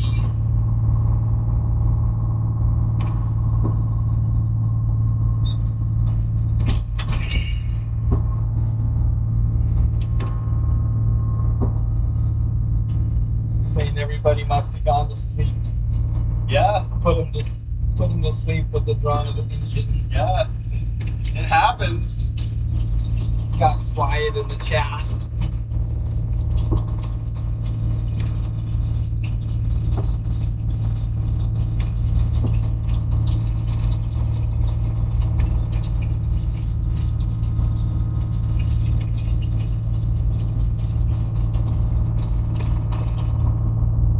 I just found some ground beef in the freezer, so Yeah.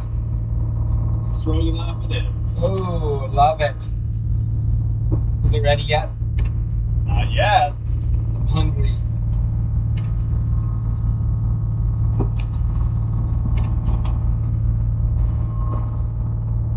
How about a protein bar? Yeah. Here, hold yourself over. Starving. Get belly burn coffee. That's true.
need to fire up the generator for this. Oh, yeah, because this probably won't do those, right? It's like 1,000 or 1,400. I'd fire up. We'll crash our live stream after all.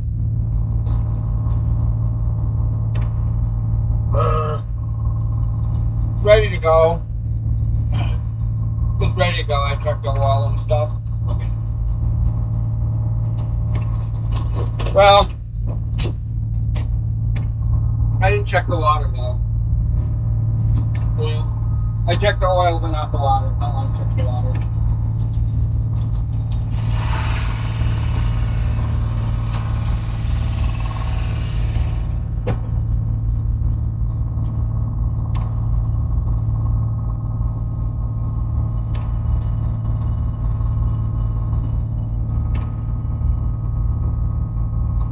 Yeah, it's absolutely gorgeous out here, Mike. Alrighty, thanks, Brian. Appreciate you joining us today. Have a nice evening.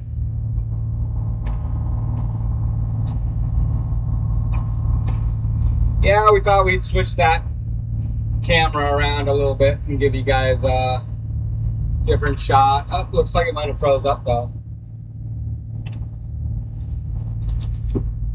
This camera was very finicky, I guess.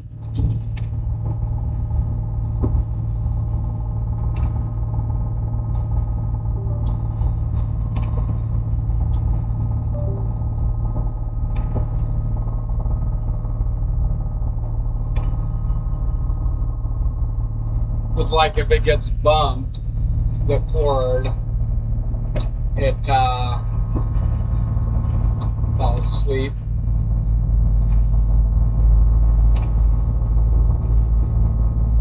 They don't like to wake up.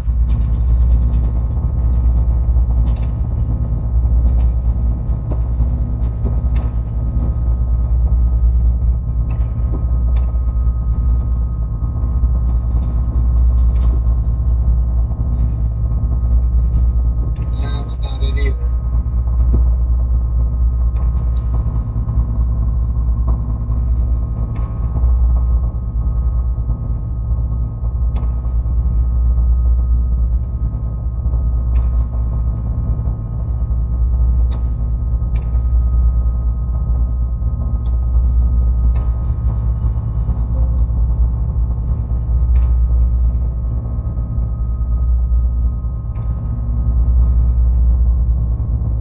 There we go. I gotta figure out what's going on with that.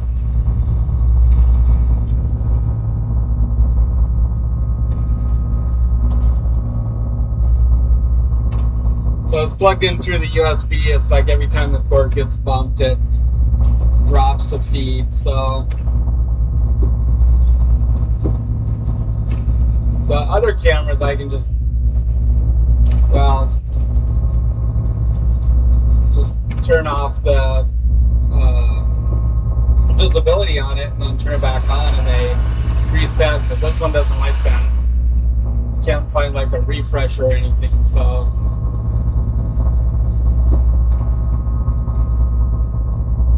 oh, thank you, Eric. Eric just sent us a super chat for 20 bucks. oh, thanks, Eric. We appreciate that. Good evening to you too. Yeah, you must have bumped the cord when you went down and that thing just like froze again. I just fixed it, but the Osmo. Yes. It's, I guess it's pretty like, don't touch me. it's very sensitive. Yeah. Yeah, we're excited to be back out on the water. The weather is just absolutely gorgeous, of course, so that's a bonus too. We're gonna run up here about 3 more hours and then drop the hook for the evening.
we did just pass by Ugak Island, northern.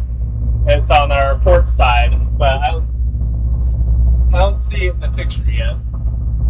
Oh, right behind us to the port there, that's Narrow Cape,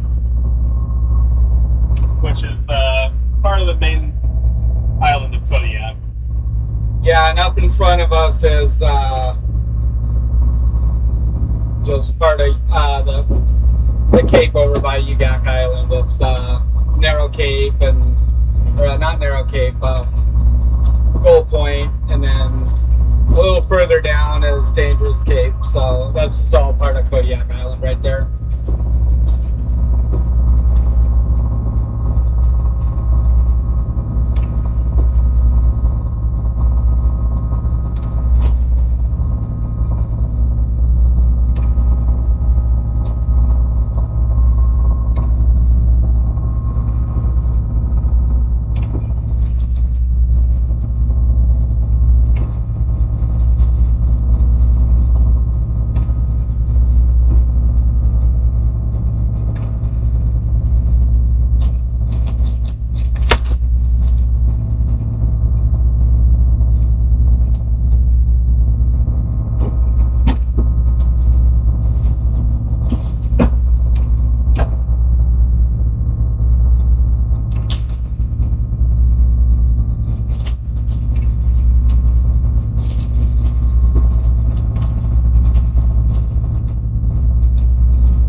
Yeah, the water's just gorgeous out here today.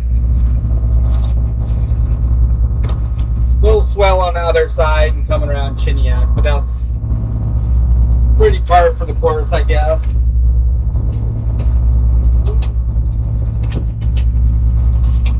Definitely a normal occasion for Chiniak. Yeah. Down here it's just gorgeous, so hardly any swell at all.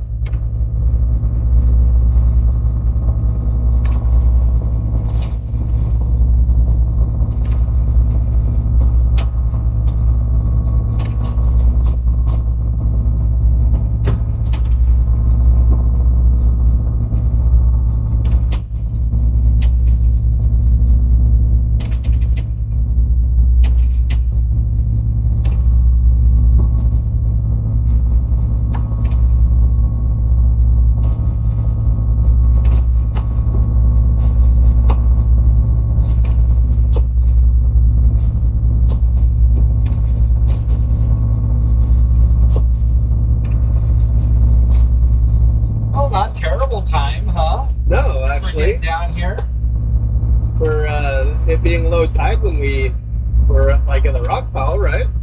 Yeah, I'm curious what we're burning. 1100 right now. Pretty much, just a hair over the whole time. Yeah, we'll have to see. Don't let me forget that we also took 5 before we started too. So I mean, it's pretty minuscule. I guess a third of an inch. I gotcha.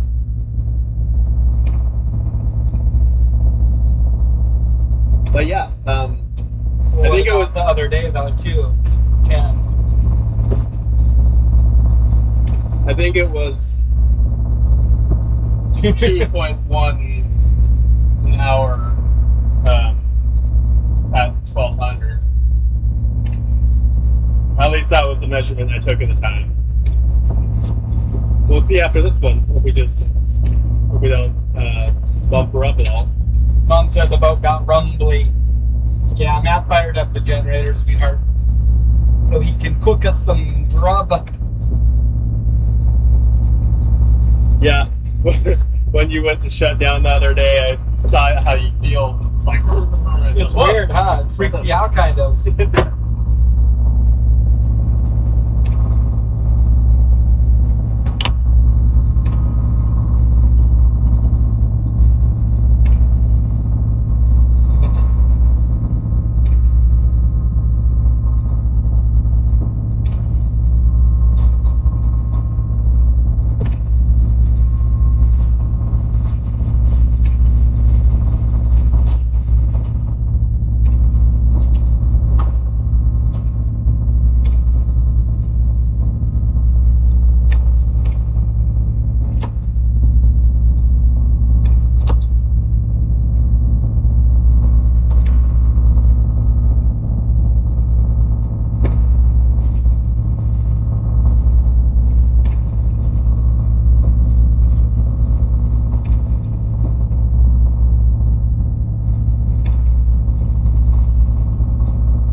inaudible because the mic's right there.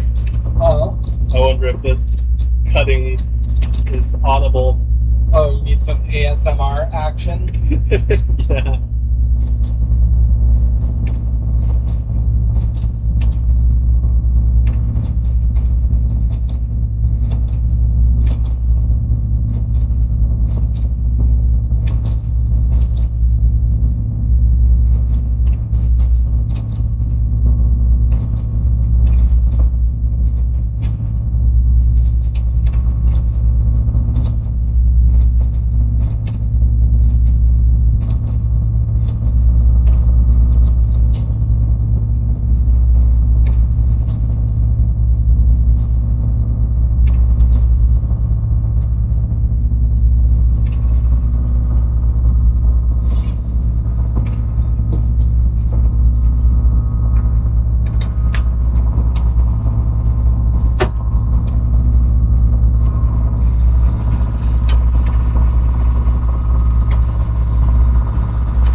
Don't cry, Dad.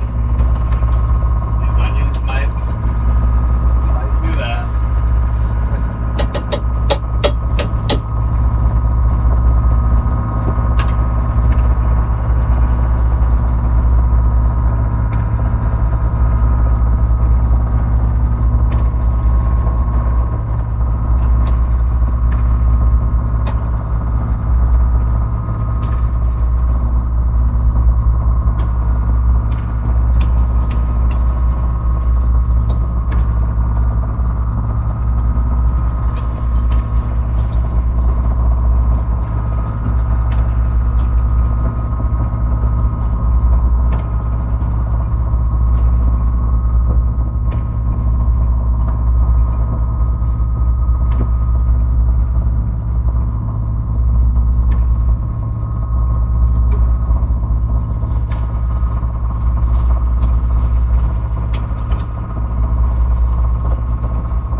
Got me, dude.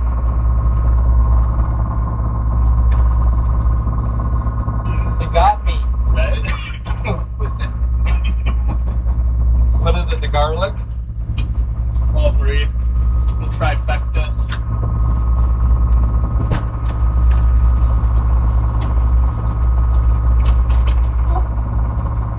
Burning my eyeballs.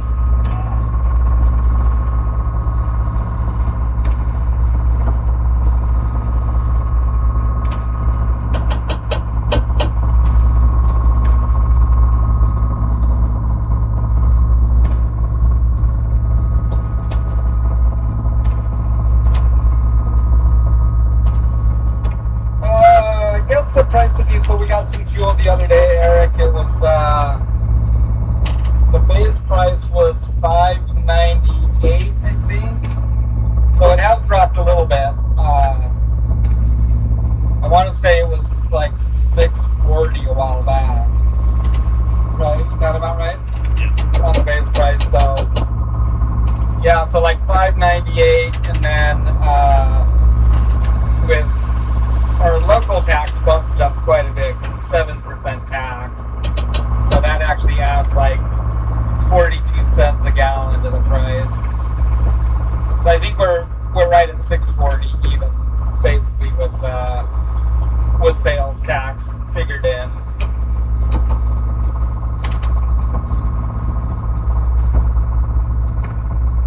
A few months back or whatever, well, one time it was $6.70 with tax figured in. So it has dropped a little bit. I guess about 25-30 cents a gallon.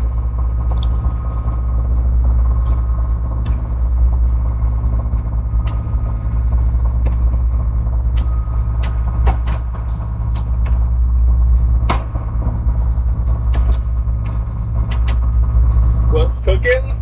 Making beef stroganoff.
think this is a much better idea for this trip.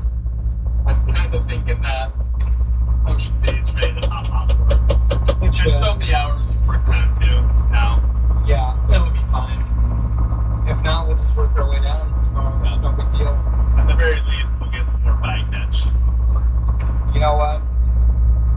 Could use that bike catch. That 1,000 pounds of brownies.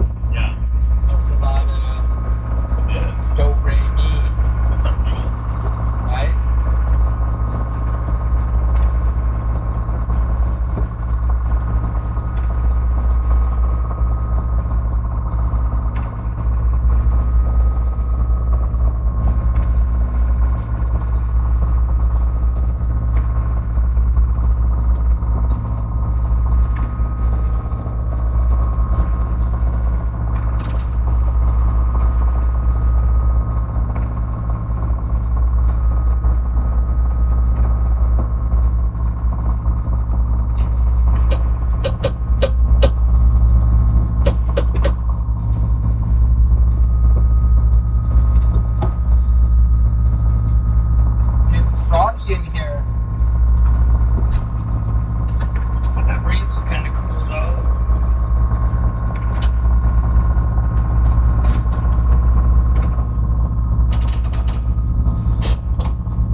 bunny girl.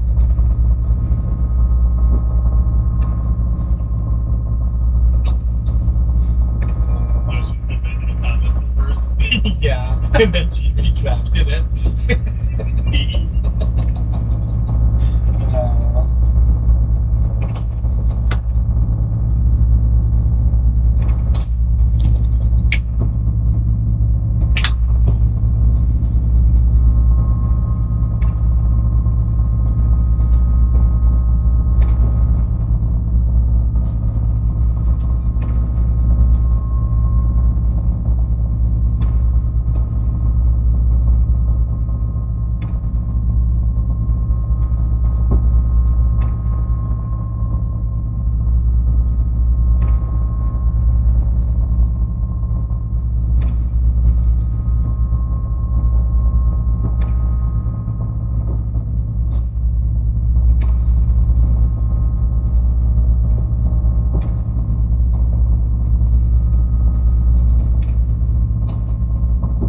Oh, we'll be there before you know it, man. Yeah.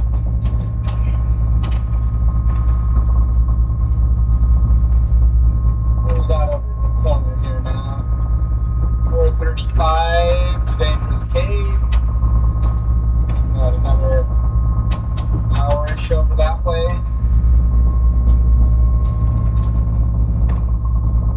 So 7:30, 8:30. He anchored up.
Our numbers were right on. Pretty much. Yeah.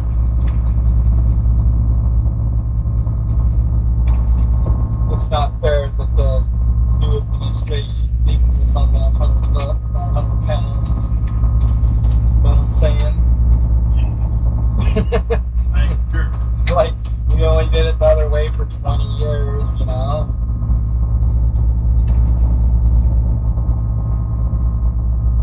Right or wrong.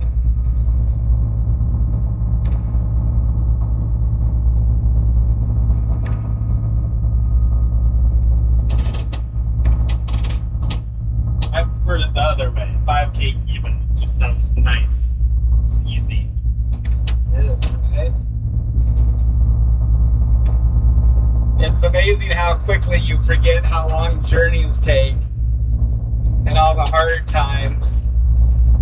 Our memories are pretty good how they kind of delete the boring and the bad, and they leave the good.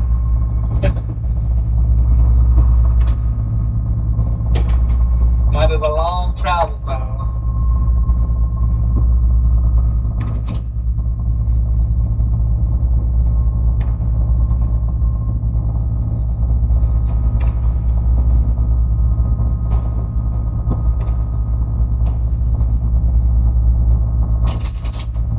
Probably the hardest part about being a fisherman, honestly, is traveling. You don't have anything to do, it's just boring.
I think the bad is still there, but it just kind of mellows.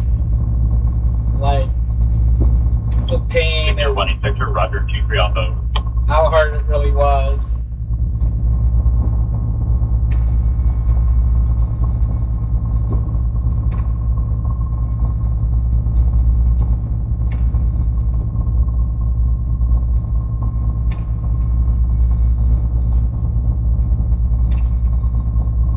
Good evening, Jerry.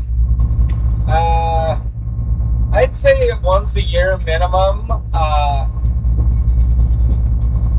We don't seem to grow barnacles really bad. It's mostly just on like the rudder shoe, bottom of the keel. As long as the boat's moving around, it doesn't get barnacles too bad.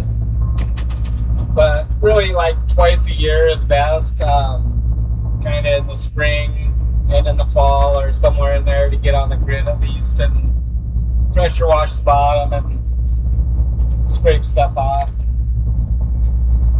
Yeah, the one time we drew heavy barnacles on the prop, we were in project mode. It was like probably a year and a half or 2 years. Yeah.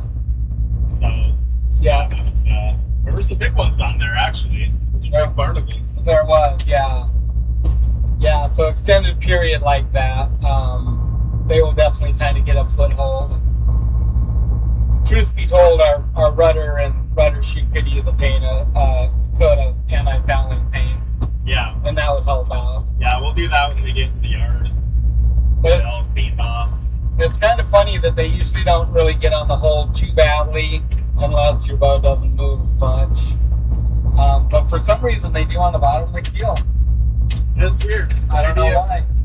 Maybe there's just a couple of bad paint that fell in there from the locks, or Could be. just from the bends of the grid. Chicken's done. All right, I'm hungry.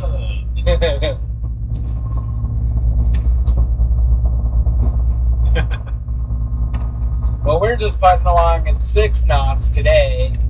We're in economy mode, Rusty, trying to keep that fuel bill tamped down. It's actually funny, like going down there. It's all like, there's a difference between 6 and 7, like as the prop wash goes. Yeah, It's like a lot more mellow out there. it quieter. is. And not quite as rumbly, huh? Yeah, not as rumbly. That's the big thing that's missing. Yeah, I guess we were making about 6.2 to 6.4 on the way down. Yeah. Now our speed's dropping off a bit. Actually, you guys can see it on the screen right here. 6 knots right there.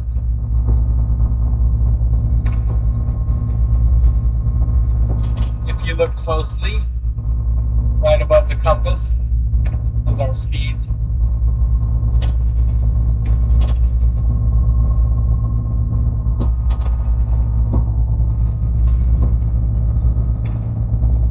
Eight knots sounds like my son's shoe. So a knot is 1.1 mile an hour, right? 1.14, right? 1.14. I rounded down for simplicity. I get every number. Yep, so we're roughly doing a little under 7 miles an hour.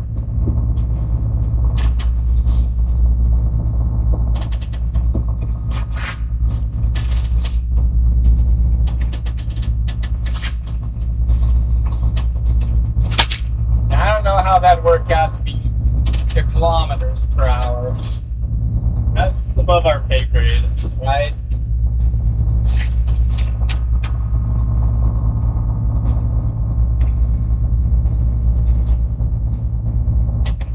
.16, Gary said. Now the question is, do sailors in the UK use knots? I think that they do, Europe. because it's a maritime term. Yeah, nice.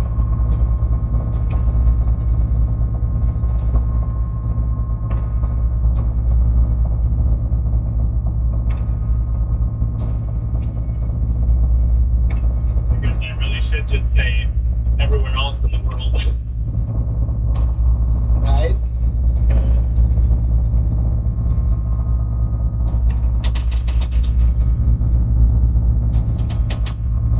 Well, about 2.5 hours from our destination. Right around the corner now. Over here, Santa Flavia. That's where we're going to go to. You can probably tell we've anchored there a few times. Nice That's place. where we lay our heads. It's a good stop off point.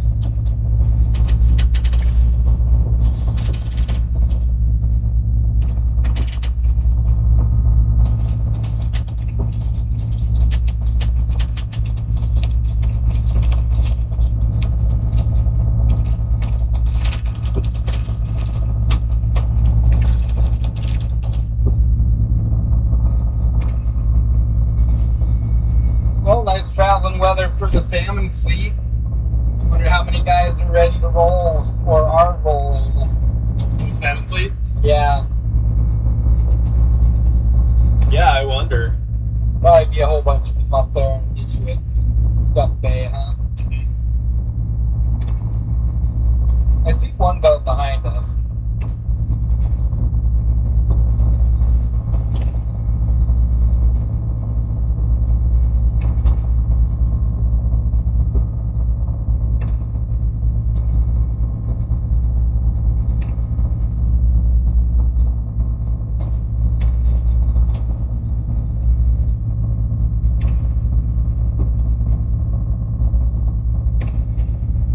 Ah, thank you, Gary.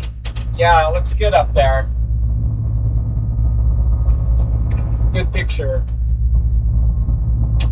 Thought you guys needed a little variety. Probably tired of looking at our faces.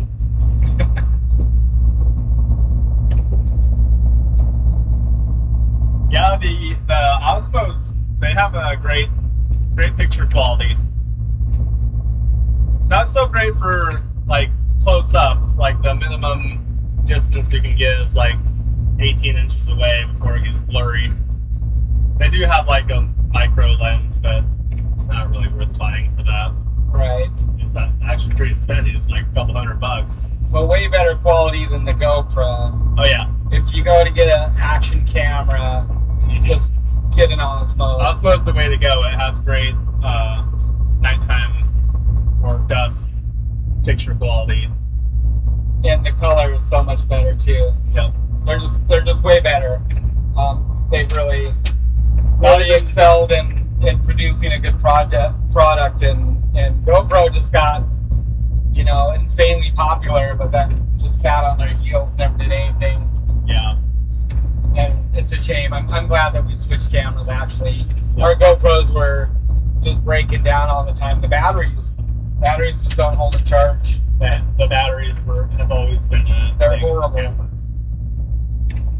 Not even sponsored or anything, but very, very happy with the Switch Yeah. product. Glad we made it.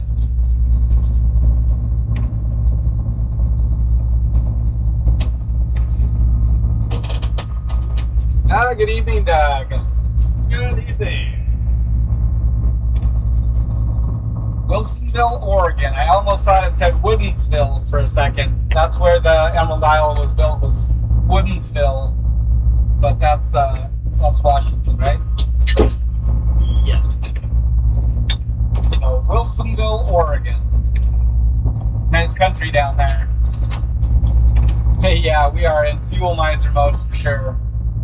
But still, 6.3 knots. That's not bad. I can't complain. Yeah. Out the way at 1100. About all.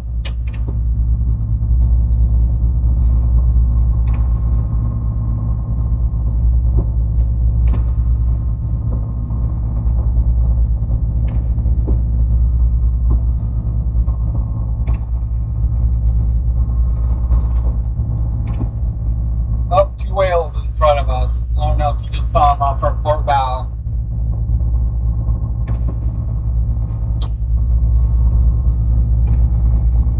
Not quite at the horizon, but almost.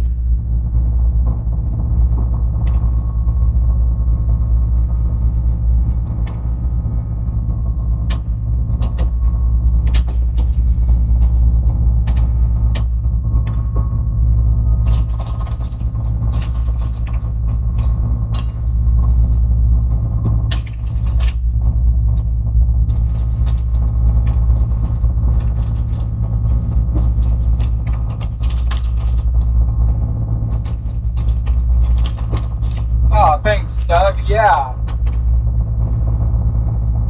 Well, we're just, yeah, you're close, Gary. Yeah, we're happy to be streaming, happy to get our cameras set up good. Still some tweaking to do on them. And we'll probably add at least another one or two at some point. I don't think we'll have them all on at the same time, but we'll make it so we can change the view and stuff a little easier. So yeah, Gary said UK uses knots. That's where we got it. So it's an old maritime term. Cool. Good to know.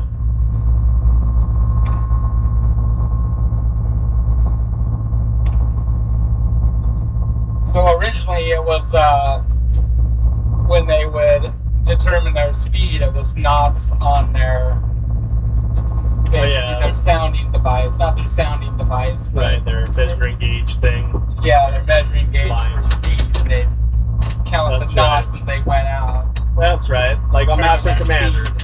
Yeah, That's right. right. I remember now. Beat 2/4. That's such a good movie. Oh, That's gotta be like one of the best, like, historical movies like that.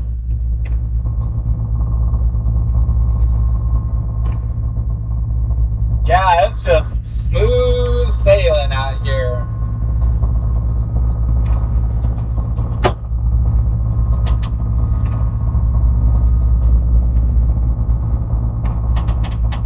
I haven't tried the Reolink. So the one from the bow is actually our action camera. It's Osmo. The back one and the one on our port side are Amcrest 4K. They're home security cameras, but they're really good as far as like weatherproofing and stuff. And the other's that whale right in front of us. I don't know if you guys saw him or not.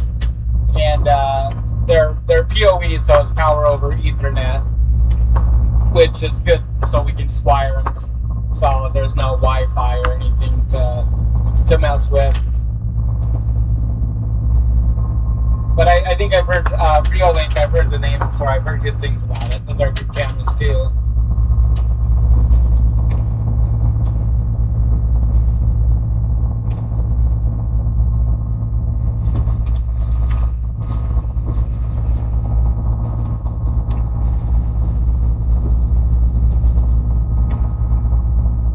Rainy in Oregon. Yeah, we had rainy weather for a couple of days here. So today's been nice. It was a little overcast this morning, and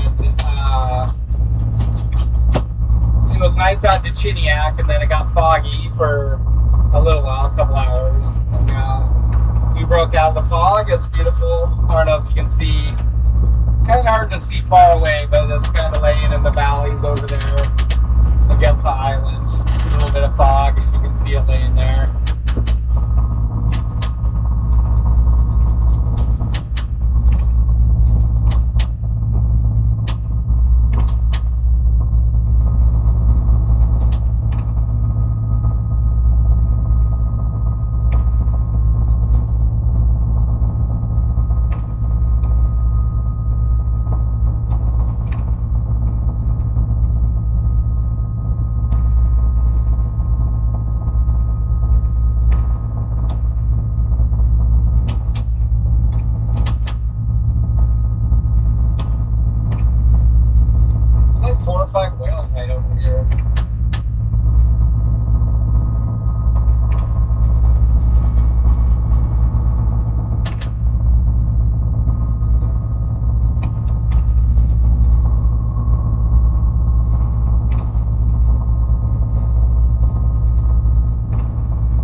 In the tide, but not too bad. It's a small tide. It's a flood too, so it's not too bad. Yeah, you have a good evening too, Doug. We'll be on for a while, and then we'll be on tomorrow. So hope to catch you then. Have a good evening. Take care.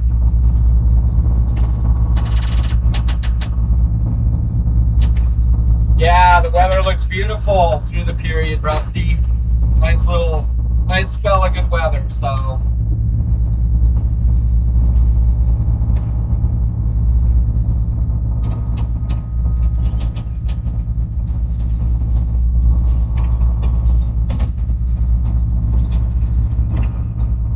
So here's our tides right now.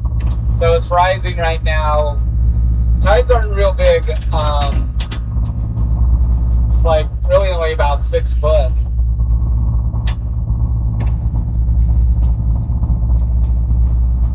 Next couple of days are small right now.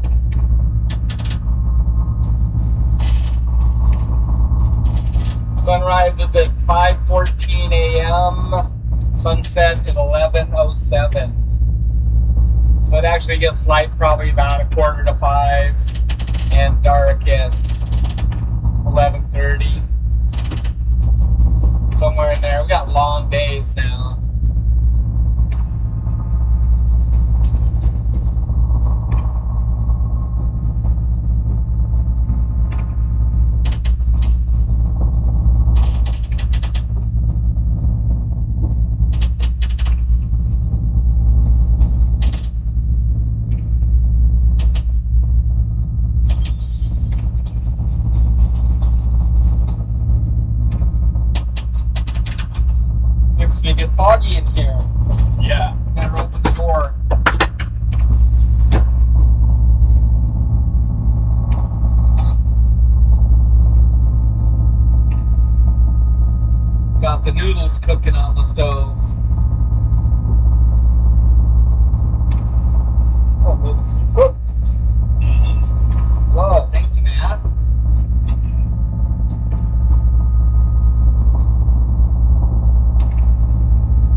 can cook on the boat.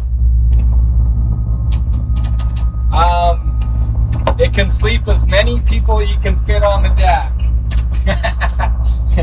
It only has 3 bunks right now, though. So that's kind of one thing that it's lacking on is bunks. Fairly limited accommodations. So that'll be a future us project, is to probably at least get another bunk added to the forecastle down below, and then it'll be more comfortable.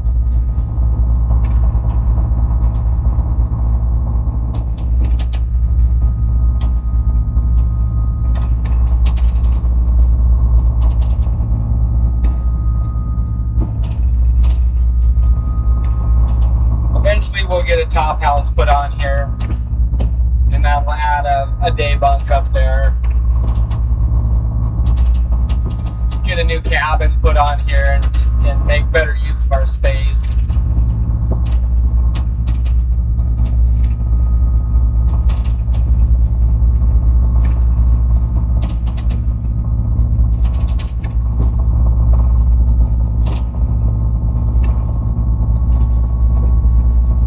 Yeah, the boys got the potatoes planted the other day, a couple days ago.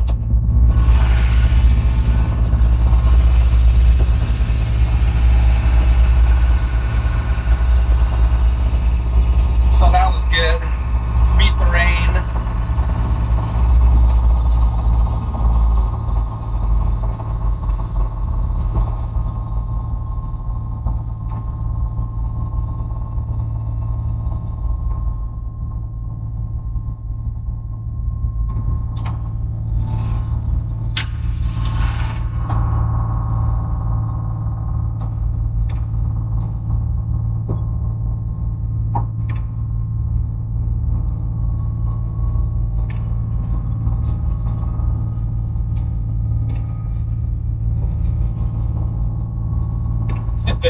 Need a head video. Not much to see in there.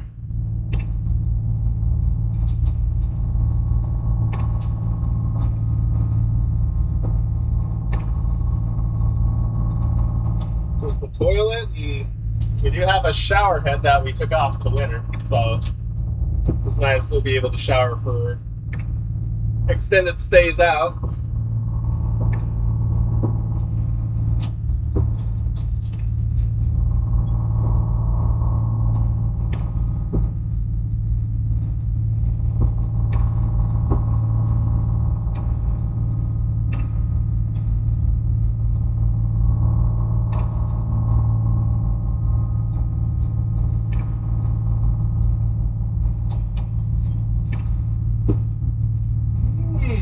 Good.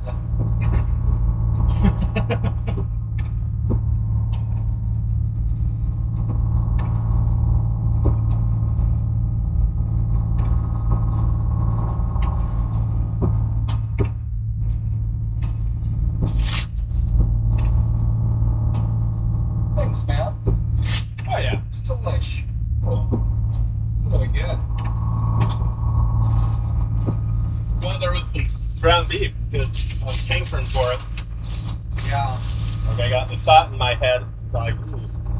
That's such like it's great comfort food. Matt made us up a nice dinner. Stroganoff, salads, got some sourdough bread here. Good comfort food.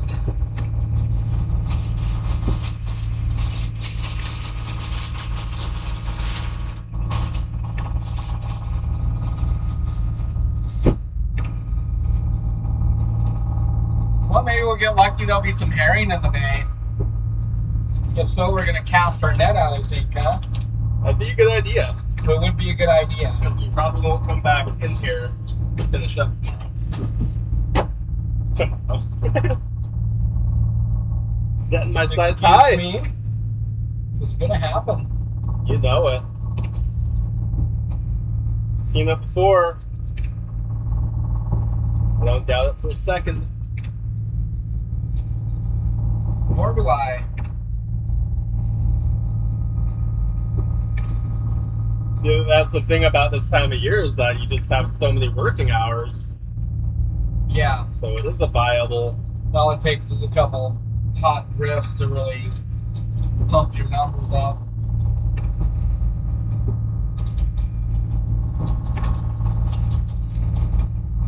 I mean, even on the last trip, that was only, what, 100 fish an hour, but Yeah. 12 hours later, you're done.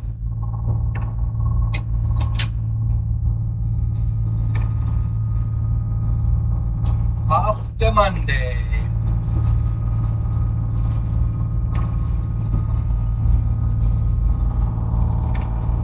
Well, we really appreciate everybody hanging out with us and all the support you've given our channel and our business and our family. We're truly humbled by it, guys. Yeah, for sure.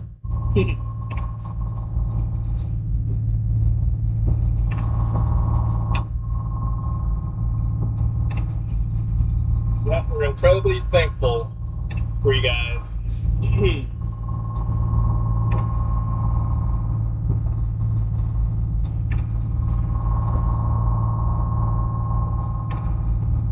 It's always nice to hear that, you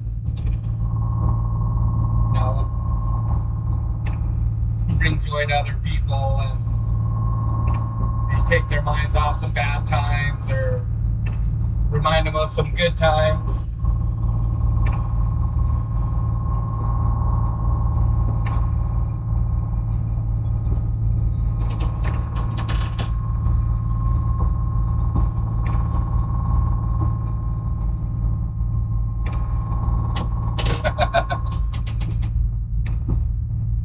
We're just humble old fishermen.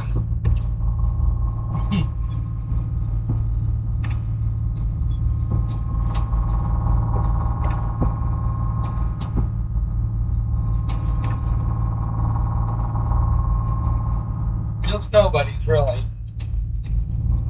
You know, we're those like famous YouTubers. Don't you know us? Don't you know who we are? It's funny, some of these YouTubers that, like, you know, they're not super famous, but they're pretty big. And some of them, they're just horrible people. And they're, like, so entitled and just, like, man, get over yourself.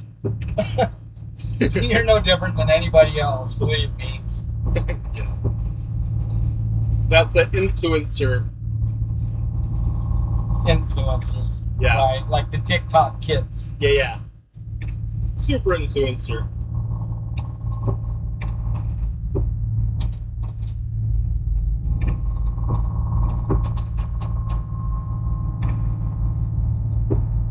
Yeah, I think that's a good skill to have as a child. Be able to cook. Same here, when we grew up, we always cooked 1 or 2 meals a week.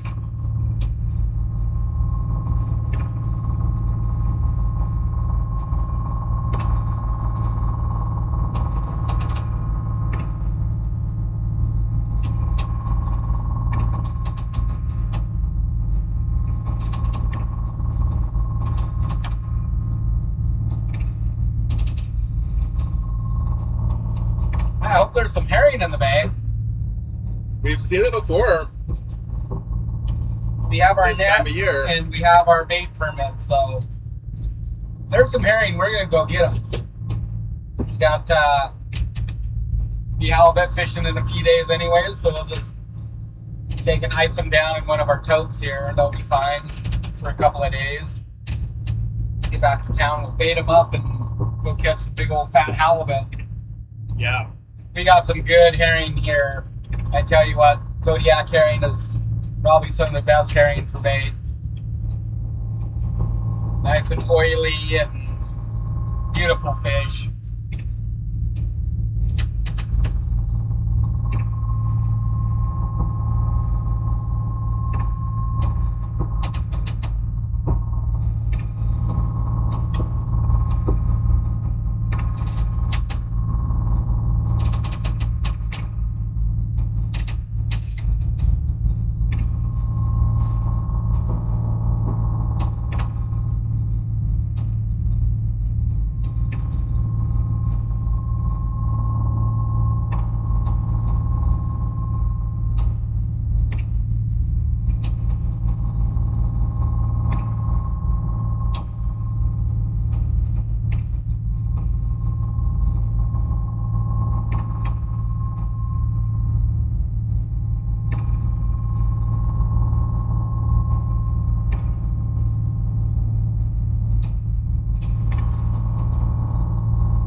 Yeah, we got some herring. Actually, just in the bay from here. It'd be right up here on this corner. I guess we're on the fishtail, huh? Yep. Yeah, so we were traveling down here to do what? Halibut fish? Yeah, I think so. And it was late in the evening, it was dark. And you started coming up the edge along here. I started seeing a lot of sign in the water, like at the surface. And then pretty soon it just kind of like blotted out the bottom. Wasn't sounding anymore, but we could see those herring jumping around in our sodium. And it's like, whoa, what all that herring? And so we just kind of idled up into the school and laid our net out, kind of did a half a round haul on it. And 600 pounds of herring in 10 minutes or less. It was perfect. Yeah. Filled up our Tanner taxi. Boom, just like that. So I want to say that was in August, right?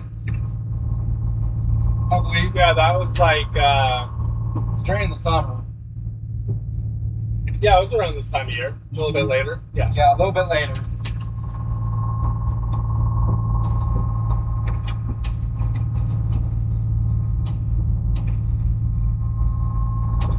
Well, hopefully we'll see a few around here somewhere.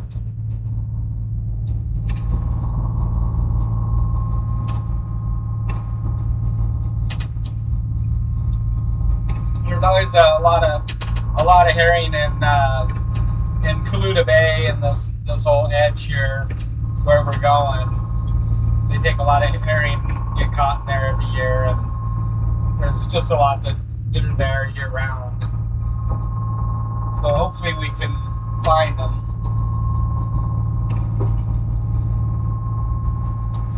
So it'd be nice to keep our bait bill down.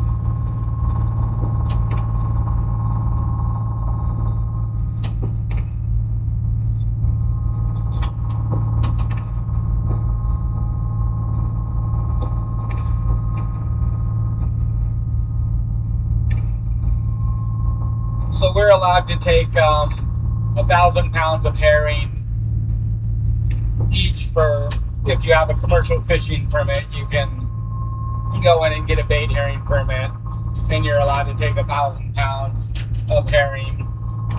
So we could take like 200 or 2,000 pounds, a ton.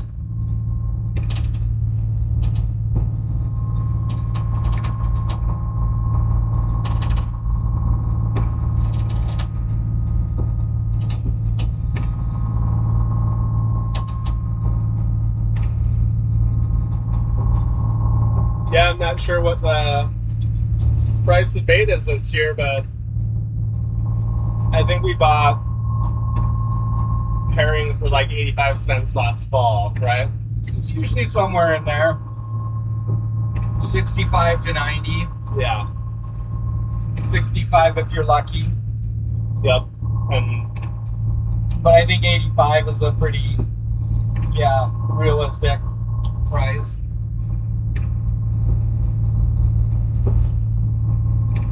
last fall we got lucky. We got some IQF herring from our main processor, individually wick frozen, right? Yeah, So nice herring. yeah, there was some beautiful herring.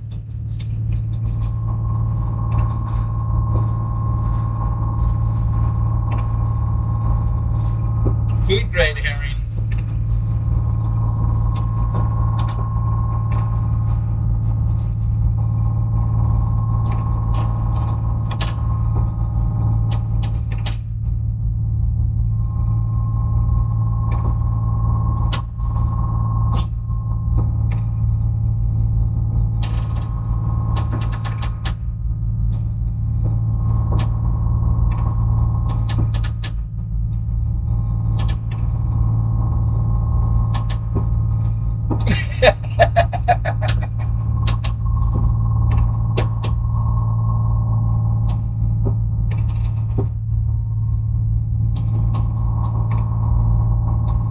Just yell loud in the comments when we need to turn.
the drone help you find herring or any bait fish?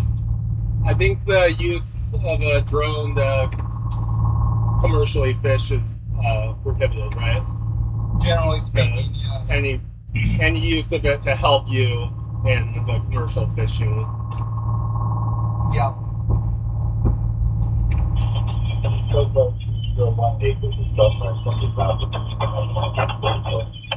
So you can hire pilots to spot for you herring or salmon, but you can't use a drone to do it.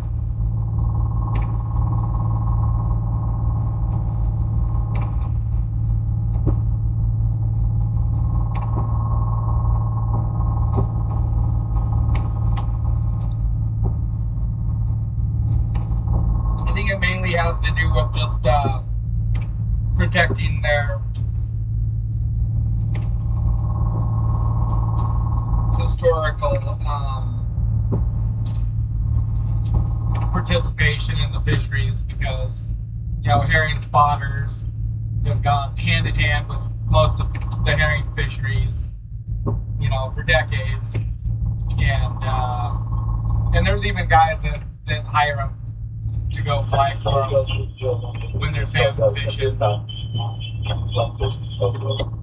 And so they've kind of got a vested interest in the fisheries from that standpoint. So I think that's probably the main reason that drone use is prohibited. Yeah. And then plus, if you got pilots out there flying and you got a bunch of drones zooming around, then of course it starts to become a safety issue. And that's most likely the scenario that you would see. Matter of fact, in the herring seine fisheries, there was some pretty bad mid-air collisions between spotter pilots, and then they basically passed a law that said there had to be a spotter and a pilot. You couldn't just one man it anymore, spot for fish and be the pilot. There had to be another individual in the plane to, just another set of eyes, either spot for the herring or look out for other aircraft.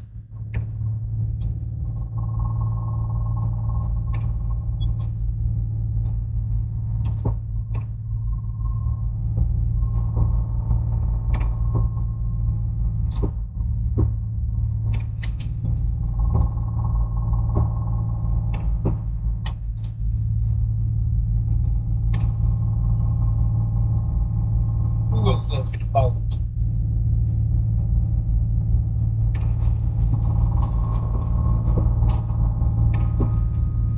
Lynn.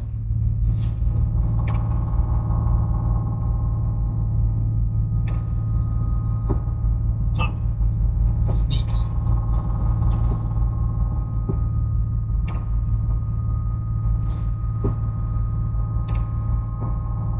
I think he suspects us. Oh yeah. He's probably watching the live stream right now.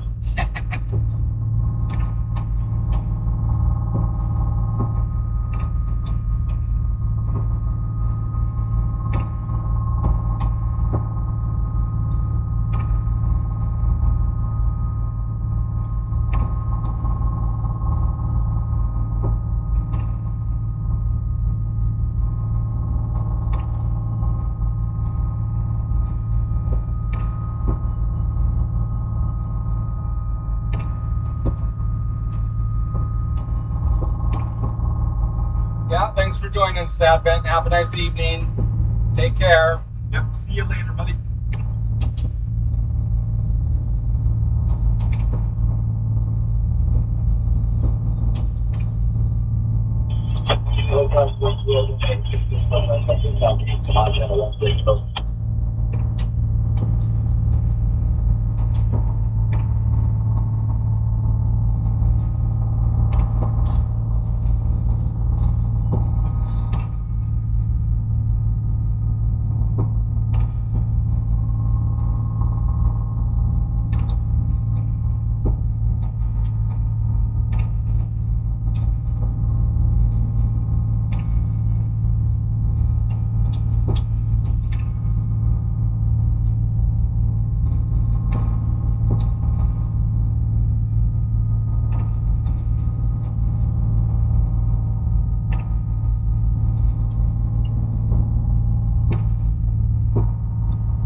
much as I want to.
Lots of kelp rafts out here today. You can tell it was stormy.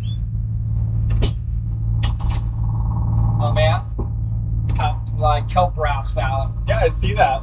Tell it was stormy. Oh, yeah. You want to wrap those up in your seine. Or your jig setup. You're gonna have to pay attention tomorrow. Yeah.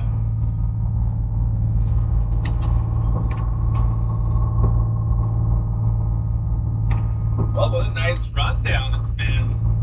Sure was.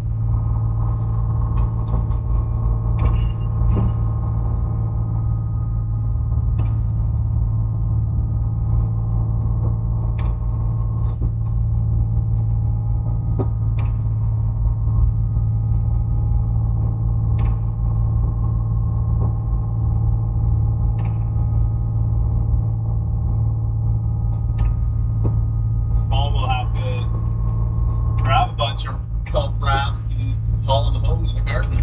Mm-hmm.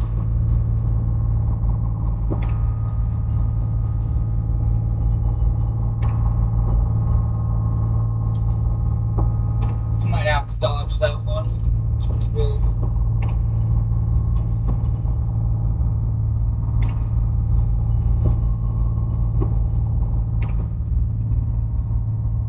Rather large one.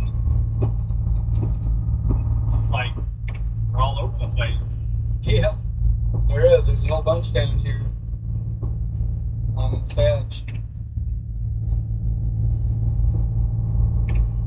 That's a lot of bull kelp. It's probably like 5,000 pounds right there. It's all bull kelp. It's all big. Stuff's heavy. Yeah. I didn't know that pilots had to have a license. I guess it stands to reason.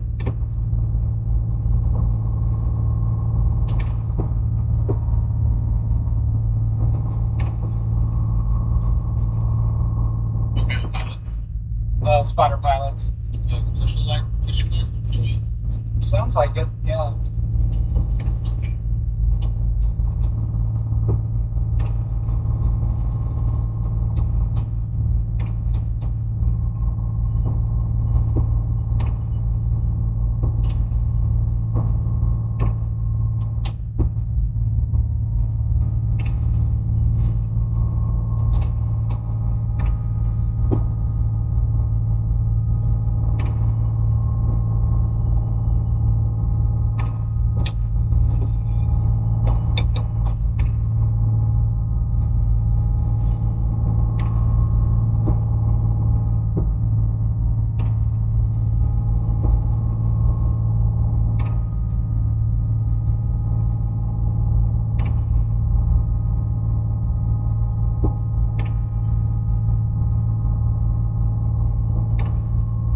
Well, we're gonna have to keep an eye on this. That might alter that plan. But rockfish held it. Oh, yeah. Okay.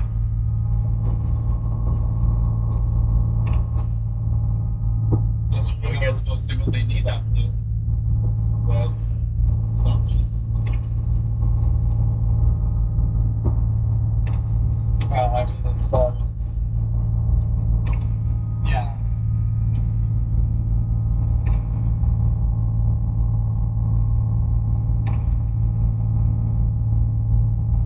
Well, I assumed it was accounting for him being out when he told us what he did today. But sure it was. Yeah. I guess it's hard to say.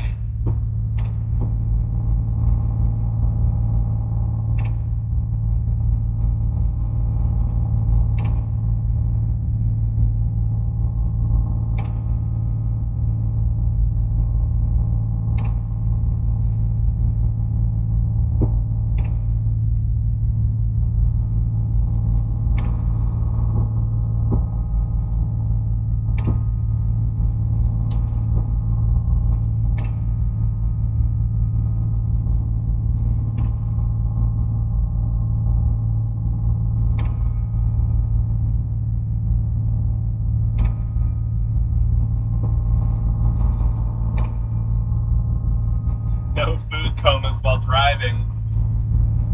Oh boy. You need a little stretch out? Take Yeah. over.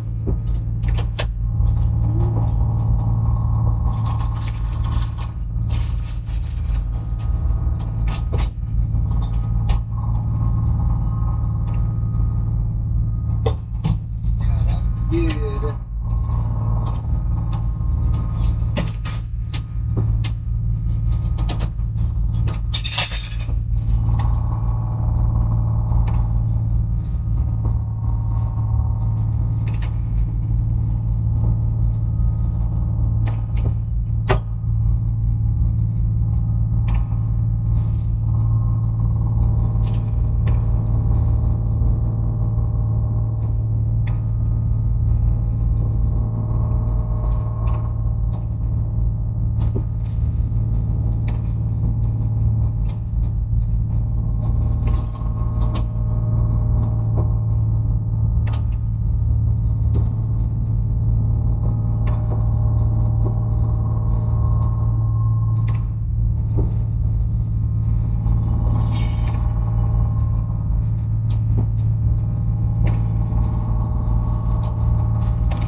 What did I just do with my phone?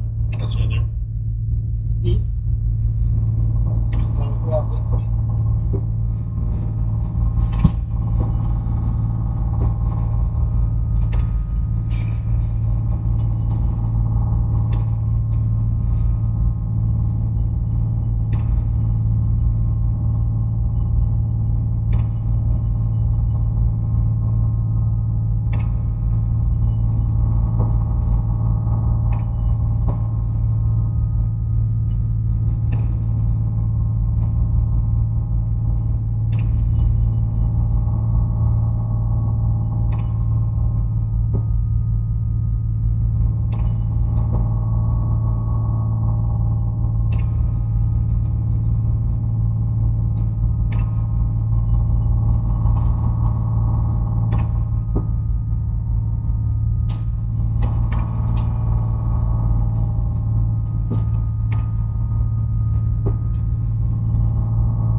nice and green all of a sudden down here. It happened quick, didn't it? Yeah. It's crazy how fast it went from brown to green. Guess we saw that home too, like almost instantly. Sun comes out after rain. It's just like boom.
Trade it out. It was like really normal. It'll knock that off, and that's a pain. It's fine. I'm good. Sure. Yeah, I'm good, bud. Okay.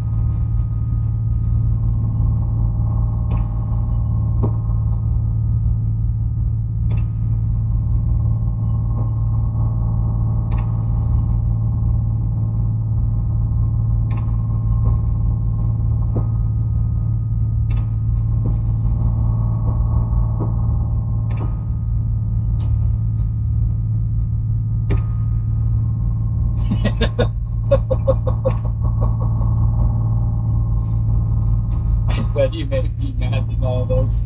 Mom said, Matt told me, girl. The competition on the prowl.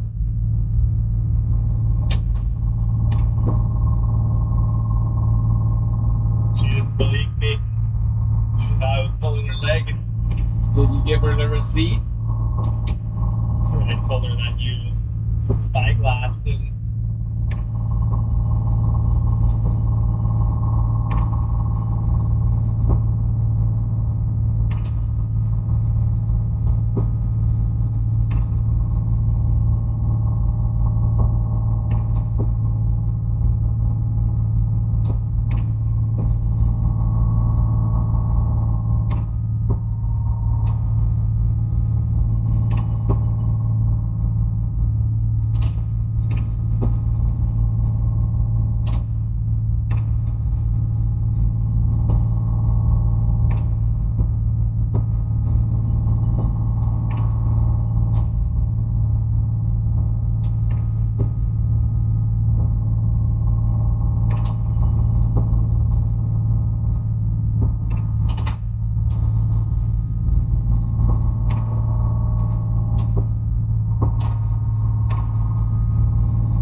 77 decibel. 78. Really need to get that insulation up there, huh? The rest of it. Yeah. Went through. You know, we should get a piece of that before we haul the fish and try and get this insulated a bit better for our guests. Yeah. It's kind of loud back there, too. Yeah, it is. It's noisy back there.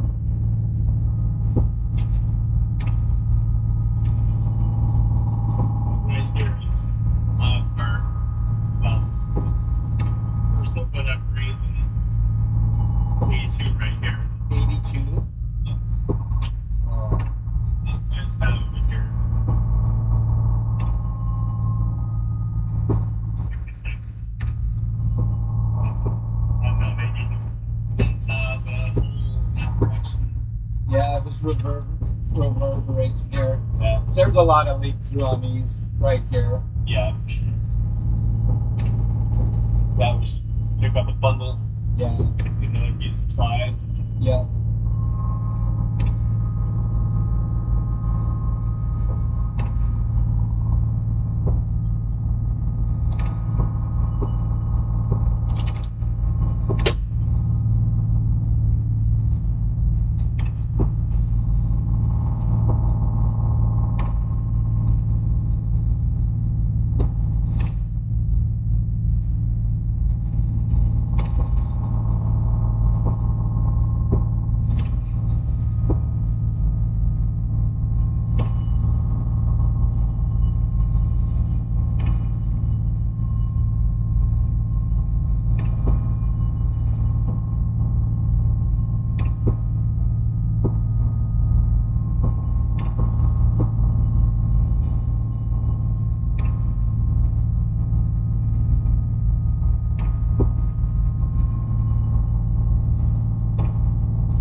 Devin's boat is noisy. Well, we can't speak for it because ours is pretty noisy too.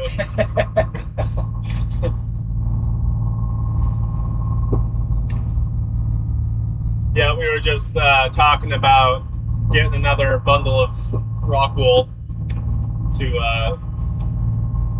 try and finish up this cabin roof and also around the exhaust cowling that comes up through the cabin. Yeah, there's a lot of sound leaking through there. That should tamp it down the rest of the way. Pretty good in here. And then maybe get a extension done for salmon. I mean, it doesn't have to be much, even if it just is a chunk of pipe to extend it up more. Keep I need to get a measurement on that. I'll get a hold of Pete. Yeah, right. Yeah, even if it's just straight up, it at least doesn't leak or bloom out of the exhaust stack so much that it will. Direct it away. Yeah, try and direct it away. Unfortunately, be directed towards you, stiff man. Oh, well, it's only going to be idle. Should be fine. Well, we could try putting a resonator on there then. Devin too. might have you beat.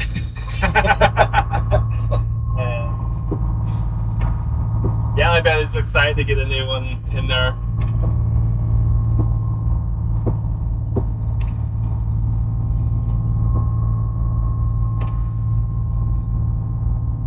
Yeah, resonator, right. Should help.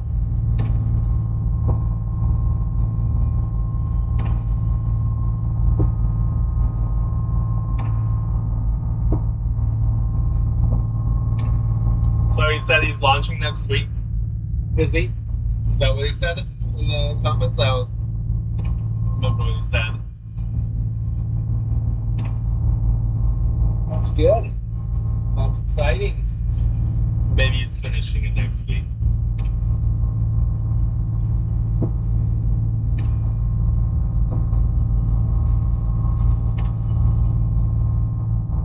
Yeah, that's a big project. Lots of stuff go into it.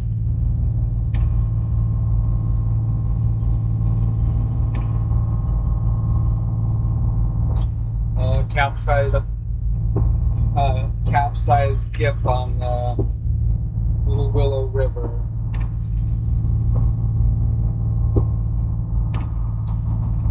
One person recovered alive, and the other one didn't make it. That's too bad. Oh, that's bad. Struck a rock or a log.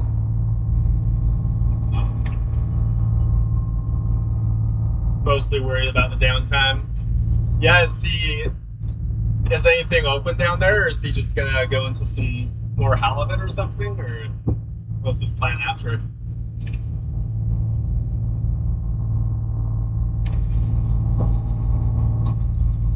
That's the hard part, is balancing that.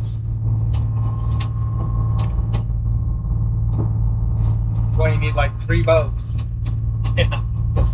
So you can work on 2 and fish 1.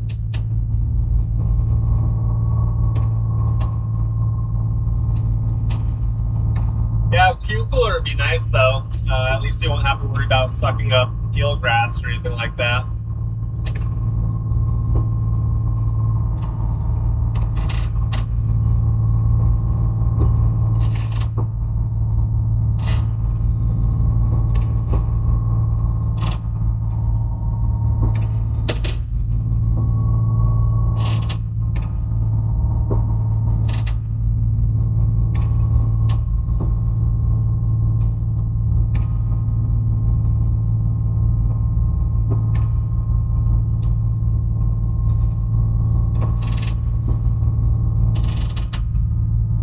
Goes to Sitka Craig for summer coho. Nice.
Yeah, I gotcha. Yeah, either way he goes, that'd be a pretty fun summer. Just more relaxed, not stressing about running down there if it's not ready.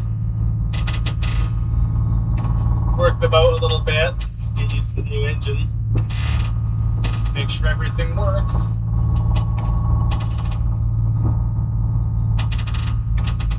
That's the big part of projects like that, is working out all the little changes, the little ripple effects.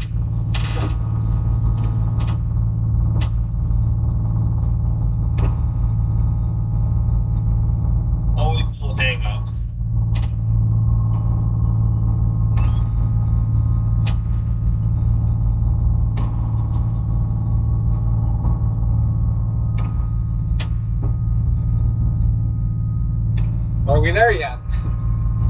Yep, for sure. We're getting there. 18 minutes to the hunger waypoint.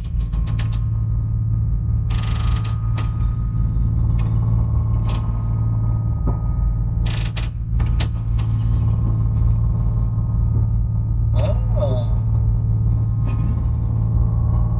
Right?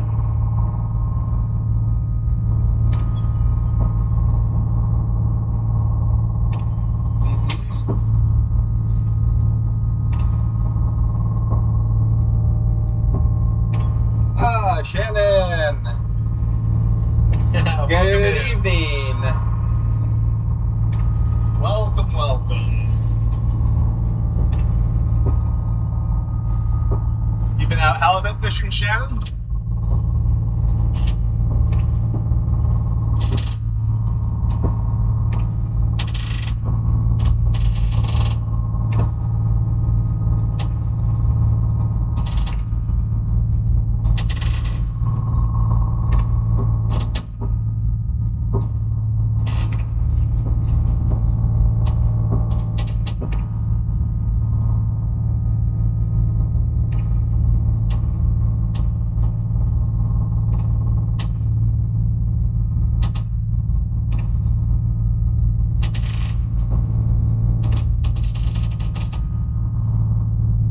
Nice. All right. We're excited about halibut, but we're doing another rockfish trip first. Yeah. But hopefully towards the end of this week or early next week we'll be on too. Hope you catch them up. Give some nice slaps.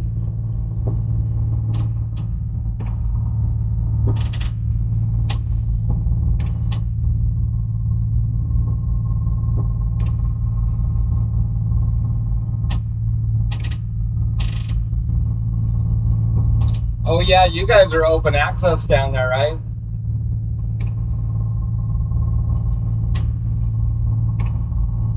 For halibut? I think so. Oh.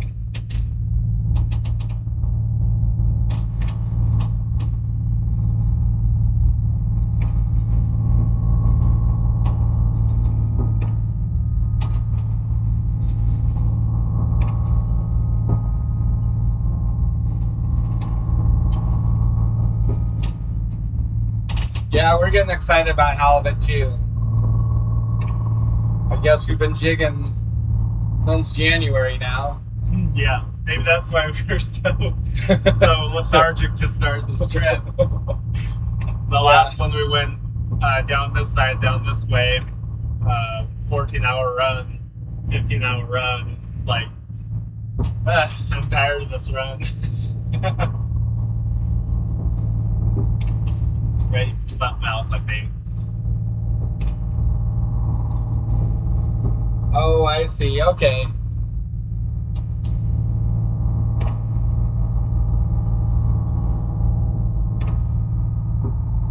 Ah, that's pretty cool. Very cool.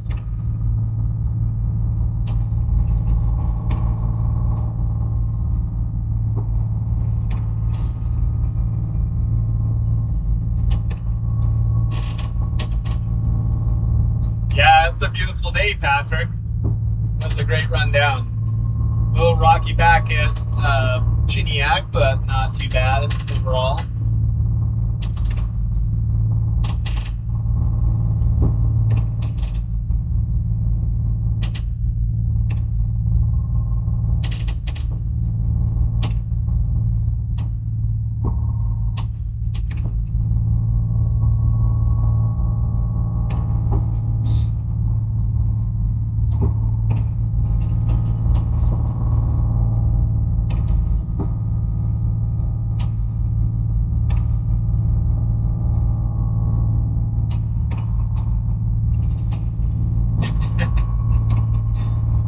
Are we there yet? Are we there yet? Are we there yet, Dad? Almost. Almost there. Not yet. Soon, right? Very soon. Pretty soon. Yeah, we're gonna stop over here, just around the corner in Santa Flavia. That's our destination for tonight. Maybe another hour and 15 minutes before we anchor up. Hour and a half. And then get up bright and early and leave from Santa Flavia up here, down around Barnabas, and start over here in Ocean Bay. What do we got that way? 14. From here it's 15. 15 miles, 2 hours. 2 hours, give or take. Yeah. That's not too bad. And then right here is the line. You can probably faintly see it, so westward of that line, and you can start fishing.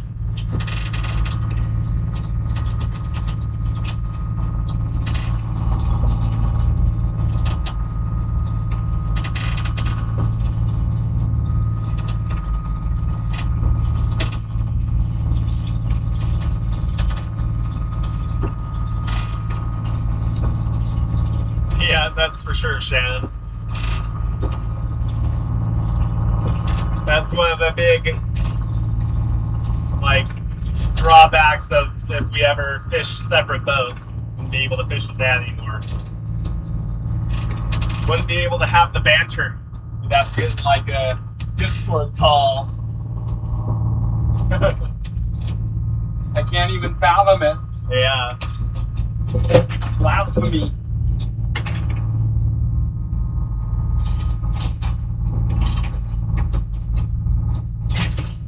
I was just thinking, you don't realize how nice it is to have hot water on a boat until you have hot water on a boat.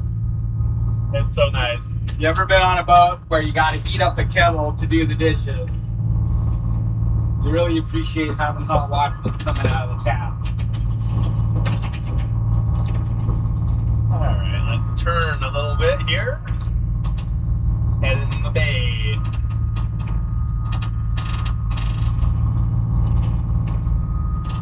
Hot water on tap and a big tank too.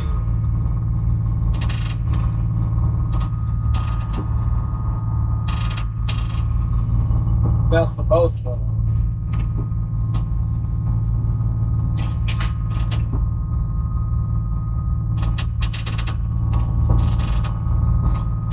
Still fish with your dad half the time now? Oh, that's good. I'm glad that you do. That's awesome.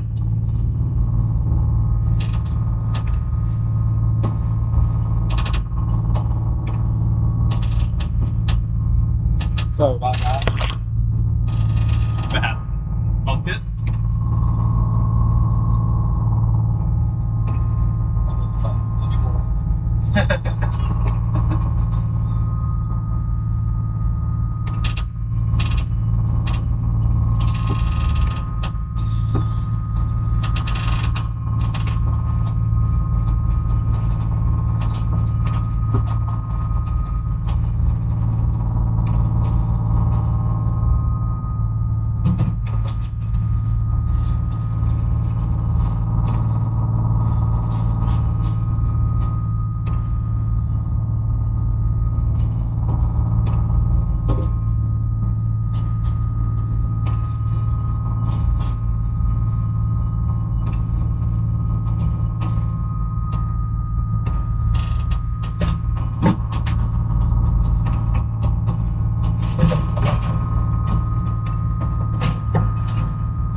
Gotcha. Nice.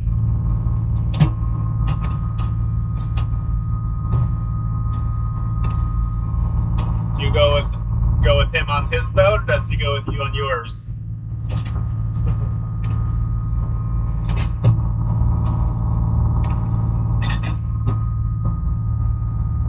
Or both?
really suction together, don't they? Oh yeah, they do. I use your fingernails. Fucking annoying.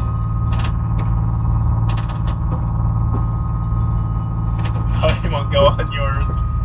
Is it too small, maybe? Luxuries of the big boat.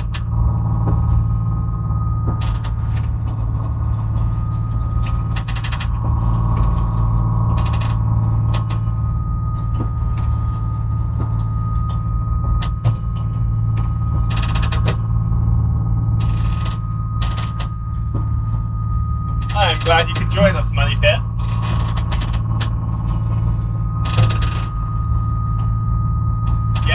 Yeah, we'll stream tomorrow, so not gonna get any fishing in today, but we'll stream tomorrow.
Buddy.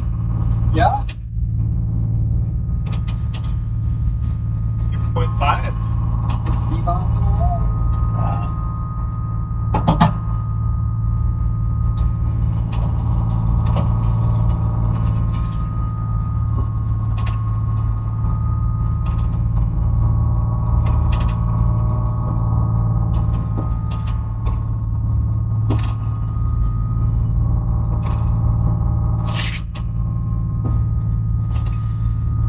Yeah, we had some beef stroganoff. Used spaghetti noodles. It was good. Nice and filling.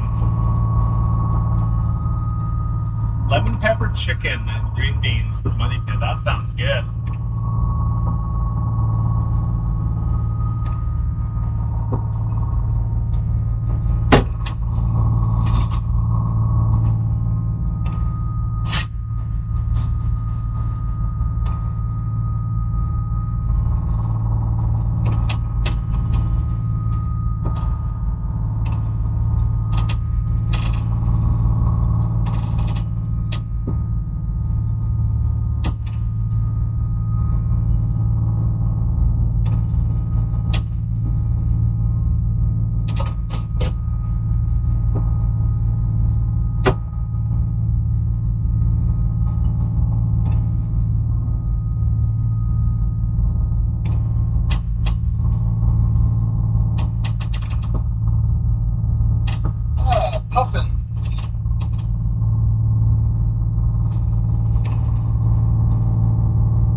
Okay, Kathy, have a lovely evening and thanks for hanging out with us. And yep, we'll be live tomorrow. Probably bright and early. Yeah.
Yeah, I love black pepper. Mom only likes black pepper on mac and cheese and baked potatoes.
No, the Traeger's like the one Grandpa Steve has.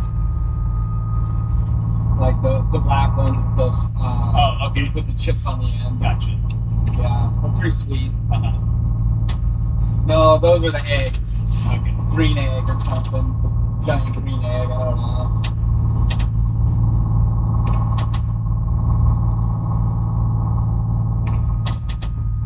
Alrighty, stop. Thanks for popping in, Shannon. Have a good evening. And good luck halibut fishing. See you, get some big Shannon. ones.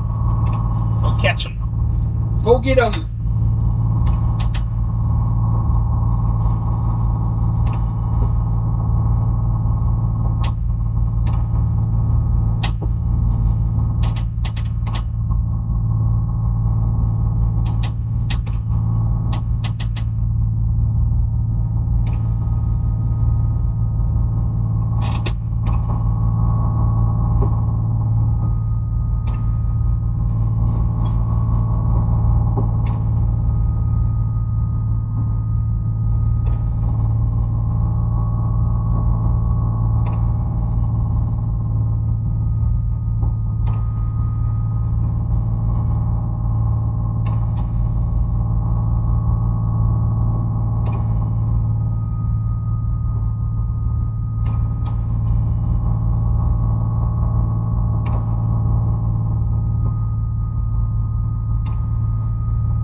kind of felt that way, Travis. No, getting close though. Another hour, 45 minutes or so. Anchor up for the night, get up bright and early, and then finish the run.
weren't sure if we were gonna start at the end of the line on this trip or not, but we decided to start at the start of the line where we can start fishing. So another like 2 hours, 2.5 hours from where we're anchoring up tonight, and we can start a little bit closer. Otherwise, it'd be another, I don't know, 4 or 5 hours travel from here. Yeah, like 5. Yeah, that'd be to that would be down this way. Down to Kujuyak. So, we're a little bit ways ways away from there still. I guess that's what the timer would be if we had kept going. 2 a.m. That was a long day. So it's kind of nice that we're just heading over to Santa Flavia tonight. Start close and see what happens. Haven't had too much luck in Ocean Bay this year, but the last time we did give it a good effort was back in like maybe February, March, something like that. So hopefully they'll be biting now. Much longer days, so that's a big help. It was a little bit slower fishing. We still have plenty of time to work.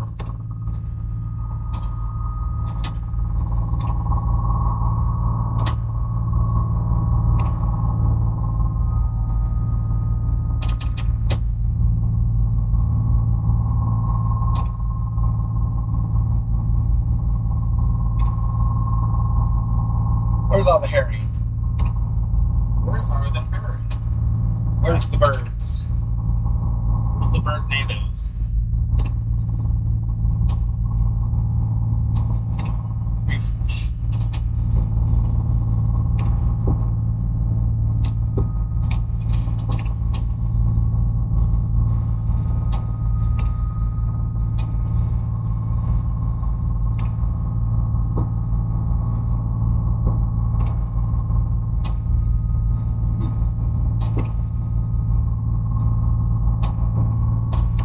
Bye.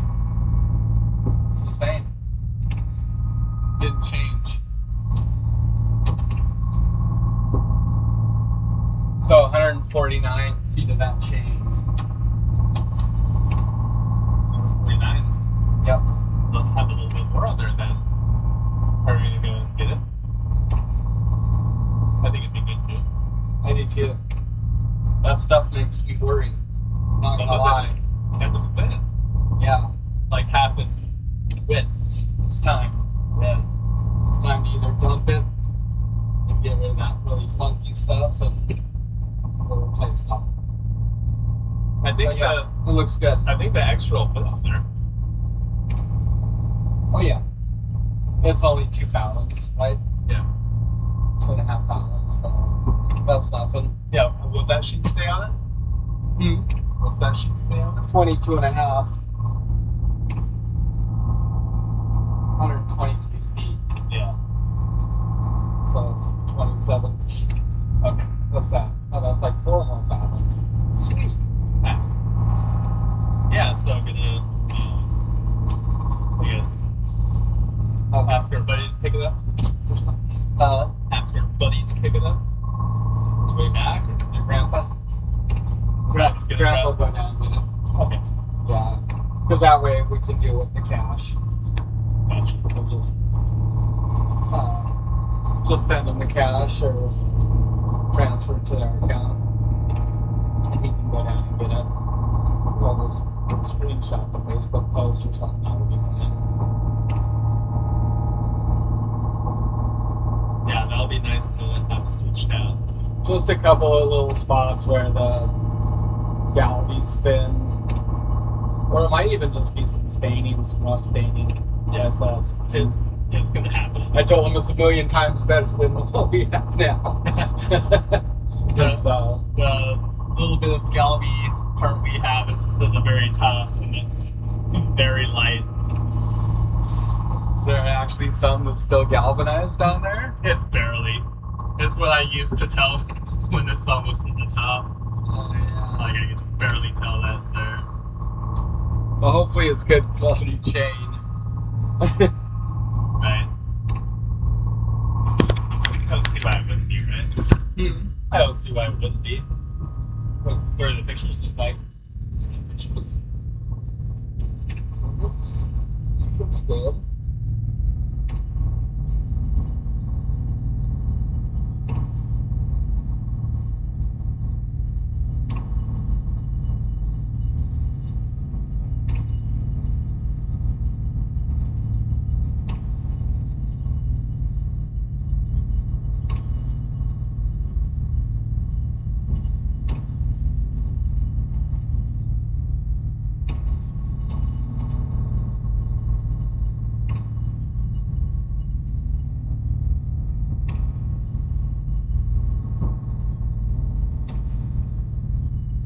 It's just a couple spots like that. Yeah. Yeah, it's probably rubbed off, but Yeah, okay. I guess stuff would rub off, but It's gonna happen. it's just a couple little spots. Maybe we could just splash a little. Is that like in the middle or on the end or anything? Or Oh, let's see. So there's some pictures where it's all. Oh, so where should the post is. I was gonna say if it's on the end, we just put it on the end. It's gonna happen. Yeah. So I think it might be.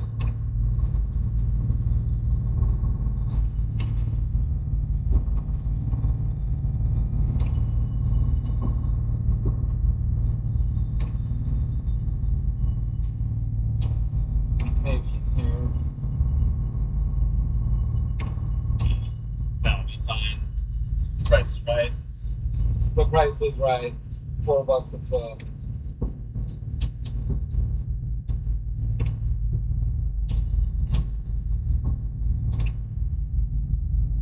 Yeah, it kind of looks like maybe it's in that area there. Oh,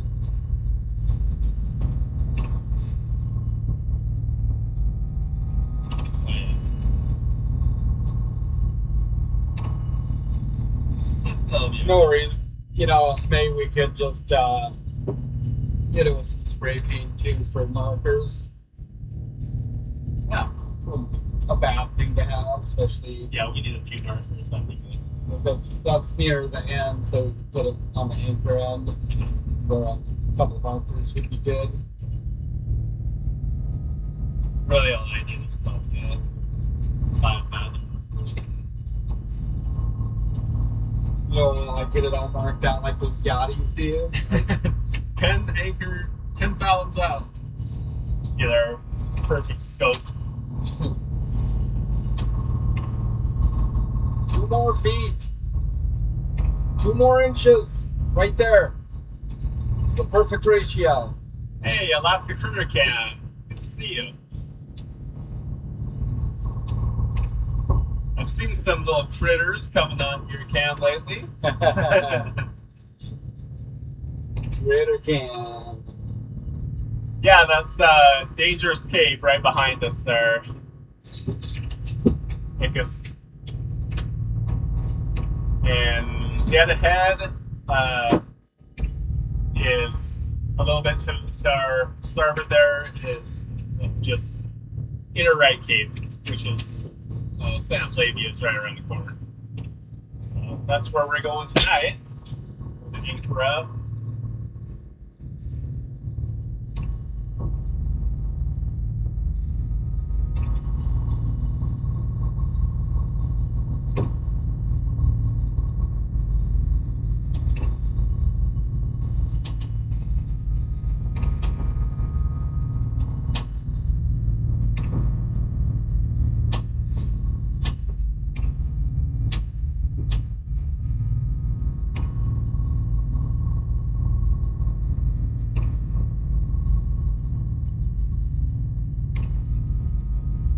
Yeah, they sure did. They greened up fast. It was still all brown down here last time we were here. Just saw the slight tinge of green. Now they're all vivid green. It's nice.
trim before tomorrow.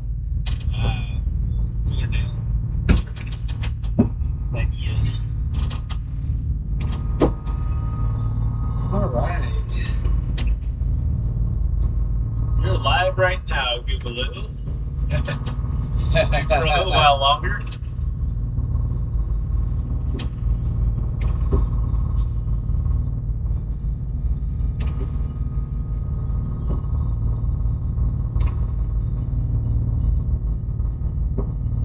So the first commercial salmon opener is tomorrow at noon.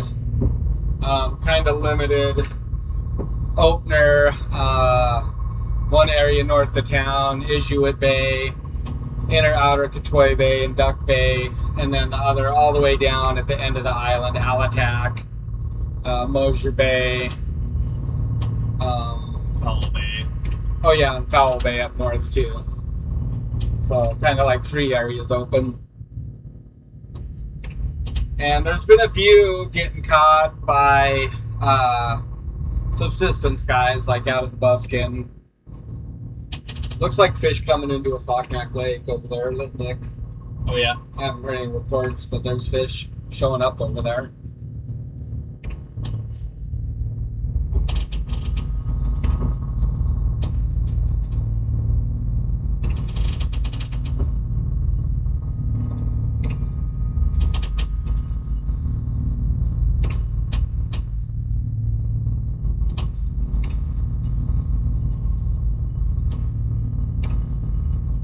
Yeah, the plans on this trip, Yukon, we're gonna anchor up over here in San Flavia tonight and get up bright and early and finish the run down to Ocean Bay. Start fishing tomorrow.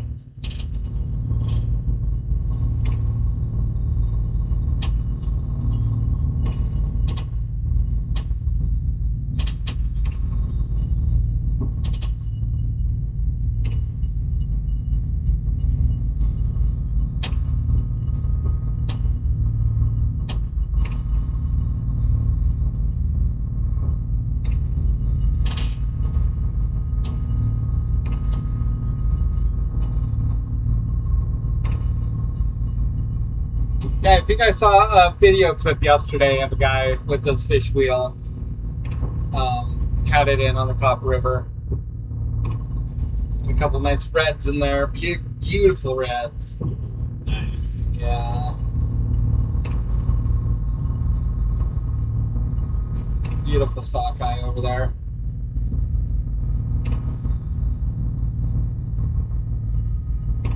Yeah, can't beat this weather for traveling. Well, nice run down today. Got a good stretch of weather. Should stay pretty nice.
Well, can Chuck take you fishing? Because we're taking Chuck fishing.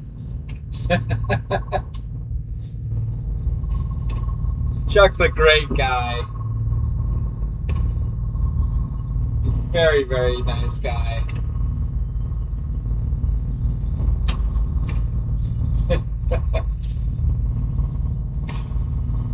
Yeah, Chuck's pretty fun. I'll say that much.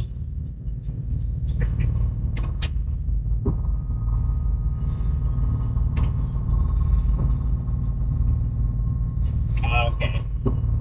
Yeah, swing by and say hi. Yep, absolutely. I missed your first comment there. He said Chuck. I was wondering if it might be Chuck Lewis. There's only a few Chucks that I know around town. Yeah, the other Chuck that I can think of, I don't know him, but Off the maybe May. be. Mm-hmm. Yeah. Goes on the Fayette now. I don't know if he's truing or running it or something, but yeah. I think that's only two people I know in Kodiak named Chuck, so yeah, it's cool. You guys go out on the Dragonfly. I tell you what, Chuck knows all the good places to fish. Like every single one. He's probably forgotten more good places to fish than I know of good places to fish. That's a lot of places. Yeah.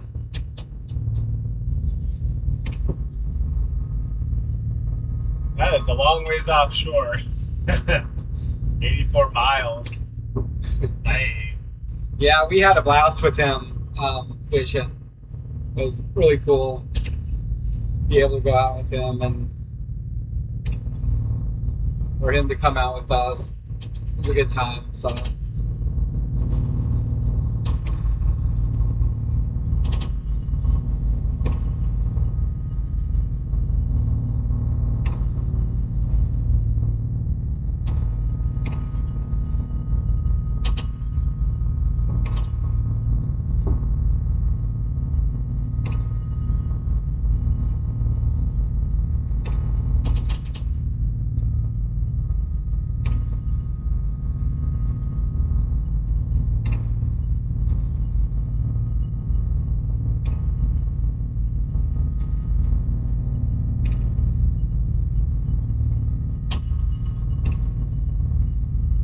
All right, almost there.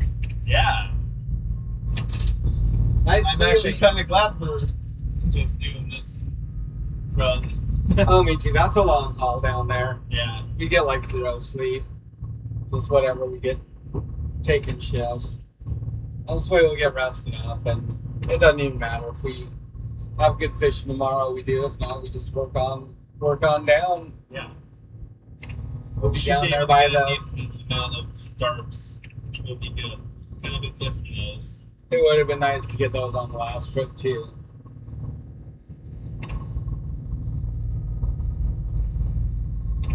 I wouldn't mind hitting that spot, but at that point we had enough fish on board and pressed for time.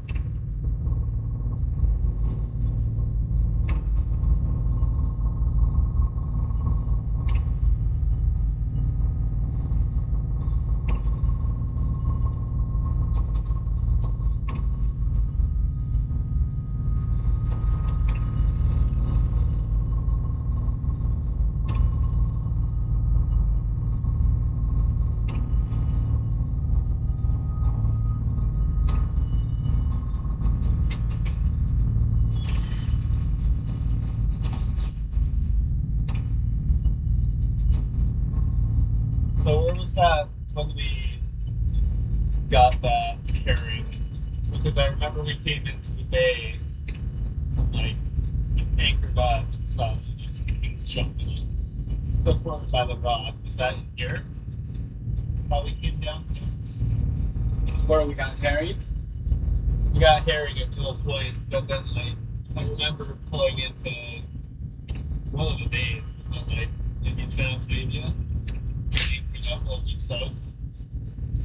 Because I remember having like our 3 times of herring salted down at that time. Oh, and came down here and fished? Yeah, is that where it was? We were here. It might have been, yeah.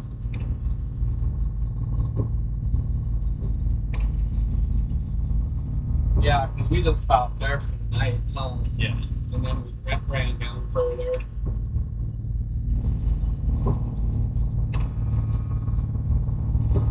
We weren't going down to Alatak on that trip, were we? I don't think so. It would have been like, that was in August sometime. I'm kind of thinking it wasn't here. No, we went to. Seems like it.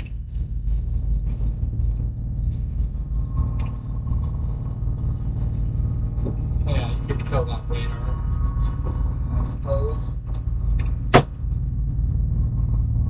Speaking of kill, better plug this phone in. It's about dead. Uh-oh. You just take that plug. Right. Here, plug mine in. Plug your method. 17%.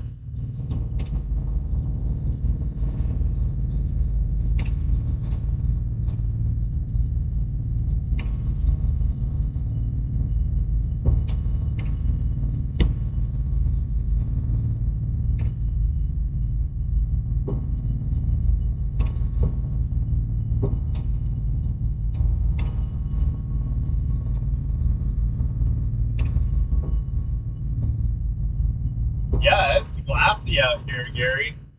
It's a very nice evening. Should be beautiful in the day over here. Even the swell laid down. Ah.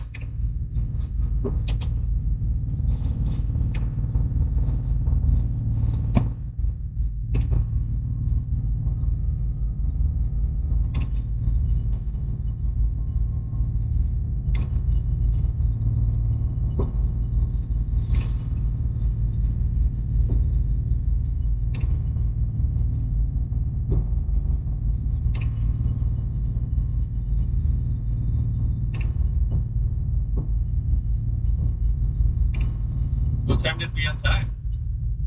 Well, it must have been close to noon when we got our ice. Or right thereabouts. Ah, so good time then. Yeah. We were down here a ways. Yeah.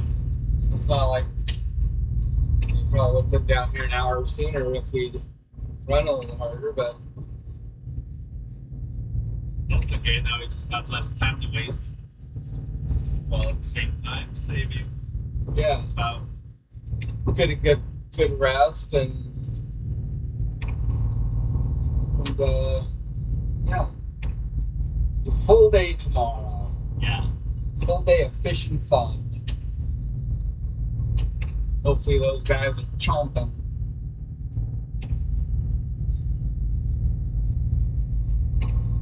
Mom said 12:30, so not too bad.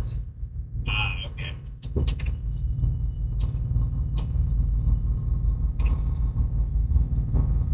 It does kind of seem like it attracts the herring. That one night that we got all those herring, that was, gosh, I think that was about midnight, almost 1 in the morning, and we were kind of tired, but it's like, boy, we shouldn't pass up this opportunity. Yeah. You know, because like you wake up in the morning and then they'll be gone, guaranteed. And yeah, those herring were just flipping around at the surface and all lit up. Only problem is we gotta wait till it's like 1 o'clock before it's dark now. Maybe it'll be somewhere in the morning too. Maybe We'll be up early, yeah. Light. So we'll turn on the sodiums and see Yeah. if it draws them in. It'll before we leave. Should be some maybe along these rocks here. I mean, it seems like there's usually something out here, some kind of sign. I'm guessing that it's herring by the density of it.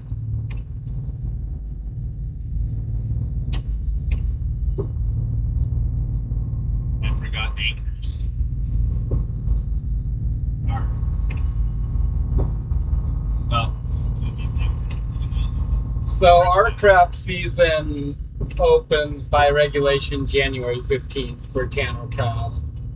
And so they're doing surveys through the summer. And then generally speaking, we know kind of like the beginning of November whether we'll have a fishery or not once they can crunch the numbers and get an idea what the biomass is. There's some criteria that they have to meet in order to, some abundance criteria in order to meet it. There's a slim chance that we might get a fishery this coming year, but probably not. Kind of the way our Tanner crab fishery is here is that it goes in pulses, so it's kind of like a boom or bust cycle. And we'll get a big, it's called a cohort, a big group of small crab. And as they move through their lifespan, they have really high predation at first when they're small. Like if you've ever seen us cod fishing, those cod will be, puking up 15 or 20 of these baby Tanner crab all day long. And same with halibut. So there's heavy predation on them when they're small, like say between $1.25 and $1.50 size, and then kind of once they start to get bigger than $0.50, maybe around the size of a baseball, then they start to get over that really bad stage of mortality. That being said, they had a pretty big showing of this next cohort year before last, but then last year when they surveyed it, those numbers had dropped down drastically. And so that shows either they missed it when they were surveying them, or predation was really high. And if that's the case, then there's a good chance we won't get a fishery at all during this next cycle. So that's the long version of it, I guess. The short version is we don't know. I hope so, because it'd be fun. We really enjoy crab fishing.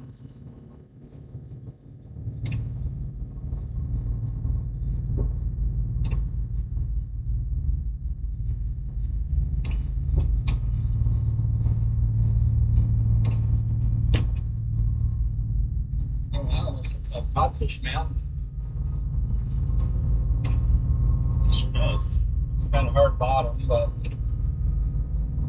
we have caught them right there in that corner there.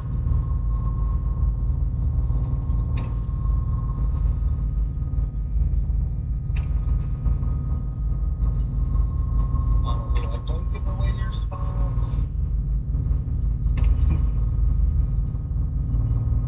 Everybody knows this is Right. no secret.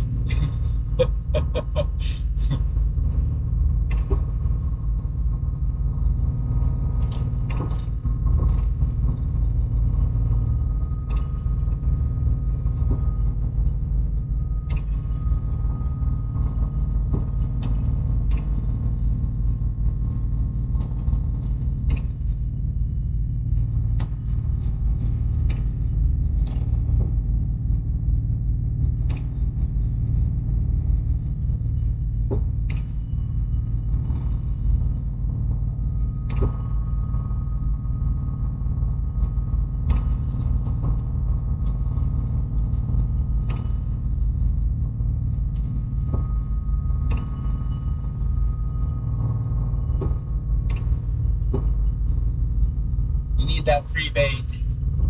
Yeah, You need that good bait. it's a good bait.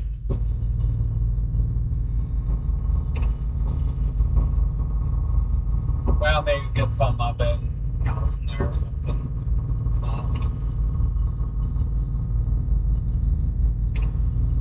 There'll be some around Gotta be some around, right? there.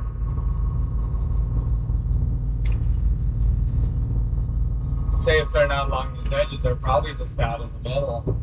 Yeah. I've seen them like that before. Remember that one night we were traveling south of UGAC too, and they were all hopping out of the water and stuff. I was like, Right? I was like in that gut Yeah. between south side UGAC and the other side. Like, what the heck is jumping? Guess they just move around to eat. Yeah. They'd have to. They'd eat themselves out of house and home in no time, you would think. A lot of little mouths to feed. Yeah.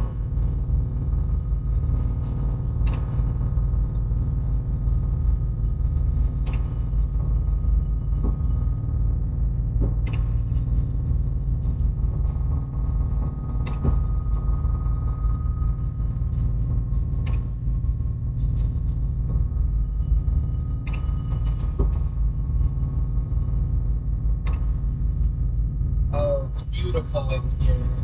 I really like this spot. Yeah, it's a lovely spot. We're busting those nice halibut over there. And we're getting hung up in the rocks. Yeah. It's over here. Oh boy.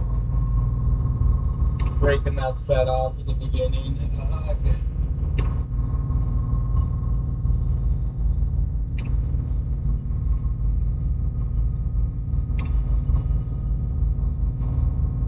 The cod will go after the rubber jigs. It just kind of depends on conditions.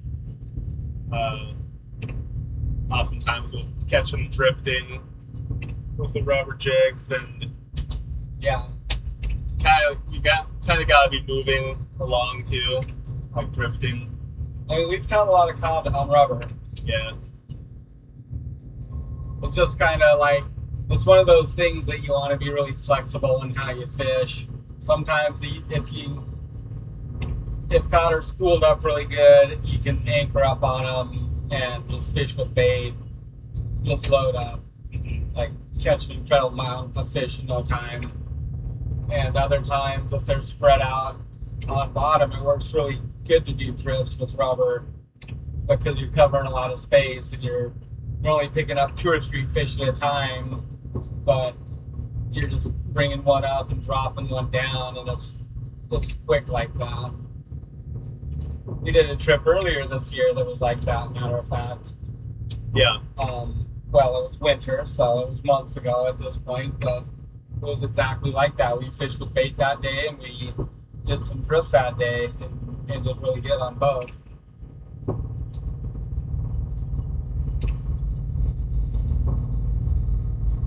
And we've got friends that's all they do is just fish with rubber, with jigs.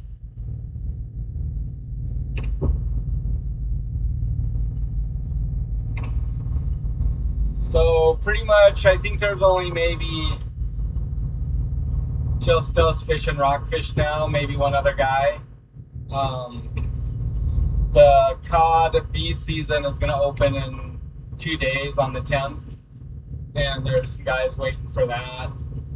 And then a lot of the other boats that are fishing cod have already switched over to salmon fish, or they're headed to fish Bristol Bay, gill netters, and some of them other places too, like Copper River, Cook Inlet. So quite a lot of guys come here from other places, Homer, Cook Inlet, and fish cod, and then when their fisheries open up, they'll go back towards their home ports there. So I don't really know how big the jig fleet is right now. I'm speculating it's pretty small. And nobody's been landing rockfish since our last trip. Might have a buddy that just went by. He might have just done a trip, but I don't know. I didn't talk to him.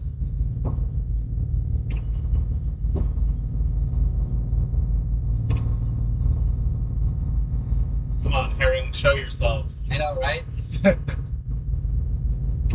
Where's birds at? See any birds anywhere? We need a big bird tornado. I'm tempted to run up into the bay.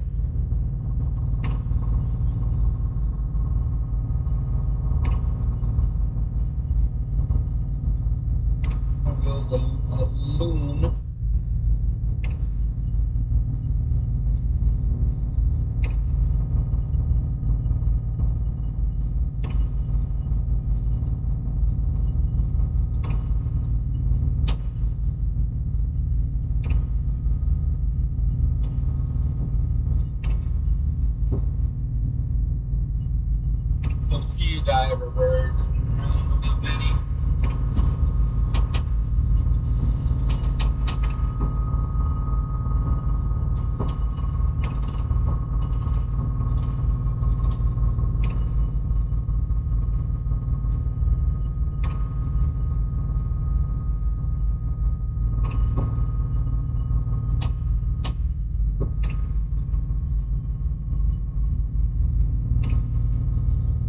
might have seen them earlier, I guess, if you were in the stream earlier today.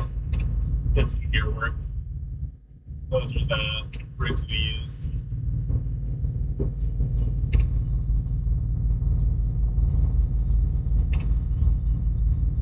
I didn't show them up close. I was break them down, make new ones.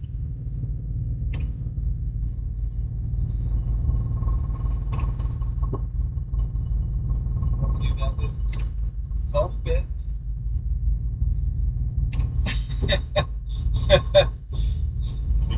It's so sensitive.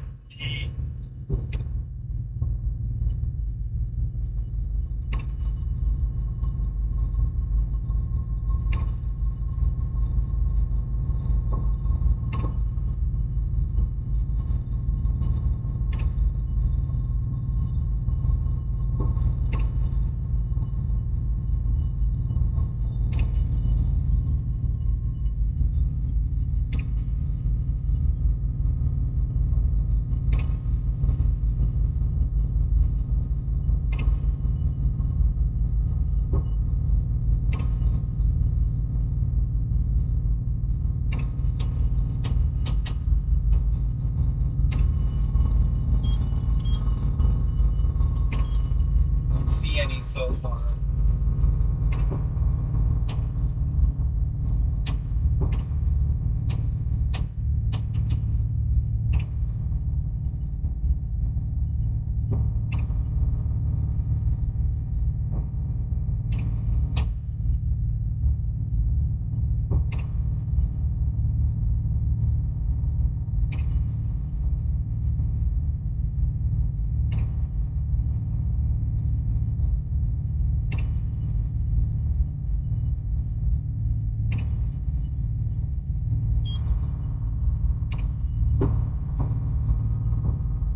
Yeah, it sure is money pit. Love this time of year too. Just starts greening up. Gives that meadowy smell in the air. It's great. Yeah, pretty soon it'll just be a bright green. Things have really changed a lot just in the last week.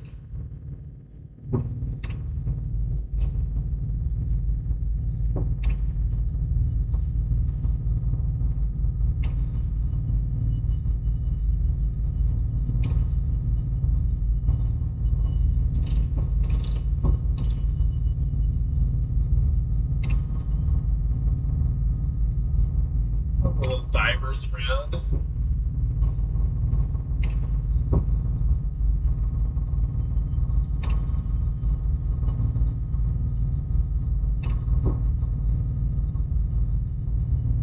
That's right, change into the Emerald Isle.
further up the bay?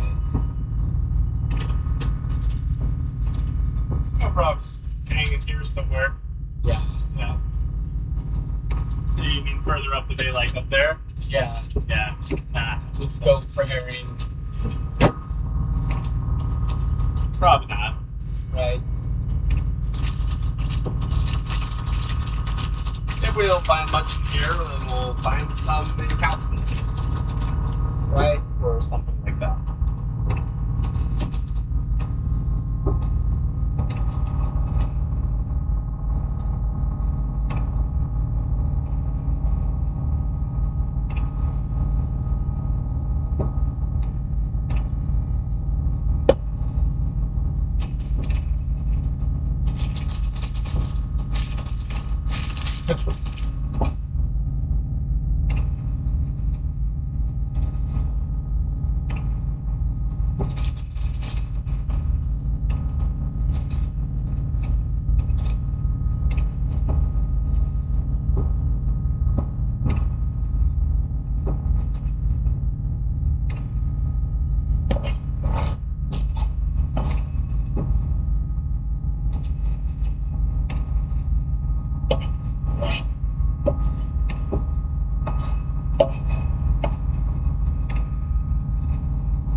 Oh, you that smart?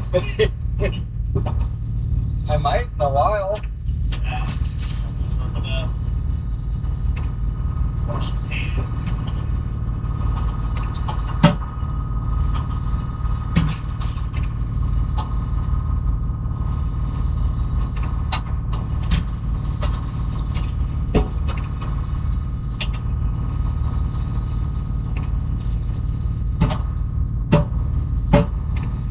Actually got a fairly decent break ahead. We do, right? Get good rest.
Where's that?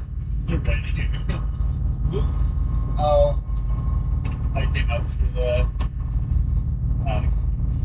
counter over here in the corner. whatever works, right? Yeah. It's like, well, it's not like it's ever that way on the counter anyways. It's fine.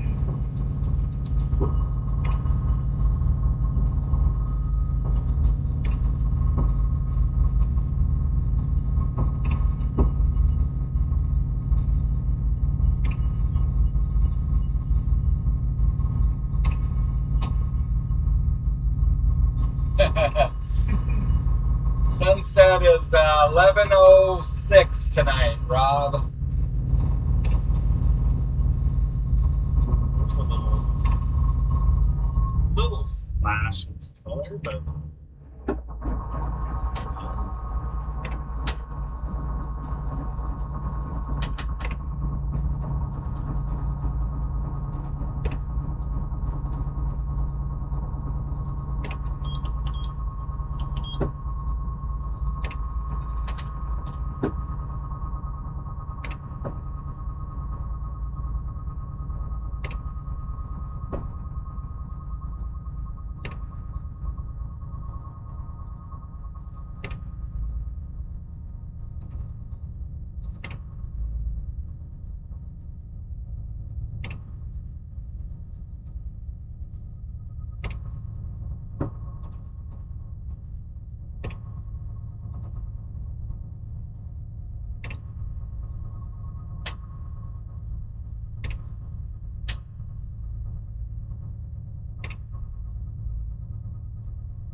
yeah, it sure greened up fast.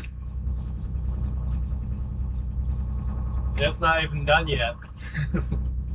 It's about half green right now.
Fish, maybe or not. Yeah, hard to tell. I mean, it must be, right? Yeah.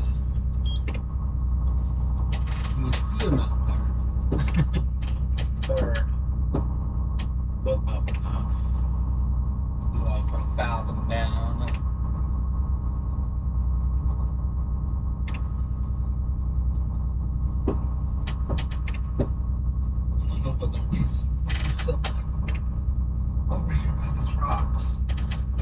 Yeah, one high spot, right? Yeah, it needs like some rocky stuff. Maybe on this spide up here or something. Like rocky bottom. I like that kind of stuff like that.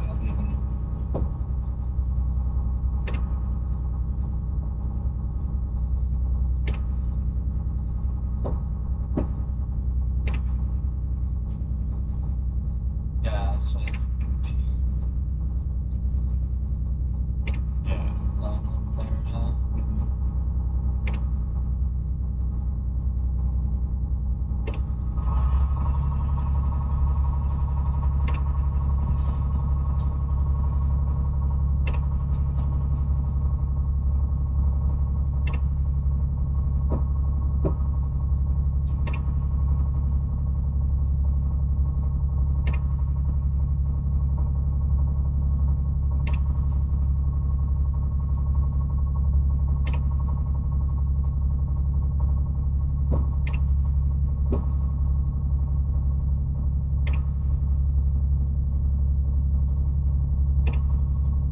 Yeah, it seems like that'd be a fun trip.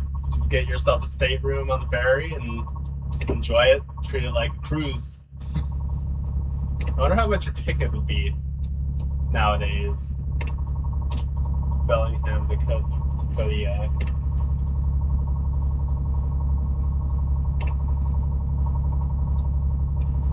Good question.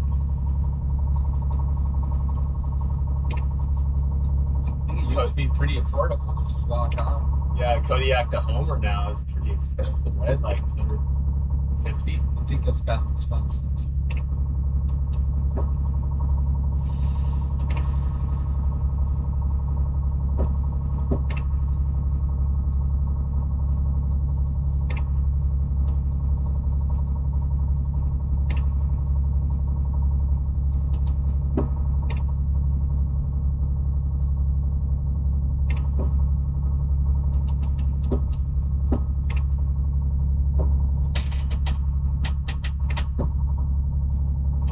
Come on, herring, show us some ripple action.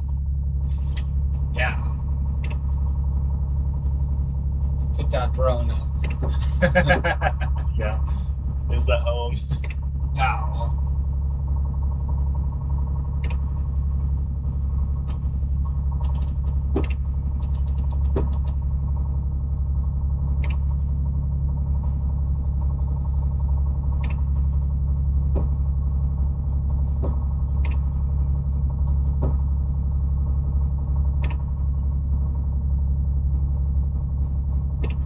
There's any rocky patches in the bay.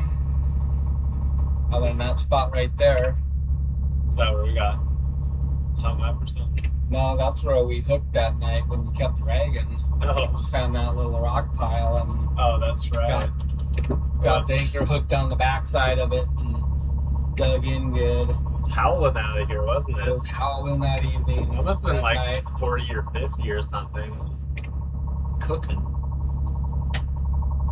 We had the bent fluke on the anchor, the fishtail, so it wasn't digging in good. It was dragging.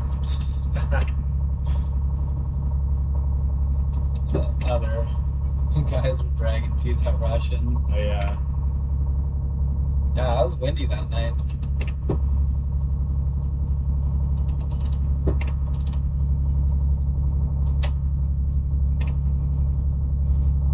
Where's this high spot at?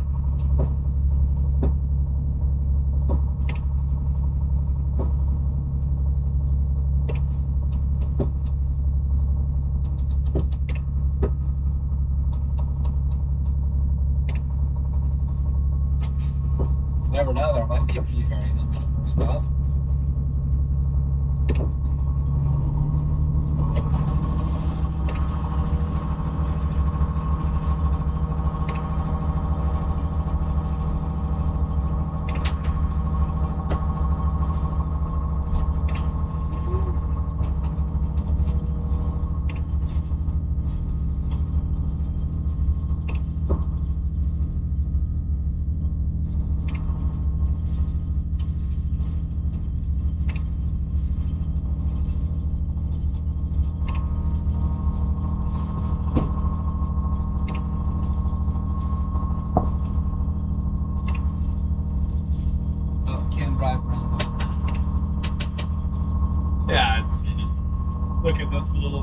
here and don't see much, then we'll find them another time. Gotta get our beauty rest. Yep, there's.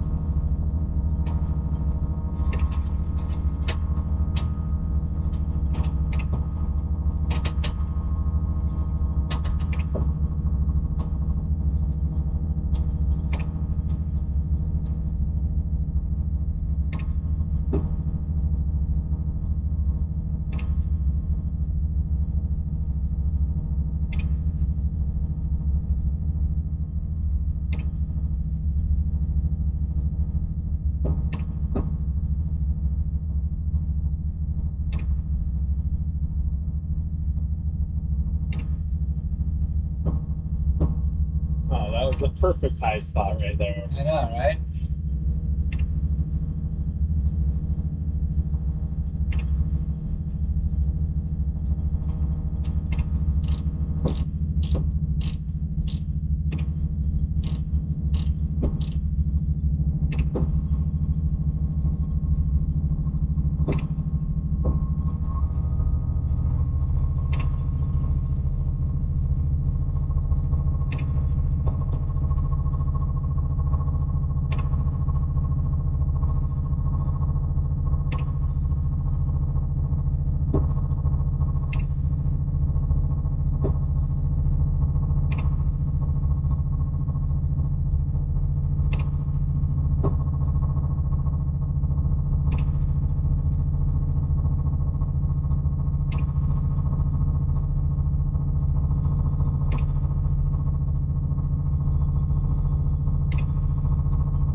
Oh, you took the ferry to Kodiak from Kodiak to Homer for a room was probably $400. Rob said.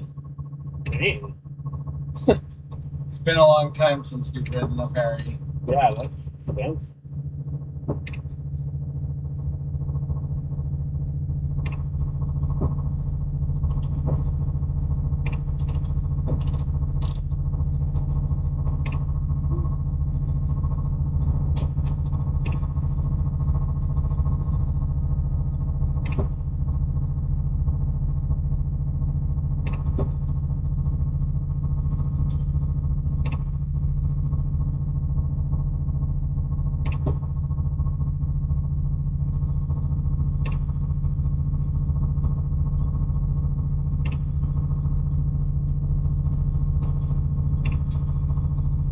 Oh, from Bellingham. Okay. Oh, Bellingham. Okay. Oh, that wouldn't be too bad then. $400. Yeah. And that's with the stateroom. Right. Seems pretty reasonable. Yeah, that's not too bad. That's a must if you're taking the trip that long. Yeah, I was gonna say, how long was that trip then? Pretty long trip, I would think.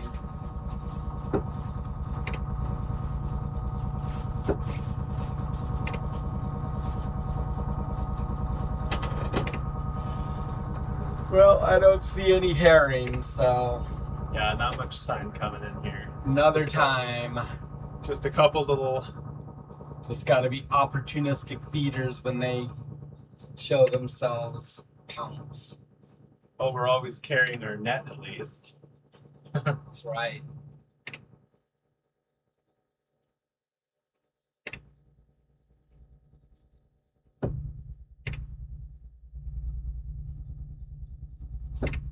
Five days to Kodiak. And that's with no car. Right. Yeah.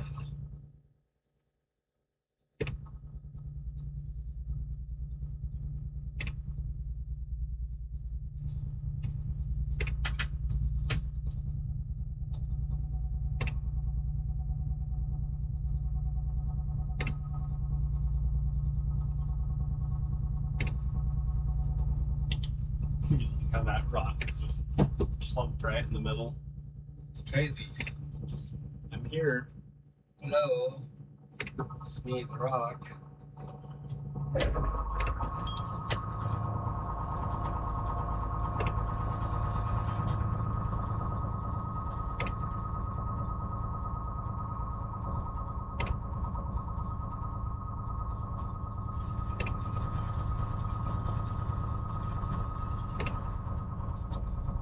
Well, I would say this will do for the evening.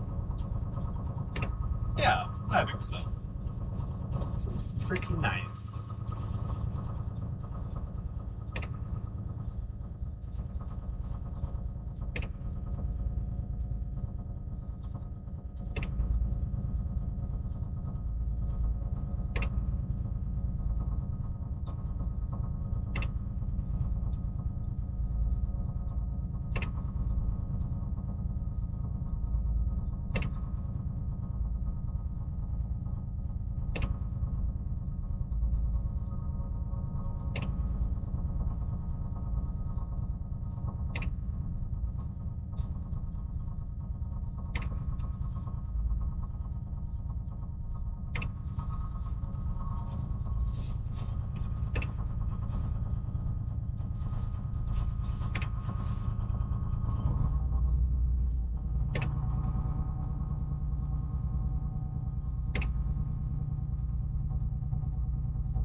That's what the ferry price is now, dear. Is 93.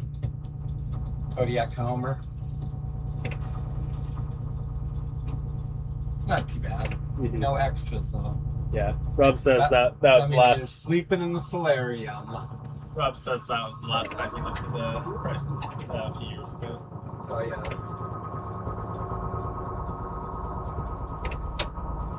Good. Good. I guess we have arrived at our destination.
watch your cord on the door there. And put it way over in the corner. Just when you get all the wiring cleaned up. Right?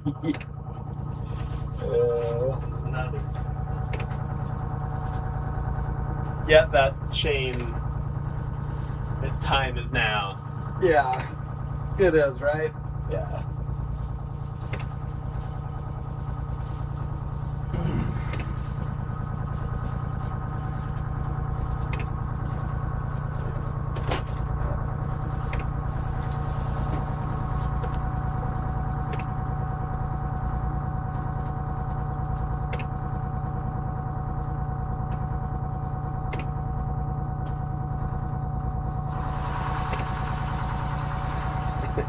I don't really know how to dance the jig, Money Pit. I'm not a dancer.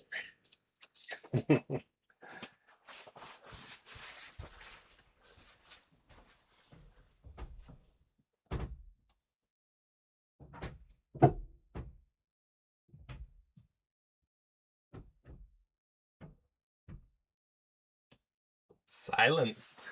Wow.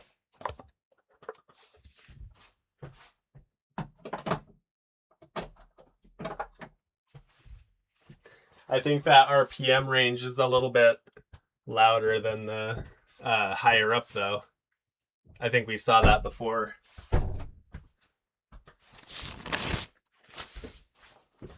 Strangely. Strange. Yeah. What's this? So I think that RPM range is a little bit louder than how higher up, though.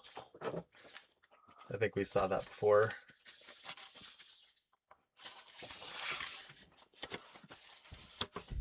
Do you see how dusty those gauges are?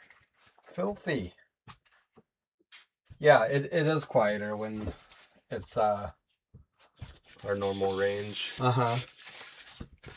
Without a doubt. It's like even between like 1350 and 1450 or 1425. It's a different tone, I guess. And it kind of like equates into a different loudness, I guess. I'm not sure how to really describe it, but it's kind of odd, right? It's true.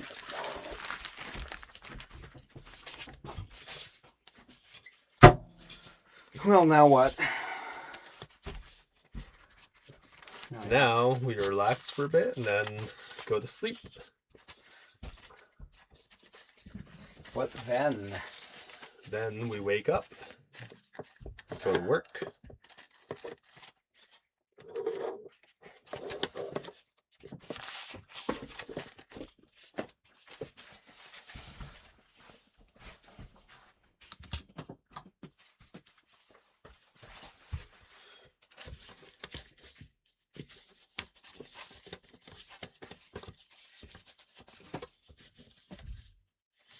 So 9 o'clock. So wake up will be around 3-ish. Yeah. About 2 hours to get over there. 3:30, 4, I guess, if we're fishing by 6. That's pretty good, huh? Yeah. Gotta give them a minute to wake up too. Right. There we go. That's better. They were dusty.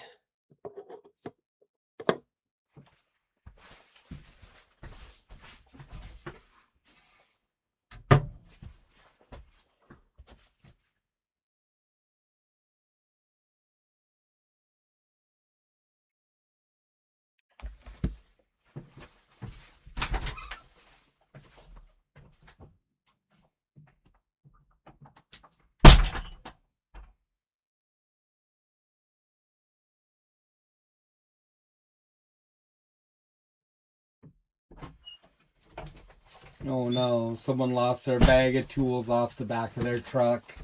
Uh-oh. PTO parts and tools and bag. Not good. The tools are one thing, parts are another. Yeah. That's like even worse. Right.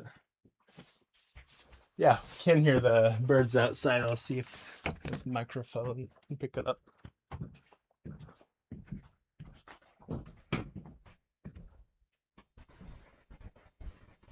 They're pretty faint.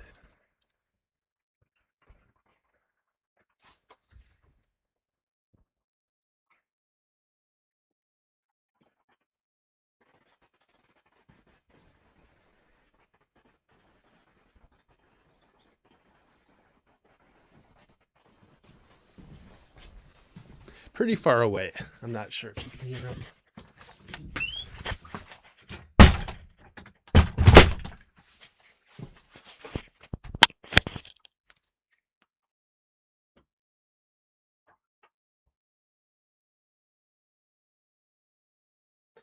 We've already eaten, Rob. We had beef stroganoff. Someone found the tools, Mom said.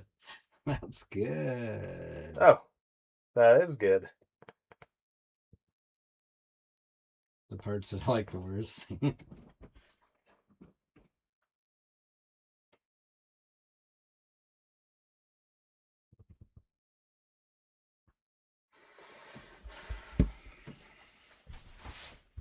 Well, that was a nice rundown. It's nice when it's nice.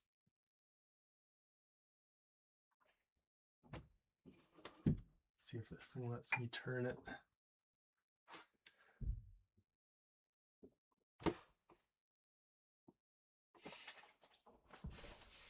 Get ready and sign off here, I guess. Watch some tubes. Oh, it did let me turn it. Nice. Looks like the mics are in red zone. So that was a pretty long stream, though. That was, where are we even at here? It's like 9 hours. 9 Holy hours. So appreciate everybody joining us today. Yeah, thanks for hanging out with us during our ride, keeping us entertained. And we'll be, I don't know if we'll fire it up right when we get up or if we will up toward Barnabas. Yeah, maybe we'll see what happens. Mm-hmm. We run across a big pile of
Okay.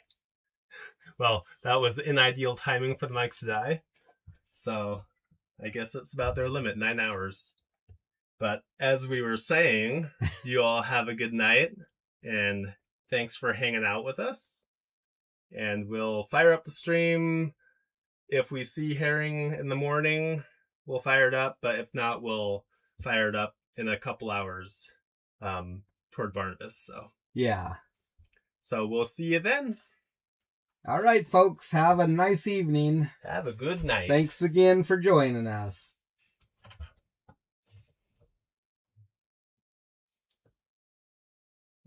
Where's the... Oh, stop streaming.